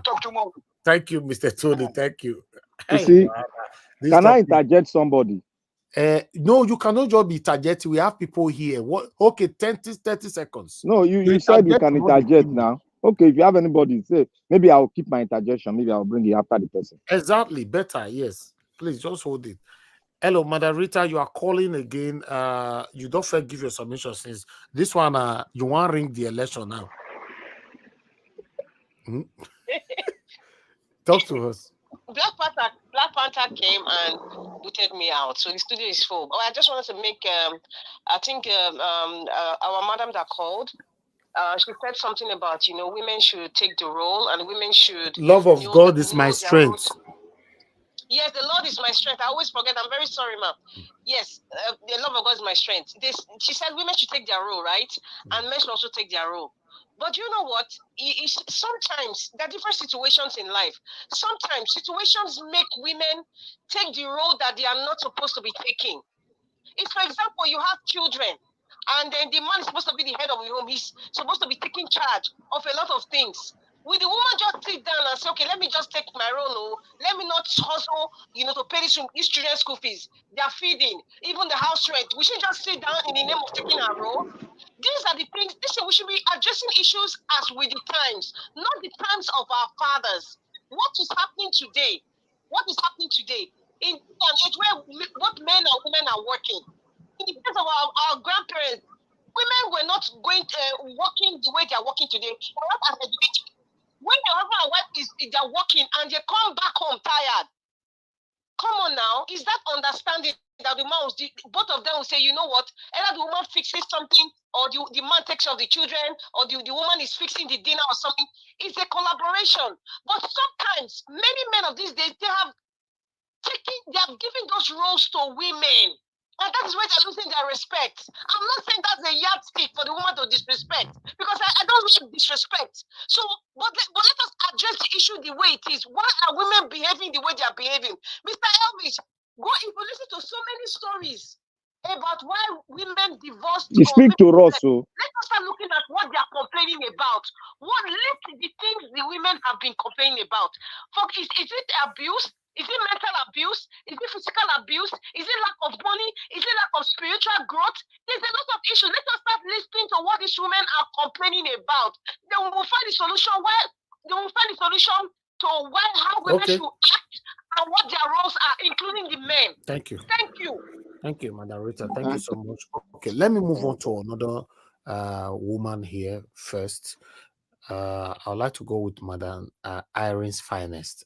Madam Irene's Finest is here with us on the panel. It's good to have you on the panel. This is why we call companion today, this woman. Good evening, everyone. All the panelists, Mr. Elvis. now you are Mr. Is it Mr. Oduwa? Now two of them make you come. You said they mention your name for comment section. You just they talk with it, they make me mention your name. Now they mention how they go. You say for the comfort where they for abroad for with women where they for abroad. Now they ask you which comfort. So I greet everyone watching. Mommy Diaspora, Sister Rita, Mr. Black Panther, Mr. Alex, everyone that have been holding the program going all this while. Thank you all for always supporting our platform. I'm here today. I'm excited. At least we are discussing something different from what we have been saying for the past 1 year, so it's a bit exciting. What I want to contribute about this thing, though I didn't see the video that was played earlier or the story of somebody that warrant the topic, but my little contribution is I'm not here to criticize man or woman or something. I just want to point out some points about this topic. Actually, we are all learning from each other. I might be right, I might be wrong, but I'm convinced about some of the points I'm going to point out. Like Mr. Ibe is talking about comfort with women abroad. Abroad is so stressful. In Nigeria, at least you see some housewives, they have their domestic staff helping them out with some of this stuff, or even having some relations coming and going, some that are permanently staying with you.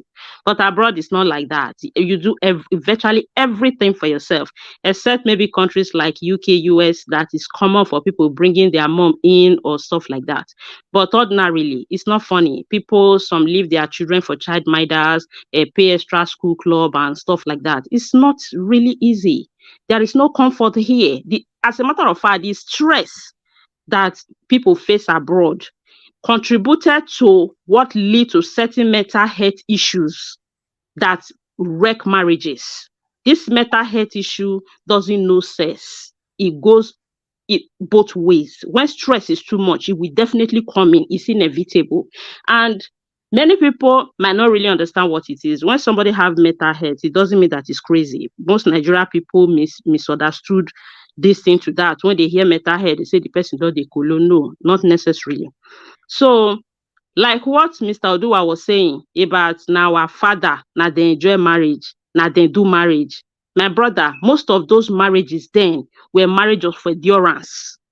I am not saying it's good or it's bad, but most of those marriages were marriage of endurance. And I can boldly tell you that most of them never experienced what is called love in marriage. They did not experience it. It might work for them or not work for them. I am not here to dispute that. But this idea of every time saying our parents, now they do marriage, no. Most of those marriages were just marriage of endurance. There were really a lot of suffering in those marriages back then. So while most of us growing up, we saw it, we never really know what it's all about in marriage, emotional, torture, psychological, some go physical, a lot of problems were in those marriages. But there was this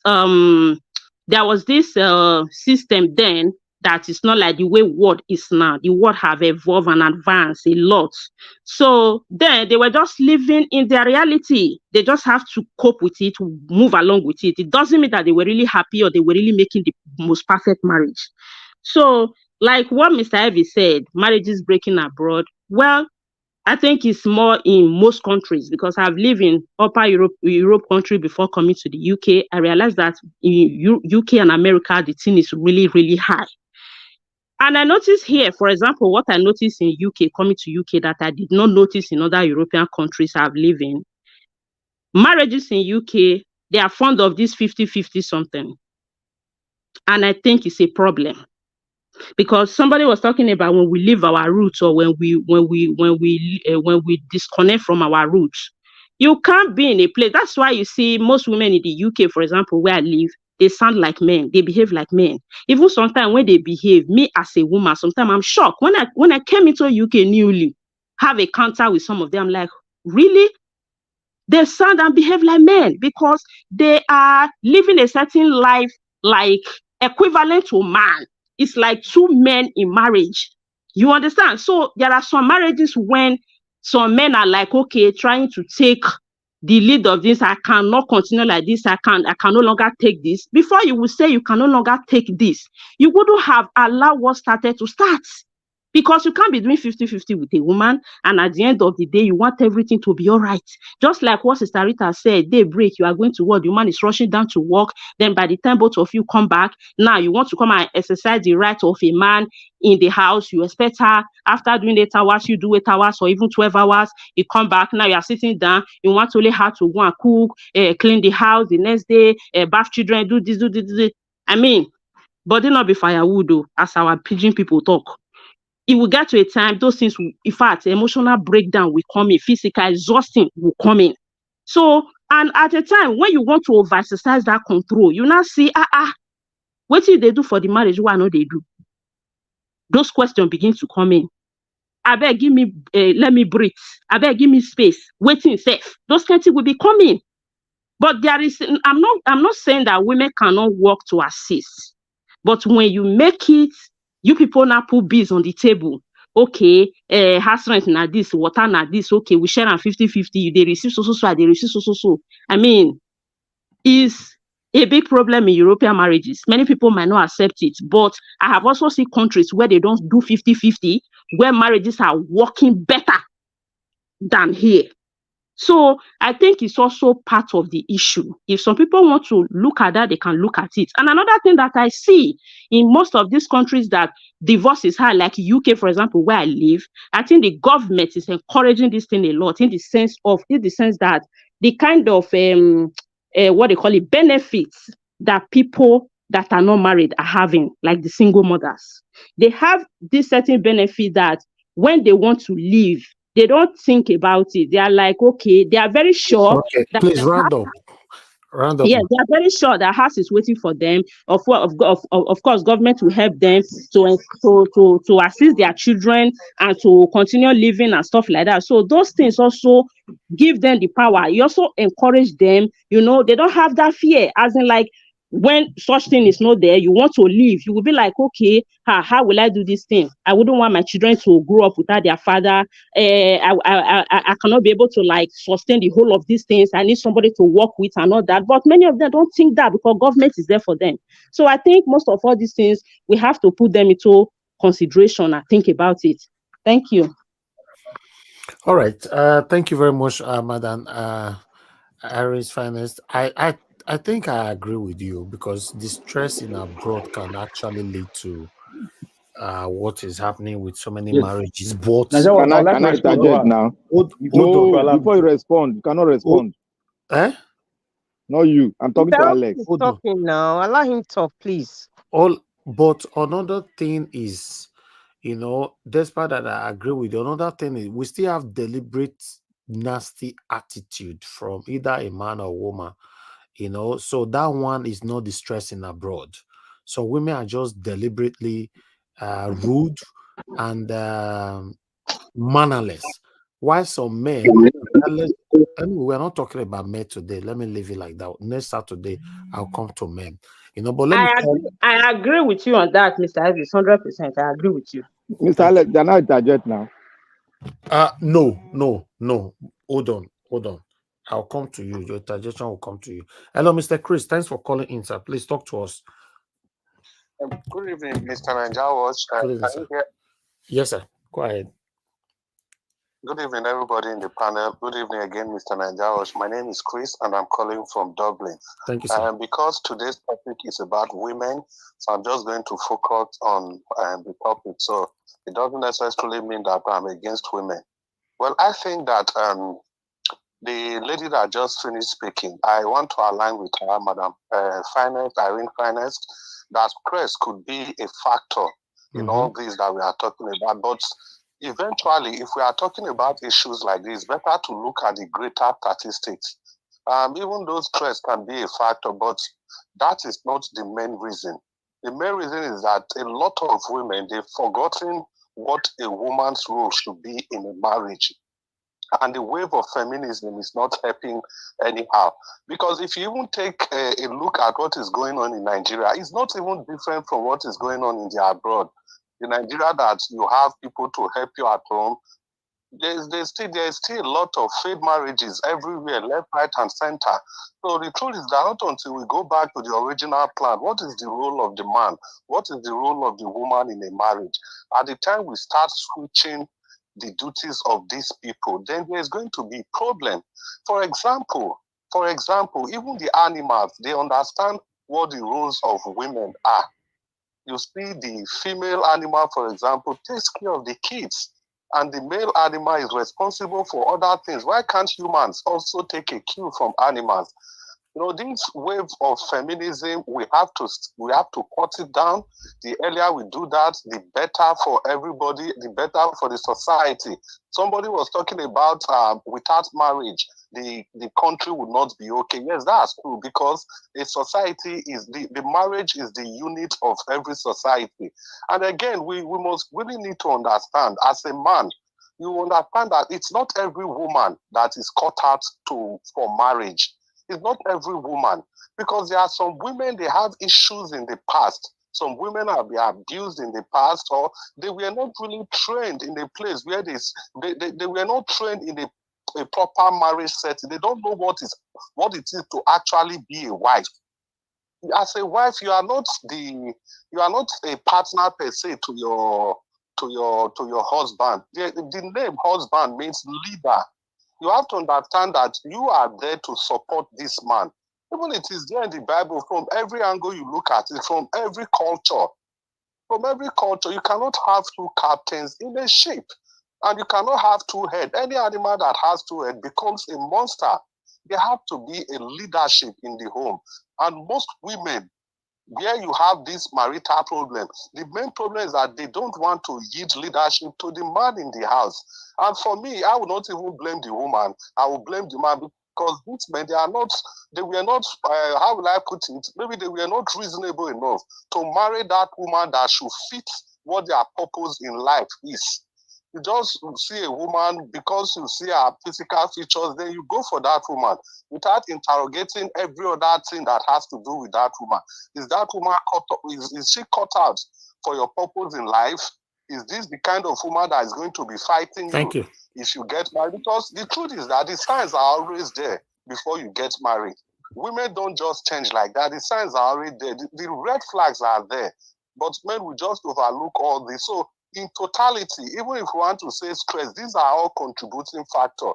But eventually, it is the woman that knows why she's not respecting her husband, that knows why she doesn't want to stay in a marriage. Because ordinarily, marriage is supposed to be a thing of pride for women. But at the time you start seeing a woman that's ready to lose her marriage for anything in that matter, then she has other things that has become an interest. Because there's something people used to say: once a dog starts barking the owner, you know that the dog is being fed by another person. That's just the way it is. So not every woman, because before women get into marriage, the background, you have to look at the background. You have to take care of those things, emotional baggage. Those things have to be taken care of. Thank you very much, Mr. Nanjawa. I'm grateful for the opportunity to contribute. Thank you very much, Mr. Chris. Wow, that one. Okay. Like you talk it's not for men today. Next Sunday, we'll be talking about men. So let's come to the next person on the panel. Somebody wanted to interject. Black Panther, you wanted to interject. Go ahead. Yes, I wanted to interject too, but I was Alex, go ahead. Then after you, I'll go ahead. Okay, after the meal. So before you people talk, Mr. Elvis, let me make my contribution so that I can get up. So that I know everybody has spoken at least twice. Interjection for 30 seconds. Exactly. Okay, go ahead. Mr. Jonathan, just go ahead with your submission. 5 minutes, sir. Okay, let me just do it briefly. For me, is the way I see it and the way I know it from my own little brain is that when it comes to marriage, for me, what I see there, the main issue I see there is the foundation.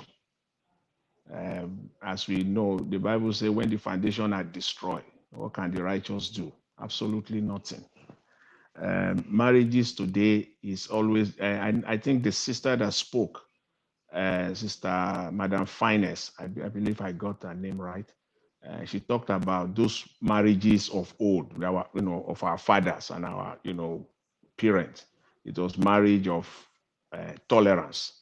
But I must also put it to you that today we also have marriage or marriages of convenience. So you put them side by side. Back then, I agree with you. There's most of them, it was marriage of tolerance. Those women, our mothers, most of them, they just tolerate and they can't speak out. They can't speak out. Today, what we're experiencing majorly is marriage of convenience. People go into marriage because of what's in it for me initially. They look for money. They are looking for money. They are looking for beauty. And in most cases, this beauty, most cases, they are even artificial.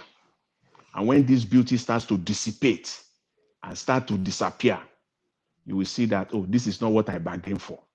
The man will start looking outside. So it is always at the beginning of it. See, there are men that will do everything for a woman. You will do everything for that woman. Give her everything. The woman will still not be satisfied. At the same way too, there are women that will do everything for a man. The woman, the man may not even be working or maybe contributing maybe 10% or not even working at all. It is the woman that is doing everything, contributing to the family, protecting the home, protecting her husband and everything. Men like this, I know this now I'm talking from experience. There are men that even at this, they will still go out and be carrying women. When the woman have done everything, absolutely everything. So what is the issue there? The problem, I always come back to that same issue, the foundation, especially marriages that we're seeing today. It is the foundation. And when they get into the marriage at the beginning, because you have a motive at the beginning, you don't even know the woman you are marrying. You don't know the man you are marrying. You only get into it. Some people even get into it now because of backyard and blom. They just marry woman as silly as that. For those silly reasons, they go in and they marry woman. It has nothing to do who the woman is. It has nothing to do with even the character of the woman. Nothing. It even have nothing to do with the family to even do a little bit. It is just me, what I want for myself. And then when you get married, in no time, all these things will begin to show. And then the marriage will not be able to stand the test of time. Any little thing, pim like this, is all over. So it is the foundation why people are going into marriage in the first place. That's just what I want to say. Thank you very much. Thank you very much, Oga Jonathan Kisley. I agree with you. Thank you so much. Let me see the next person that we can. Okay, Mr. Alex, you wanted to interject earlier on. Go ahead, 1 minute. Yes, number one, and it's just a suggestion first and foremost. I think we should sometimes bring in specialists or therapists on these matters, people who are knowledge reservoir or knowledge synagogue on this issue. Not sure one, you need that's one. on it at all. That's one. My then brother, two, my brother. see that. See, those are give me 1 my minute. brother. I've done 20 seconds already. And she gave me 1 minute. Because you are going, Mr. Alex, it's because you are going controversial right off the bat. See all those specialists you talk about, they are even part of the problem in marriages of today. They are messing up marriages today. My 40 seconds. My 40 seconds is still there, Mr. Najawash. If you allow me to quickly finish. Alex, are you married? Thank you. I give you as an assignment to find out that, but I still have 30 seconds. Okay. Mr. Najawash, I want you to yes.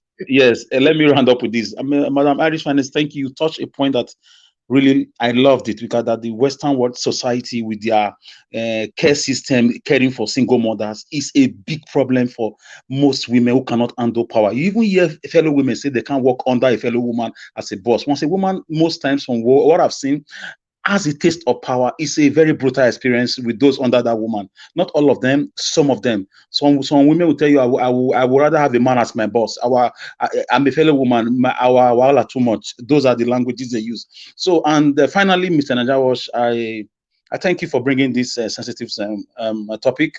I'm not an expert. I'll just keep listening. Thank you. Let me stay at the basement. Thank you. Other thing is that because my turn we don't now. have enough time. Hold on, sir, please. Because we don't have enough time, I think next time maybe we can just bring it as a solo rather than adding with another topic. You guys can contemplate about that to know, because next Sunday now we are bringing the other part of men. So okay, let me pick this call. Sorry guys, this call will be coming in since. Good evening to you. Your name and where you calling us from?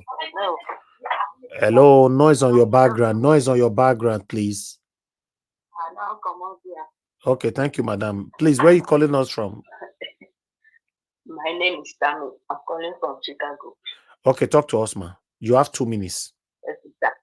No problem. Yes, what I want to say about we women, I'm a woman and I'm married. A woman, I agree with the other speaker, I don't know her name, that said the woman should be contented with whatever the husband and her are providing. And in the marriage, you have to open up to each other, no secrecy. No secrecy. And don't always look that your friend is having this, you don't have it.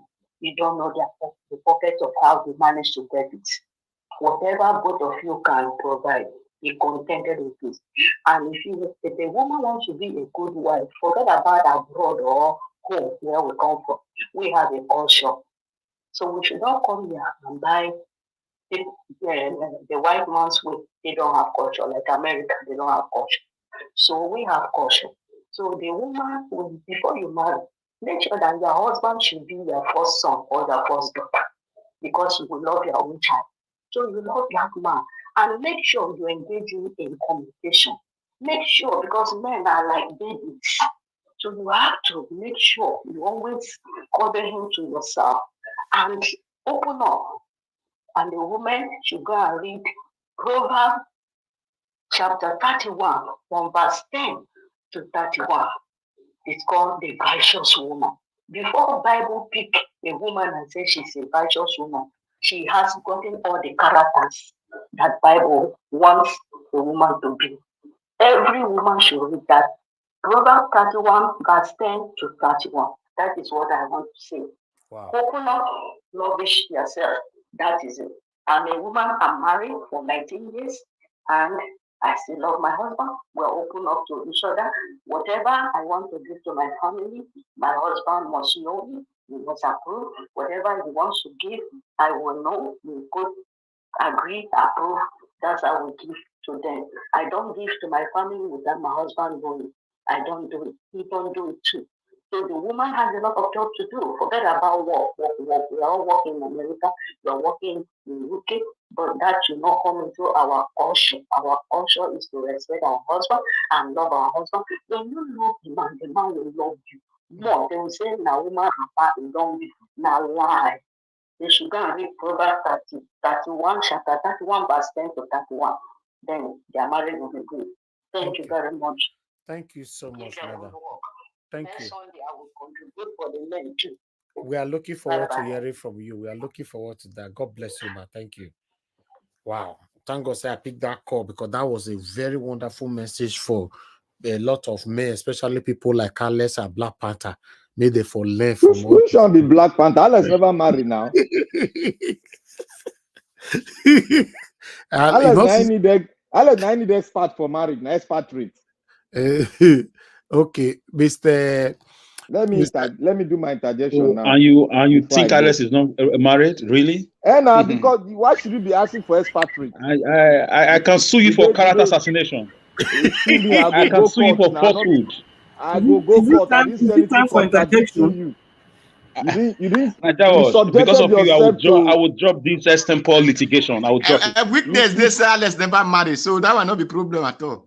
Thank you, Wepa. Thank you, my father. All right. There's a visible conspiracy here in Nigeria Watch, and you are quiet let me about interject, it. Alex. It's a conspiracy. Don't disturb me. Let me Make una interject. leave Alex alone, I beg. Will I leave my Don't let me brother alone? interject. Don't disturb me. You're always disturbing me. I don't know what I did to you. I owe you money. Okay, give your interjection now. Now you Okay. only have 30 seconds. Today, yeah. This man don't start you again every time. You see, one thing I want to place out here is that we are talking about the women today, and we also talk about the men next time. So we should always be next Sunday. Next Sunday. Okay, now you see, there's one thing I noticed, and I don't know, Madam Rita, you find it difficult to tell that this woman role, this is wrong, and it does not help the younger ones coming up. You have to be plain. We are not saying the woman is doing. We know all those factors everybody is bringing in, but the fundamentals is what we are looking at. The fundamental, the basic.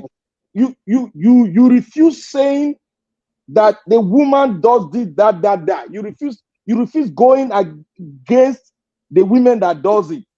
You don't ever put a leg on the ground. When talk about feminine, you don't ever put a leg on the ground. This is not today. You did not listen to me, sir. No, I listen very well. You have to be very plain. You're educating people. No. There are younger ones watching. You heard me. Okay. You didn't listen to me. And Mr. Alex, hold on, there's nothing like expatriate. Mr. Black Panther, if the message I'm observing you, I'm not accusing you, I'm just observing you. Please, can we not talk above each other's voice? Thank you. I am not finished now. You are interjecting me. I've not finished yet. Because you mentioned my name. I am not. You can talk after I finish now. You can talk. I'm not. Madam Rita, please hold on. Let him just finish. You have 10 seconds left. I'm not going against anybody, but I want us to educate the people.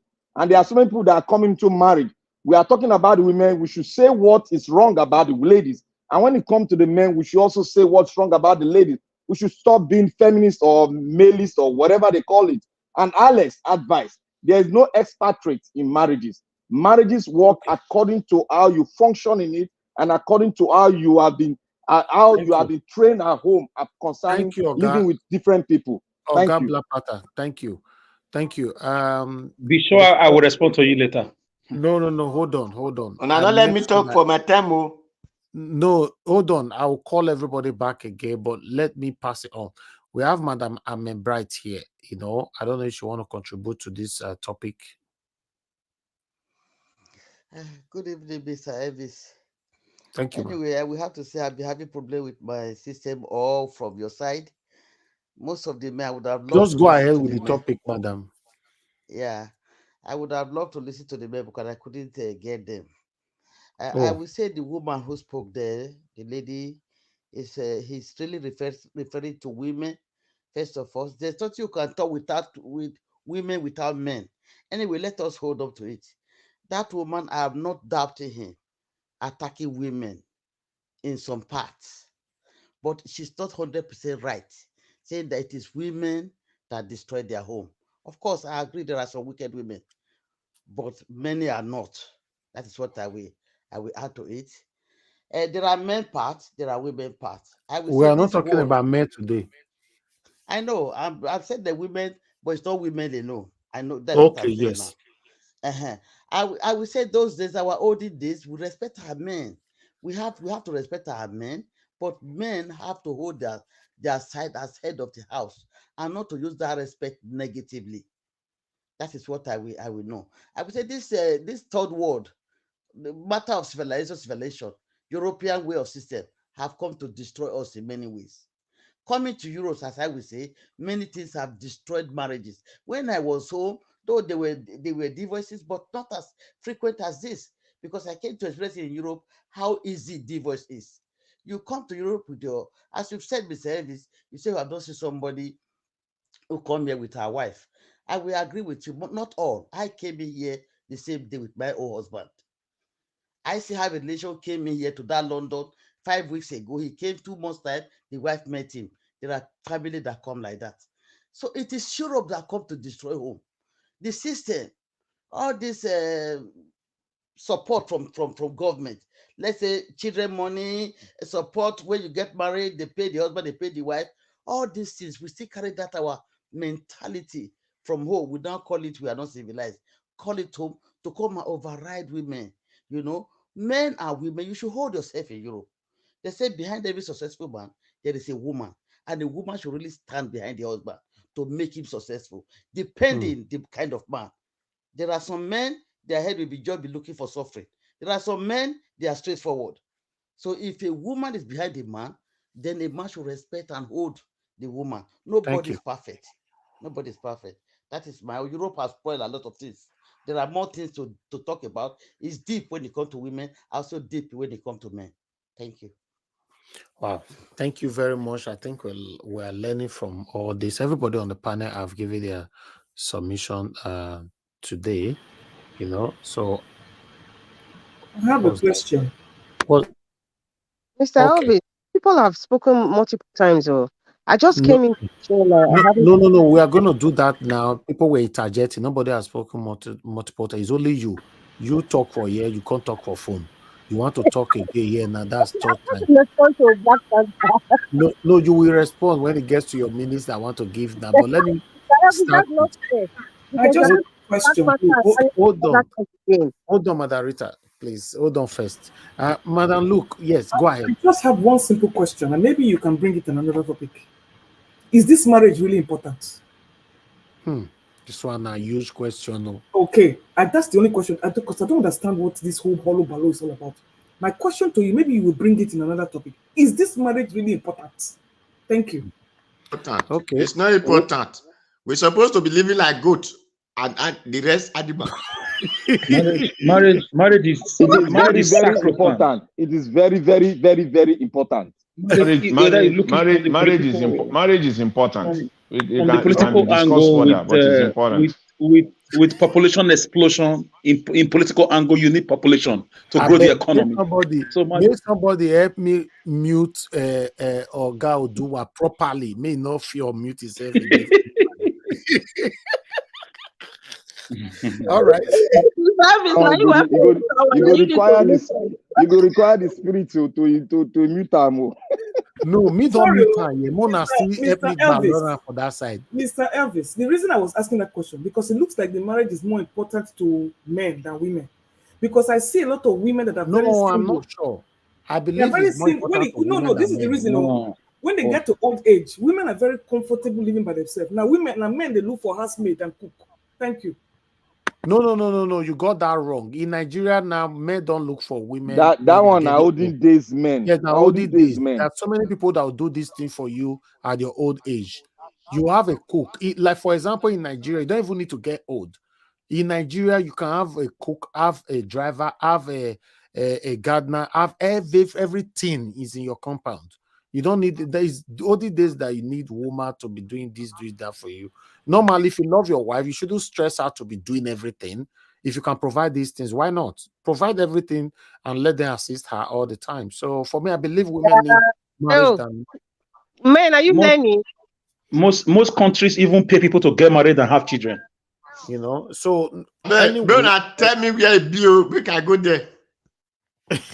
Unless got black. I said, "Mona, help me mute a part. A powerless and Alice. Alice said you said mute because you talk magical things at times. Okay, all right. That question though is a very used one from Madam Luke. If marriage is very, very important, because I saw a platform where a lot of debate were going on. Although many women there were just saying marriage is not important and all that, blah blah blah. So for me, I think one day we'll bring it here. Although many of you have responded, that is very, very important. So, but let's see how it goes. We'll find a time for that. But next week is for men.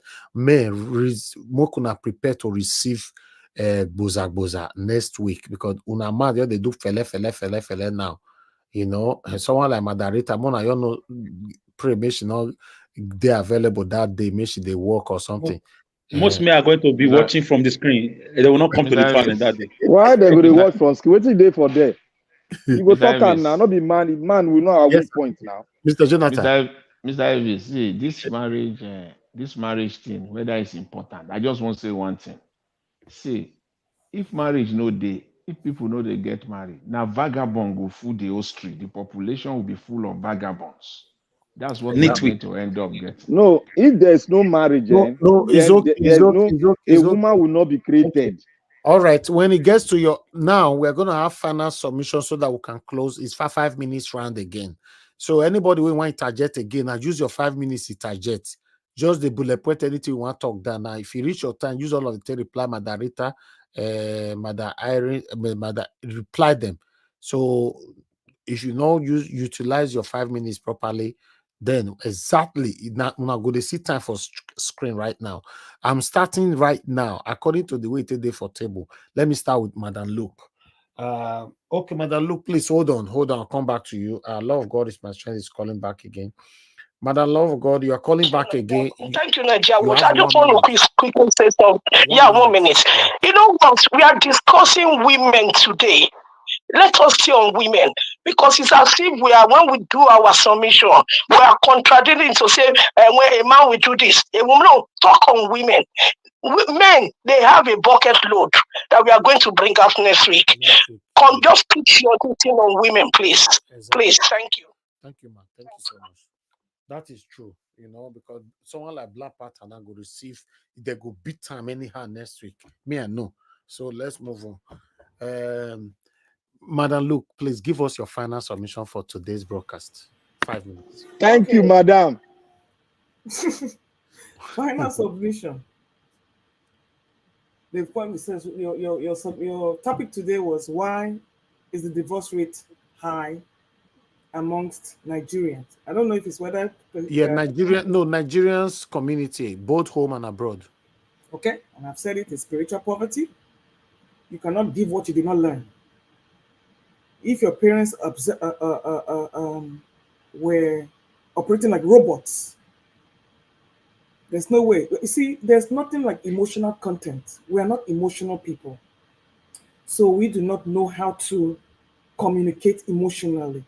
Everything about us is harsh. Even when we're talking, it's like we're fighting. Even if see, there's nothing soft about anything we do. We are hard. Very, very hard. So this has come down from generation to generation. And that is why I'm saying it's not a woman thing or a man thing. Once you're messed up emotionally and spiritually, it's hard for you to continue. And then I come back again to that spiritual poverty. It's if you don't know God, and people go to church, there are churches everywhere in Nigeria. Look, I mean, I don't know how you can have successful marriages with those kind of shrines you have all over Nigeria. That is so politically and what will I say, financially motivated. So my own is that it doesn't matter if one man is unhealthy and he gets with a healthy married woman, it's not going to work. If any part of that equation is not balanced, it's going to be doomed to fail. It doesn't matter if it's the man that came in there and gave the woman everything, including his life. Only if somebody who loves himself can receive love. Most people are walking around here, they have no business in marriage, and I will keep saying it. They don't even love themselves. And then they get together with somebody to go and torture because they have never received love and they've never given it. So all I'm saying, I have children. I've told them, if you bring any black man to this house, we will have problems. Because you need rehabilitation, and I mean emotional rehabilitation. First of all, you need to go learn how to talk. You need to learn how, even to buy a dog, and learn how to, the value of life, and know how to relate in the human being, not in an animal fashion. We relate to each other as animals. It's what can you do for me and what can I do for you? In fact, like I said, I have been on both sides. Will I do it again? Lie. I no go do one. I will not. Okay. Because you are not always on the same page. And another thing people forget is that people change. You think when you go into that marriage, you think that person will still be the same in 10 years. Far. You don't lie. Your interests are not the same. You have as you grow older, you have nothing in common. And how do you expect the marriage to succeed? So next week we go talk about men, but I'll come back to what I'm saying again. If the one part of the equation is not working, is doomed to fail. You have to be on the same page at all times. Thank you. Wow. Yeah, it should be my turn now, right, Mr. Mr. Nigel? Elvis, Mr. Elvis, No, Mr. no, sir. Elvis, No please, interjection, Mr. Jonathan. please, No just okay, interjection. When it gets to your time, you just write it down, please. To be honest, this is a very big topic that everybody needs to learn from. To be honest, especially young people that just got married, people like Black Panther, Mr. Alex, and they need to learn from all this. Because this is a lot to learn from. Let me. Okay, Mr. Alex, No, you want to yes, speak? my turn. Say, Yes, my turn. they Thank you. say you never marry, so you're not supposed to talk first. Now, so they talk. When your political opponent are talking, they can say anything. They can even put a fake picture But of your Mr. Talk like say you get proof. So these are political speculations, propagandas. I hope you will not take this for my time. You don't listen to that. Okay, go ahead. Use your final Yes, 5 minutes. yes. They are my fellow panelists who are on the opposition side, the ideological dichotomy wise. So, anyways, let's come back to the nitty-gritty. For number one, I don't think anybody has right to tell their children who to marry or who not to marry. For me, that's wrong. As far as I'm concerned, you can only guide them. Don't tell them, don't bring black man, don't bring green man, don't bring white man. Come on, Barack Obama has been married to his wife, and they are great. Marriages are working. Bishop Oyedipo is still married and he's great. We have people Nigeria Washia is married and he's great. He's black. He's not white. So you can only advise your children, pray for them, guide them on things to look out for, and leave them to make their choices. Let them make their mistakes and learn by themselves.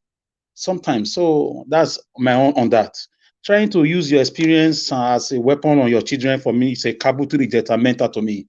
So what you went through is for you and for you alone. You can only guide people from historical perspective, telling them this is how it should be. What do you think about this? Having a discussion with them, not a monopolistic parental, weaponry on these children.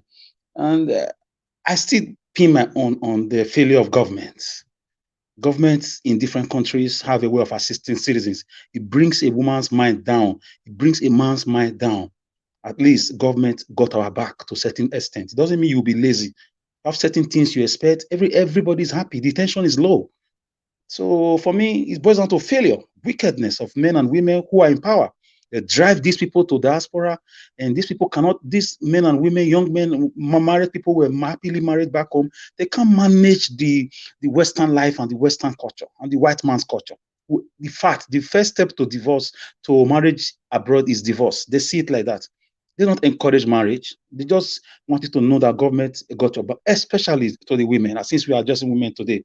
So most women got power drunk when they realize that the government paid them money, whether it's small or big, they don't care. That's misbehaving to their husbands of 10 years of marriage, 5 years of marriage. So it's very crazy. I have people who came back from abroad in my own area because their wives threw them in the street due to the UK laws that you cannot go 100 meters or 200 meters close to that building or close to that apartment. Because of why? Abroad, empowering women to go against their men. So it's a big problem. I think the European Parliament across board, in the 27 countries of the European Union, America, Canada, Australia included, to start thinking of how to review some of these laws and empower women. Women are like mini gods abroad, and it gets to their head. I know what I'm talking about. I've heard stories. Is very pathetic. I'm tempted to believe these things because I've not been there. Many people just say it over and over again from different people that when anything happens, if you want to know your real wife, someone told me, Mr. Alex, if you want to know your real wife, take her abroad for the first 3 years. If she remains the same person while you are the same person you are, she is right now. If she remains the same person in UK or Canada, anywhere, knows that she has been real. That most women in Nigeria are just there in the marriage, pretending, once the opportunity comes abroad, they're going to go. And most women are the ones putting pressure on their men to travel abroad. They already had plans that this marriage is going to end. And really, it happens. So it's such a pathetic situation. We still have to think about tracing it to our roots, our culture. Our culture do not encourage divorce. Unfortunately, it happens, but it's more rampant these days. Our culture do not encourage men being abusive to their women. When a man is giving out his daughter, he tells the man, look at her body, it's fresh. I don't want to see mark. I don't want to see her 2 eyes are complete, her ears are complete. I don't want to see that she is deformed in any way. These are advice the men like a warning to and to their son-in-laws. So our culture still play a very long role in terms of keeping people marriage. White man's culture does not encourage marriage. It makes women think there is another option if they kick their husbands away. Thank you. Thank you. Thank you very much. That was a very, very wonderful submission, Mr. Alex. Thank you. But for me, if you want me to add to what you just said, if we continue to blame the white man's culture, for example, now, our women for Nigeria, there was past the Igbo people who they say they spoil them. There was. So, Mono, you're good there. Their attitude, their character, if you forget the kind of things that they are doing now, both on social media and off social media, and their lifestyle right now, there was past the Igbo we say they copy from. Since when we did UK for a year, I never the waka say I see Igbo where the waka say no wear bra. Nigeria, 90%, 80%, man, not to emphasize, 80% of girls for Nigeria not they wear bra. What are we talking about? I don't want to go there. You sure of what you talk? Elvis wrong on that one. I agree. No, you are not wrong. That is not I'm wrong with wearing what? of bra is not our culture. I disagree with Mr. Elvis. Wearing of bra is not our In what culture. area? I'm wrong, Madarita, in where? You said something that where you are. I mean, you could say that most women. I don't know. Correct me. That most black people where you are, their character is terrible, and maybe they don't wear bra. No, I no, don't no, think no. Let me say it In again. Nigeria, You didn't hear what I today, in mean. Nigeria, they are Let not me wearing say bra. it Most again. girls. Hold on now. Everybody hold on. You know what I said? I know what I said. I said, since I've been in the UK, I never see Igbo people where they work out without no bra. I never see. that is your From opinion. Nigeria, from airports, as you they land from airports, any woman where you see 60 to 90% of them, or none of them they wear bra. You don't take sample. What are we talking about? Mr. Jawash, when I went abroad, it was summer period. All these women were not wear dress. All these white people, they were just like our girls here back too in summer. No. That one is for beach. Is different, not before streets. The way that they dress, not wear dress with the talk so. All these women where they talk so, Igbo people where they talk say they are not wear dress so. They still they wear bra. They were not wearing that thing you are calling your mouth. They were not wearing most of them. I would say they said it's heat. Experience because let's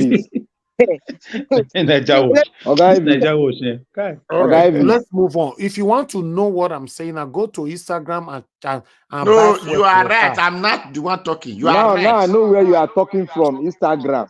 Not Instagram, on the street. Let's not deceive ourselves. On the street, they are not wearing bra. But we need to know, we need to understand that wearing of bra is not our culture. Okay, let's move on. Let's move on to the next person. Like I said, I don't want to take this to become my own topic. Madarita, please talk to us. You have 5 minutes.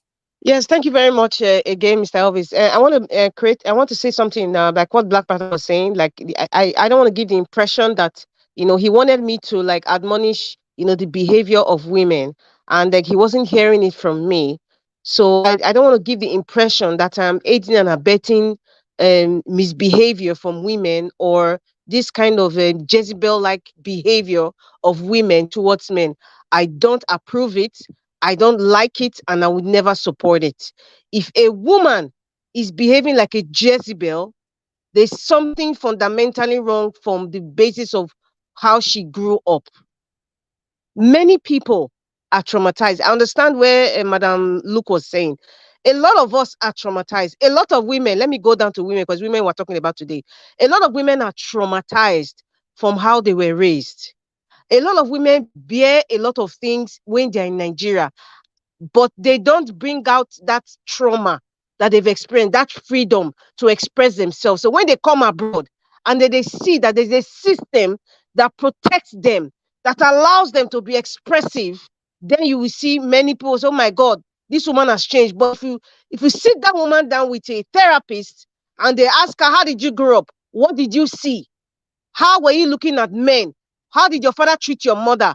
How did your brother treat his sisters or his girlfriend in your presence? That will tell you that trauma of what she saw she was tired of seeing it in her marriage. So when she came to an environment where she knew she was going to be protected and cared for, she felt she had the liberty to express herself.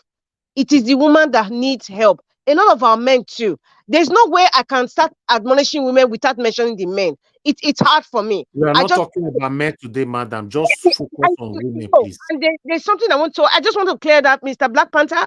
I'm not supporting bad behavior, please. Maybe you want me to hear it or you want me to say it. I am saying it now. Bad behavior from women, it's wrong. A lot of women, some women have no scruples.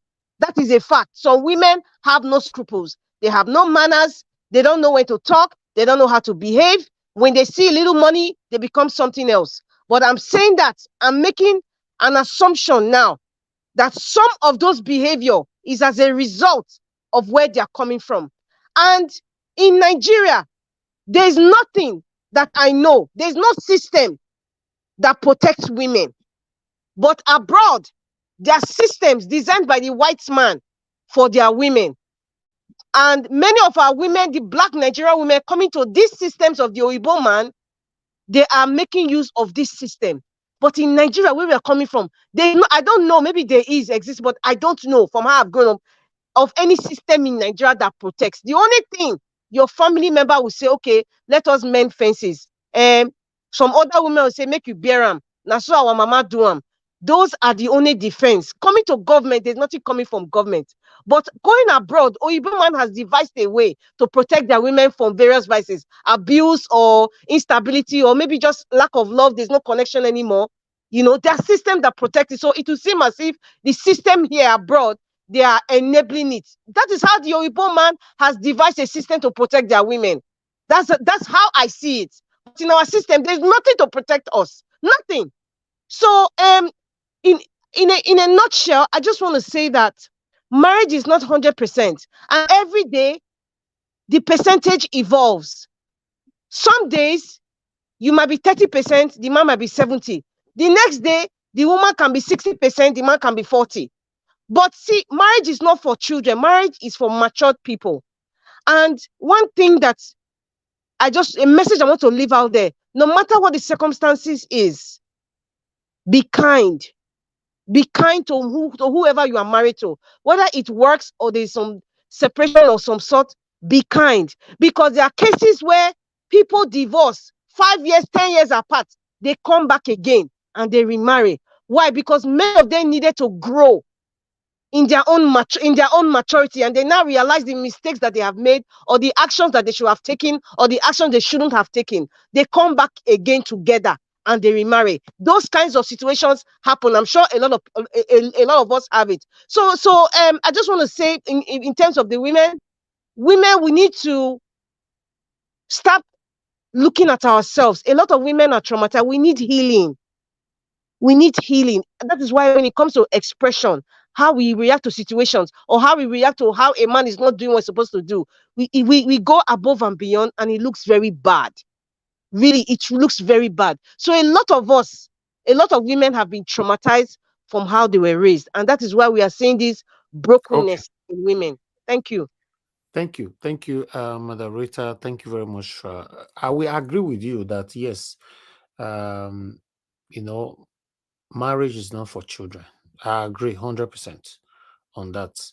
Because some people get into marriage, they don't have the mentality to handle the stress or whatever that goes on with marriage. Then they start malfunctioning. So, yeah, I agree on that. Meanwhile, social media also plays a role. I'm just going to put it out there. Has played a role in the brokenness or the divorce rates I also agree. Yeah. I also agree with that. Yes. A lot of people see things on social media and start comparing it with their wife or husband at home. That's also true. Let me call on Mr. Oduwa before I come to Madam Irene's finest.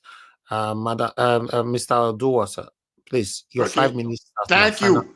My 5 minutes to let nobody take 1 second. The reason of that voice of marriage nowadays, because in white people, we have taken their role, and that is why, like Italy now, boys don't want to marry, they just want to have a baby mama, because the law that the government puts in them, The man will work and die. The woman will not divorce and go and bring another man to be enjoying the man's wealth. So now nobody want to do those things. Just like what they told me in Oredo, that I will go to 5 years, that they did not put the woman in any conditions. So these are the reason we see divorce in Nigeria today, because we don't marry our real husband.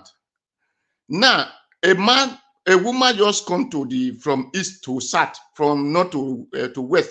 They just marry because they are hungry. So this person can feed me. That is not marriage.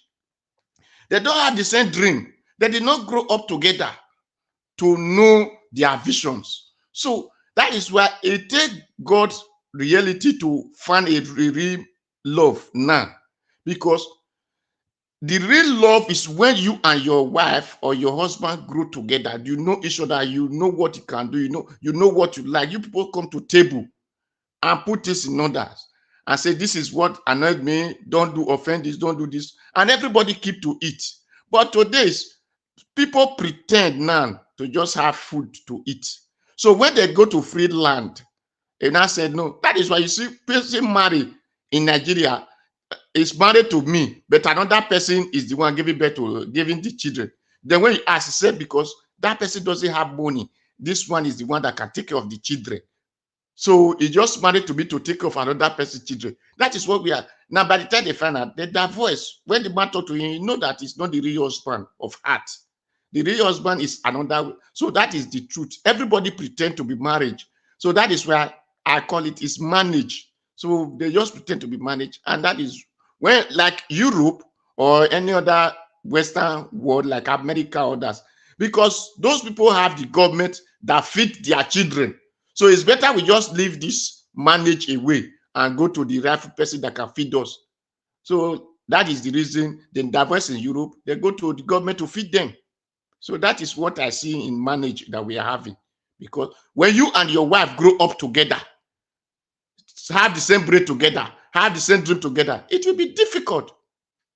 Because he is the first person that passed the road. That sweetness will always ring in your brain. It will be difficult to divorce. But not when Andrew passed the road, then you are now giving the manage to Samson. Then when Samson could not, you said, no, I'm going to James. Then James will now be the one to keep you at home. You will not be remembering Samson, you will not be remembering Andrew, then you are now living in the house of James. So those things will not work. That is where marriage are divorcing every time now. Thank you. God bless everyone. Thank you, Mr. Odua. May God bless you, sir. I'm looking forward for the continuity of this particular topic next Sunday. Thank you very much, sir. Okay, let me come to Madam Irene's Finest. Thank you for your patience, Madam. 5 minutes, please. Thank you, Mr. Evis. Anyway, they said we should speak on women specifically today. Let me speak on women. Actually, you know, women we can have a kind of similar. We are female generally, but there are still good women out there. There are still women that are not really. As a matter of fact, there are many women that are not prepared for marriage. They are not matured for marriage, but they just want to marry based on what they are seeing, or society pressure, or family pressure. Those things contributed to all these things as well. And now you said abroad and Nigeria. Nigeria own, I will just kill it with one stone. It's very simple. Nigerian marriages have been monetized. Marriage and relationship is monetized. If you have no money, you are just out of the game. And another thing, because of that, some men now go into marriage with pretense with some women. They want to pose what they are not. When those women see those shiny, flashy something, they flash to them. They enter the marriage. But at the end of the day, they forget that marriage is like a Pandora box. When you are going in with what you're seeing, there is a boss in there waiting for you. But when you go there, you open the box, anything you see, you take it. Then the one that cannot take anything is inside the box. That is where you see divorce. So, like in Europe, as most of you have already said, some are defending the African culture to come back, while some are against the Europe culture. The issue here is that these are two different cultures. Obviously, African culture is not designed to favor women. Europe culture is designed to favor women. So it's a normal thing for women to be kicking against the African one, while men will be kicking against the European one. So what I would just say here, let me just go with like a kind of word of advice. There are still so many good marriages there. So people should not allow the one that did not work when they are narrating their traumatic experience. Don't let it spoil your home. Do what work for you. Put yourself together. Make your home work. A lot of stress abroad and all that, but don't be carried away with European culture. Take a little of the European own that will work in your home and take a little from the African own that will work in your home. So, and people should also understand the difference between submission and slavery, because some people misunderstand those things. So that, I think that topic will really come in by next week. I would like to elaborate on that. In the area of submission, people always say, many people don't really understand what that word is. So women in Europe, well, what else will I say? You can see that it's quite high in most countries where they have this much law that is protecting women. Divorce are quite high in such countries, because not still in all Europe. Some Europe, the law is very much in favor. Some, the benefits are still quite low. When you check out those countries where the benefit for stuff like that are low, most marriages are still working there. There are still beautiful marriages. Then all I can say is that we women, as we are having children, if we really want to change this narrative, we should concentrate in training our male and female children equally. Let not fail that our parents failed, where they will teach the children, the female children separately, and the male children separately.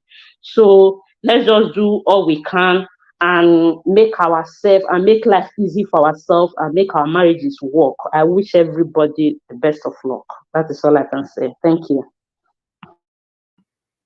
Madam Irene's Finest, thank you very much for coming around today. Yes, next week, Sunday, we'll be talking about men. So hopefully we're going to hear from some of you that contributed today. Thank you so much. All right, let me come to the next person, Mr. Jonathan Kingsley. Please give us your final submission, 5 minutes. Okay, you're not there Thank now. you very much. Thank you very Okay, much. you're there. Yeah, Okay, good. Thank you very much, Mr. Elvis. Thanks to everyone. I really don't have much to say, than what I've said earlier in my last summation. I laid the emphasis that marriage is about the foundation. That for me is the most important thing. It's about the foundation, and marriage is about respect and maturity. I know, at least a couple of people have talked about maturity. I agree with that completely. Marriage is about respect and maturity, and I will just talk about the interjections that I wanted to make earlier on, two of them, with respect to using experts or people that professionals, people have done this, and from my own personal experience, in people that I know or people that I've related with, all these so-called therapists or counseling or counselors, professional counselors, they come about all these their jargon, 7 ways to have a successful marriage, 10 ways you think, your marriage, you can keep your wife, 5 things to give to your woman, and so all those bulletproof marriage, they are nonsense. In fact, they have done more damages to marriages today, because people want to live their lives like as if marriage is tailor-made, like as if marriage is a one size fits all. Marriage is not one size fits all. Your marriage is your marriage. Your marriage is unique to you. It's not like the way it works for Mr. A, the marriage of Mr. A. That's how it's going. No, it's not like that. So using all those people, for me, I've seen that it brings more damages to marriage than helping helping the marriage. And also, I've come to know, at least at my age, for me, I've been married now for going to 28 years that I've been married. I can say that, in fact, there is nothing like the more you grow, then the higher chances of not knowing your spouse. No, I disagree with that completely. In fact, statistically, the longer your marriage is, the less chances of divorce. Let's even go statistics now. Let's even use this professional by their own statistics, all these counseling people, whatever. The longer your marriage is, the less chances of you getting divorced. There are marriages of 50 years, 40 years, they still end up in divorce. Yes, we have them. But it's like 1 out of 8, statistically. 1 out of 8, you will see that. So what does that say? Is when people, the more you are in a marriage, the more you get to know each other. You know each other more. Except, in cases where, of course, there are things that, people will just go wild. For no reason at all. You'll be asking the question, is it the woman that I married, 10, 15 years ago? Is it the man? But they are not far, they are not really there much. In fact, the longer your marriage, the more the chances, because you will be more tolerant. You will have known your wife inside out. The man will have known the woman inside out. I know that woman being can pull surprises.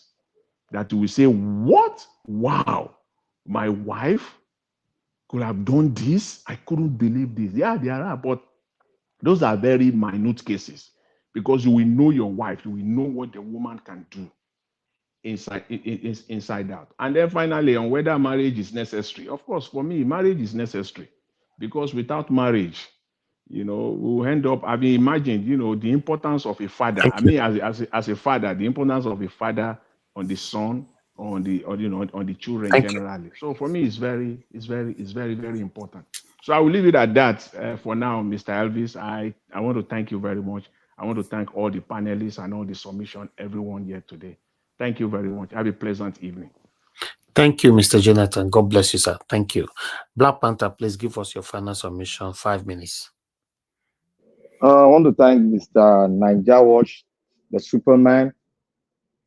I want to thank all the contributors, everyone that has spoken here today, and the listeners who are also benefiting from this discussion too, and they are also contributing. I want to say right here, we should stop this trajectory of condemning our culture. Instead of us condemn, why don't we make an improvement in it so that out of it we can be liberated and we'll fine-tune something that can fit us. One, I agree with Mr. Alex. Mr. Alex made a very vital thing, and that point should be really annexed and really taken into consideration because our culture does not advise even divorce. And one thing again I want to state here, it is not compulsory, nor is it mandatory for you to get married, for the ladies to get married. Even the Bible said it. For us to stop all this, rigmarole, we should try as much as possible to improve on our own culture to suit our own situation so that we can function in a level where the world can copy from us. Let me tell you about the history of American women. The American women were subjected to the same thing that was subjected to the African women in Africa right now. They fought and fought and fought. They were even enslaved. They fought and fought and fought. They got their revelation and they got their laws and they took their laws into the parliament and they passed the laws. So don't think that in America or Europe it was so rosy. Oh, they took care of the women, blah, blah, blah. No, the women stood up and fought the law that would subject the women to a level whereby they'll be like slaves. And that is what I believe we should try as much as we should do for our women. Because on no account should the women be relegated so that they can be free to do things, but in a very respectable way and according to our own culture. Now, the women, most women, that's why I agree with the lady that spoke, that Nigeria was brought into it. I agree 40%, 60% of what she has taken is exactly on the side of on women, exactly. But we men also have our own baggages, which I know, and we will discuss that. But what I want to say here is that we know we are, African man is built differently, but we are all human. We should try and harness what we have in us to make an average African woman to be well cultured in our own laws and not to copy. By the time you start copying, you are adulterating yourself and you no longer function well, and the dysfunction will be seen. That is what we are seeing today, because we neglect our roots and we decided to follow some other person. Oh, their own is the best. No, no man knows is the best. They are still trying to improve on their own. We neglected our own. We are following their own, that their own is the best. No, you have to make your own, and continue to exhibit it and continue to fine tune it until you get to a level whereby your own laws that guide the women can be intact. Because the women really need to be guided in Africa. So, Mr. Najawa, God bless you. The women are great. And to the other portion that said, why do we need marriage? Marriage is very important, because if marriage was not important, then there will be no need for a female to be by the side of a male. The female would not have been created by the originator, which is God. Thank you, Mr. Najawa. Thank you, my brother. Thank you very much. God bless you. Everybody on the panel have given their submission. We have our brother just joined us right now, Jija Breadman. Jija Breadman, I'll give you 3 minutes to talk to us as well. We are My ready. brother, now 3 minutes you won't give me. Well, I thank you, Mr. Elvis, because you know that I'm not a man of many words. All protocol duly observed. I just wanted to drop my 2 cents on this topic. I'm not an expert, but I feel that I might know 1 or 2 things, and then since we share different perspectives here, maybe I could also share my own. So the question says, who to blame on the high rate of divorce? I believe we are talking about in the Nigerian marriages in the context of what we are speaking on. Well, I see marriage as a conscious effort by both parties to want to make the relationship work. Therefore, the effort has to be both ways. While the man is trying to make his imperfection perfect, the woman is also doing the same. And if two will agree, then they can work together. But if they don't agree, then it cannot work. For the Nigerian women, you see, I feel this is my own, narrative on this issue. Most Nigerian women, I'm not going to say all, most Nigerian women enter into a marriage out of desperation. And that is why you see things like prayer point of wanting to get married. This season is your season. It will not pass you. You ended in praise, all those things. When a woman gets to that point where they are so desperate to get married that it becomes a prayer point, what happens is that they jump on any opportunity that comes by, and that does not give them the avenue to cut this person or study this person to know whether both of them can live for the long run, whether come rain or come sunshine.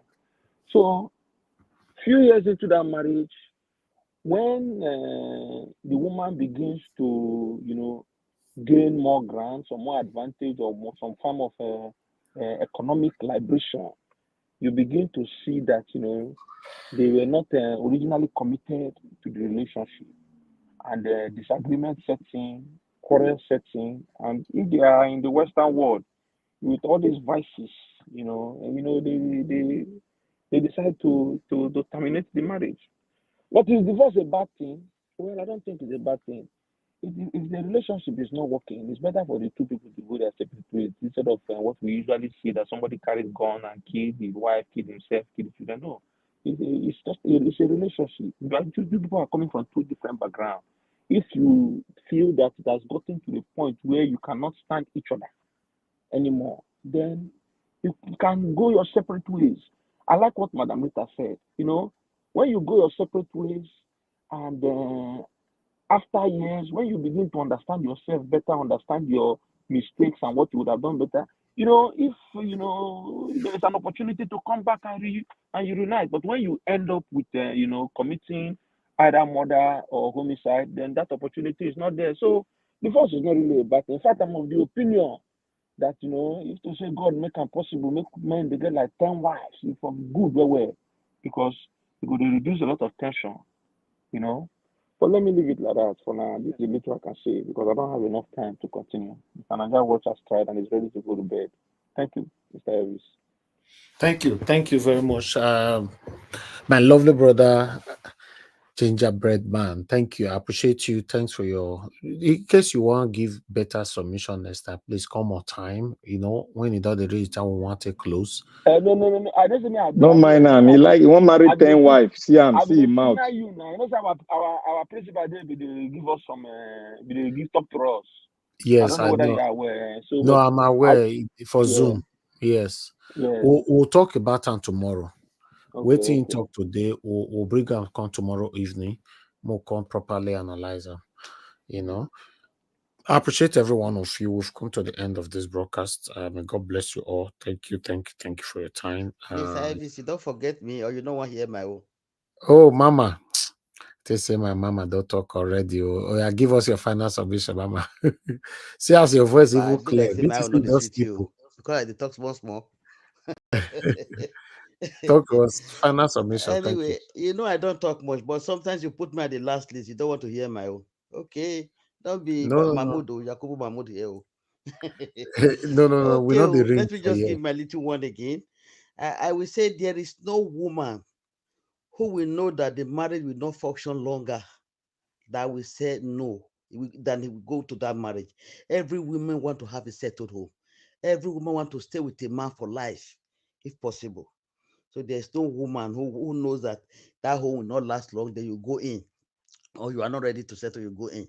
No, unless some wicked women, or I don't know how to call them, whether wicked or they are not ready to marry. According to you, Mr. Ivis, you said one thing. You said maybe there are divorces because women don't respect, or maybe because women are not good in bed. In those days, women don't have to be spoiled before you get married. Though. You have to be innocent before you get married. In my days, oh, you don't have to. You have to be a virgin. They will discover that you're a virgin. They will prove it at the first time you meet your husband. These days, you will say your woman is not good in bed. Can't you bring your woman up? If you know you are perfect, you have got your experience, then teach your woman and make it build your home. You must not choose that. Okay, if you say it's not respected, then try to teach her. If not, then you can start deciding on whatever you want to do. Anyway, but I didn't According to say my anything sister, like that. I don't know where you heard that from. I never mentioned at anything the like that. beginning, anyway. At the No, I beginning. didn't. I didn't at All all. right, sorry if that is the if not, it's also a point here. According to my sister Irene Finest, it is really good to in Nigeria or up to about my sister Rita. In Nigeria, they don't protect women at all. No law. We don't have to judge because Europe favor women will just hook on it, or men because the Nigeria favor them, they will just hook on it. Let us take the good one from Nigeria and the good one for Europe and find a middle point for both of them that will favor both of them. Not just to say because it favor you, you just hold our culture, our culture, our culture. Is our culture good when they don't protect women? It is not a good thing. If it favor you, don't just hold on that one alone. So we should choose one and stay and make sure it favor a part. Men, like we also say these days, you know, there are less women, there are more men. Women are now these days, not our days, men hot for women. But these days, women are the one hotting for men, mostly in Europe, and when you come from Europe to Nigeria.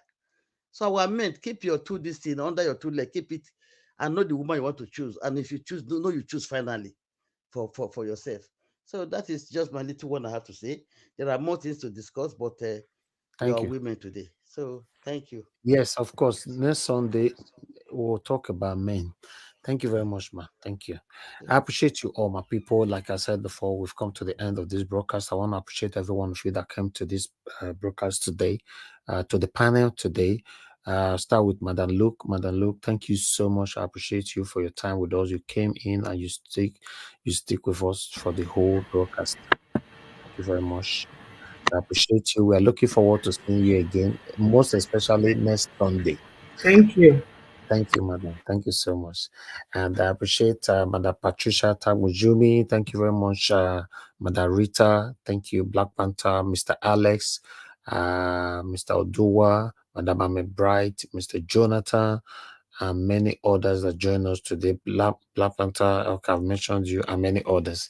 We miss our brother today, give us a mandate, you know. Yes, and we also miss, there's one of our dedicated supporter who will never hear from a father evangelist man of God. We never hear from her for a while now. I just hope he's also fine. So I try to remember some of our old followers here. So yes, I would like to quickly move on. We got a support today from Dr. Alexander Gomez and Grace Cantudo. May God bless you all once again. Thank you very much as well, Madam Luke. I appreciate you all. God bless you all. And those of you that called into the show, thank you so much for your time. And those of you I could not pick your call, please understand with us. We work with time here, you know. So if I did not pick your call today, tomorrow I'll pick your call, but it's not deliberate. We'll only pick us randomly. On the comment section, mother of all, Mommy Diaspora, thank you very much, Mommy. I appreciate you. Thank you very much for sticking with us every single day and throughout the whole hours. Thank you. And I want to appreciate Tony Africa right there, Stella Imasevedo. Thank you, Jude. We can see you right there. Thank you. Appreciate everyone. I can see a lot of people show interest on this topic today. Wow. Okay, make could not worry. We'll do more of it to next Sunday so that we can sort that out. You know, we'll spend more time on it next Sunday, but men will not go hear them next week. So yes, let me quickly move on now to the next person right here, which is Esther. Thank you very much. Thank you, everybody. I appreciate every one of you. Thank you, thank you, thank you. I see F. Emmanuel just coming in. We are rounding up now, sir. We are already rounding. We only have 1 minute to round up. You know, good evening to you, F. Emmanuel. You came late. But my brother, I don't try to come on board, but the place is full.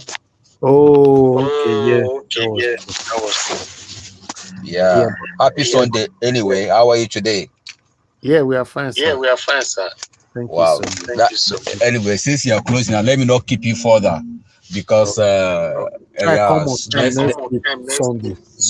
yeah, next week I will try to show up on time so that one can contribute, because all this discussion, you know, is something that, you know, that pertain to every man and every woman. Be very important. Yes, and you know. So that just it. Anyway, thank you so much. Thank you so much. Thank you so much for the wonderful thing you're doing. We are not going to be doing only politics alone and be getting ourselves hurt every day. Once in a while, we should also talk about ourselves and also how to get better. So it's very, very important. You know, very important. Very, very allow important. you to go and rest. Thank you, sir. Thank you very much. Thank you, sir. Thank you very much. No, sir. Thank you. Yeah. All right, my people. Good night, everybody. Yeah, we've come to the end of this broadcast. I'll look forward to see you guys again tomorrow by 6 p.m. Please endeavor to share and like. If you don't, you never press on the like before you leave. Just press on it before you leave. It's very, very important. And also help us to subscribe to our channel. Most especially those of you that are going to be playing back this video. Endeavor to subscribe, hit the notification bell, and also share our videos, like our videos, make use of the super thanks and the super chat as well. May God bless you all, my people.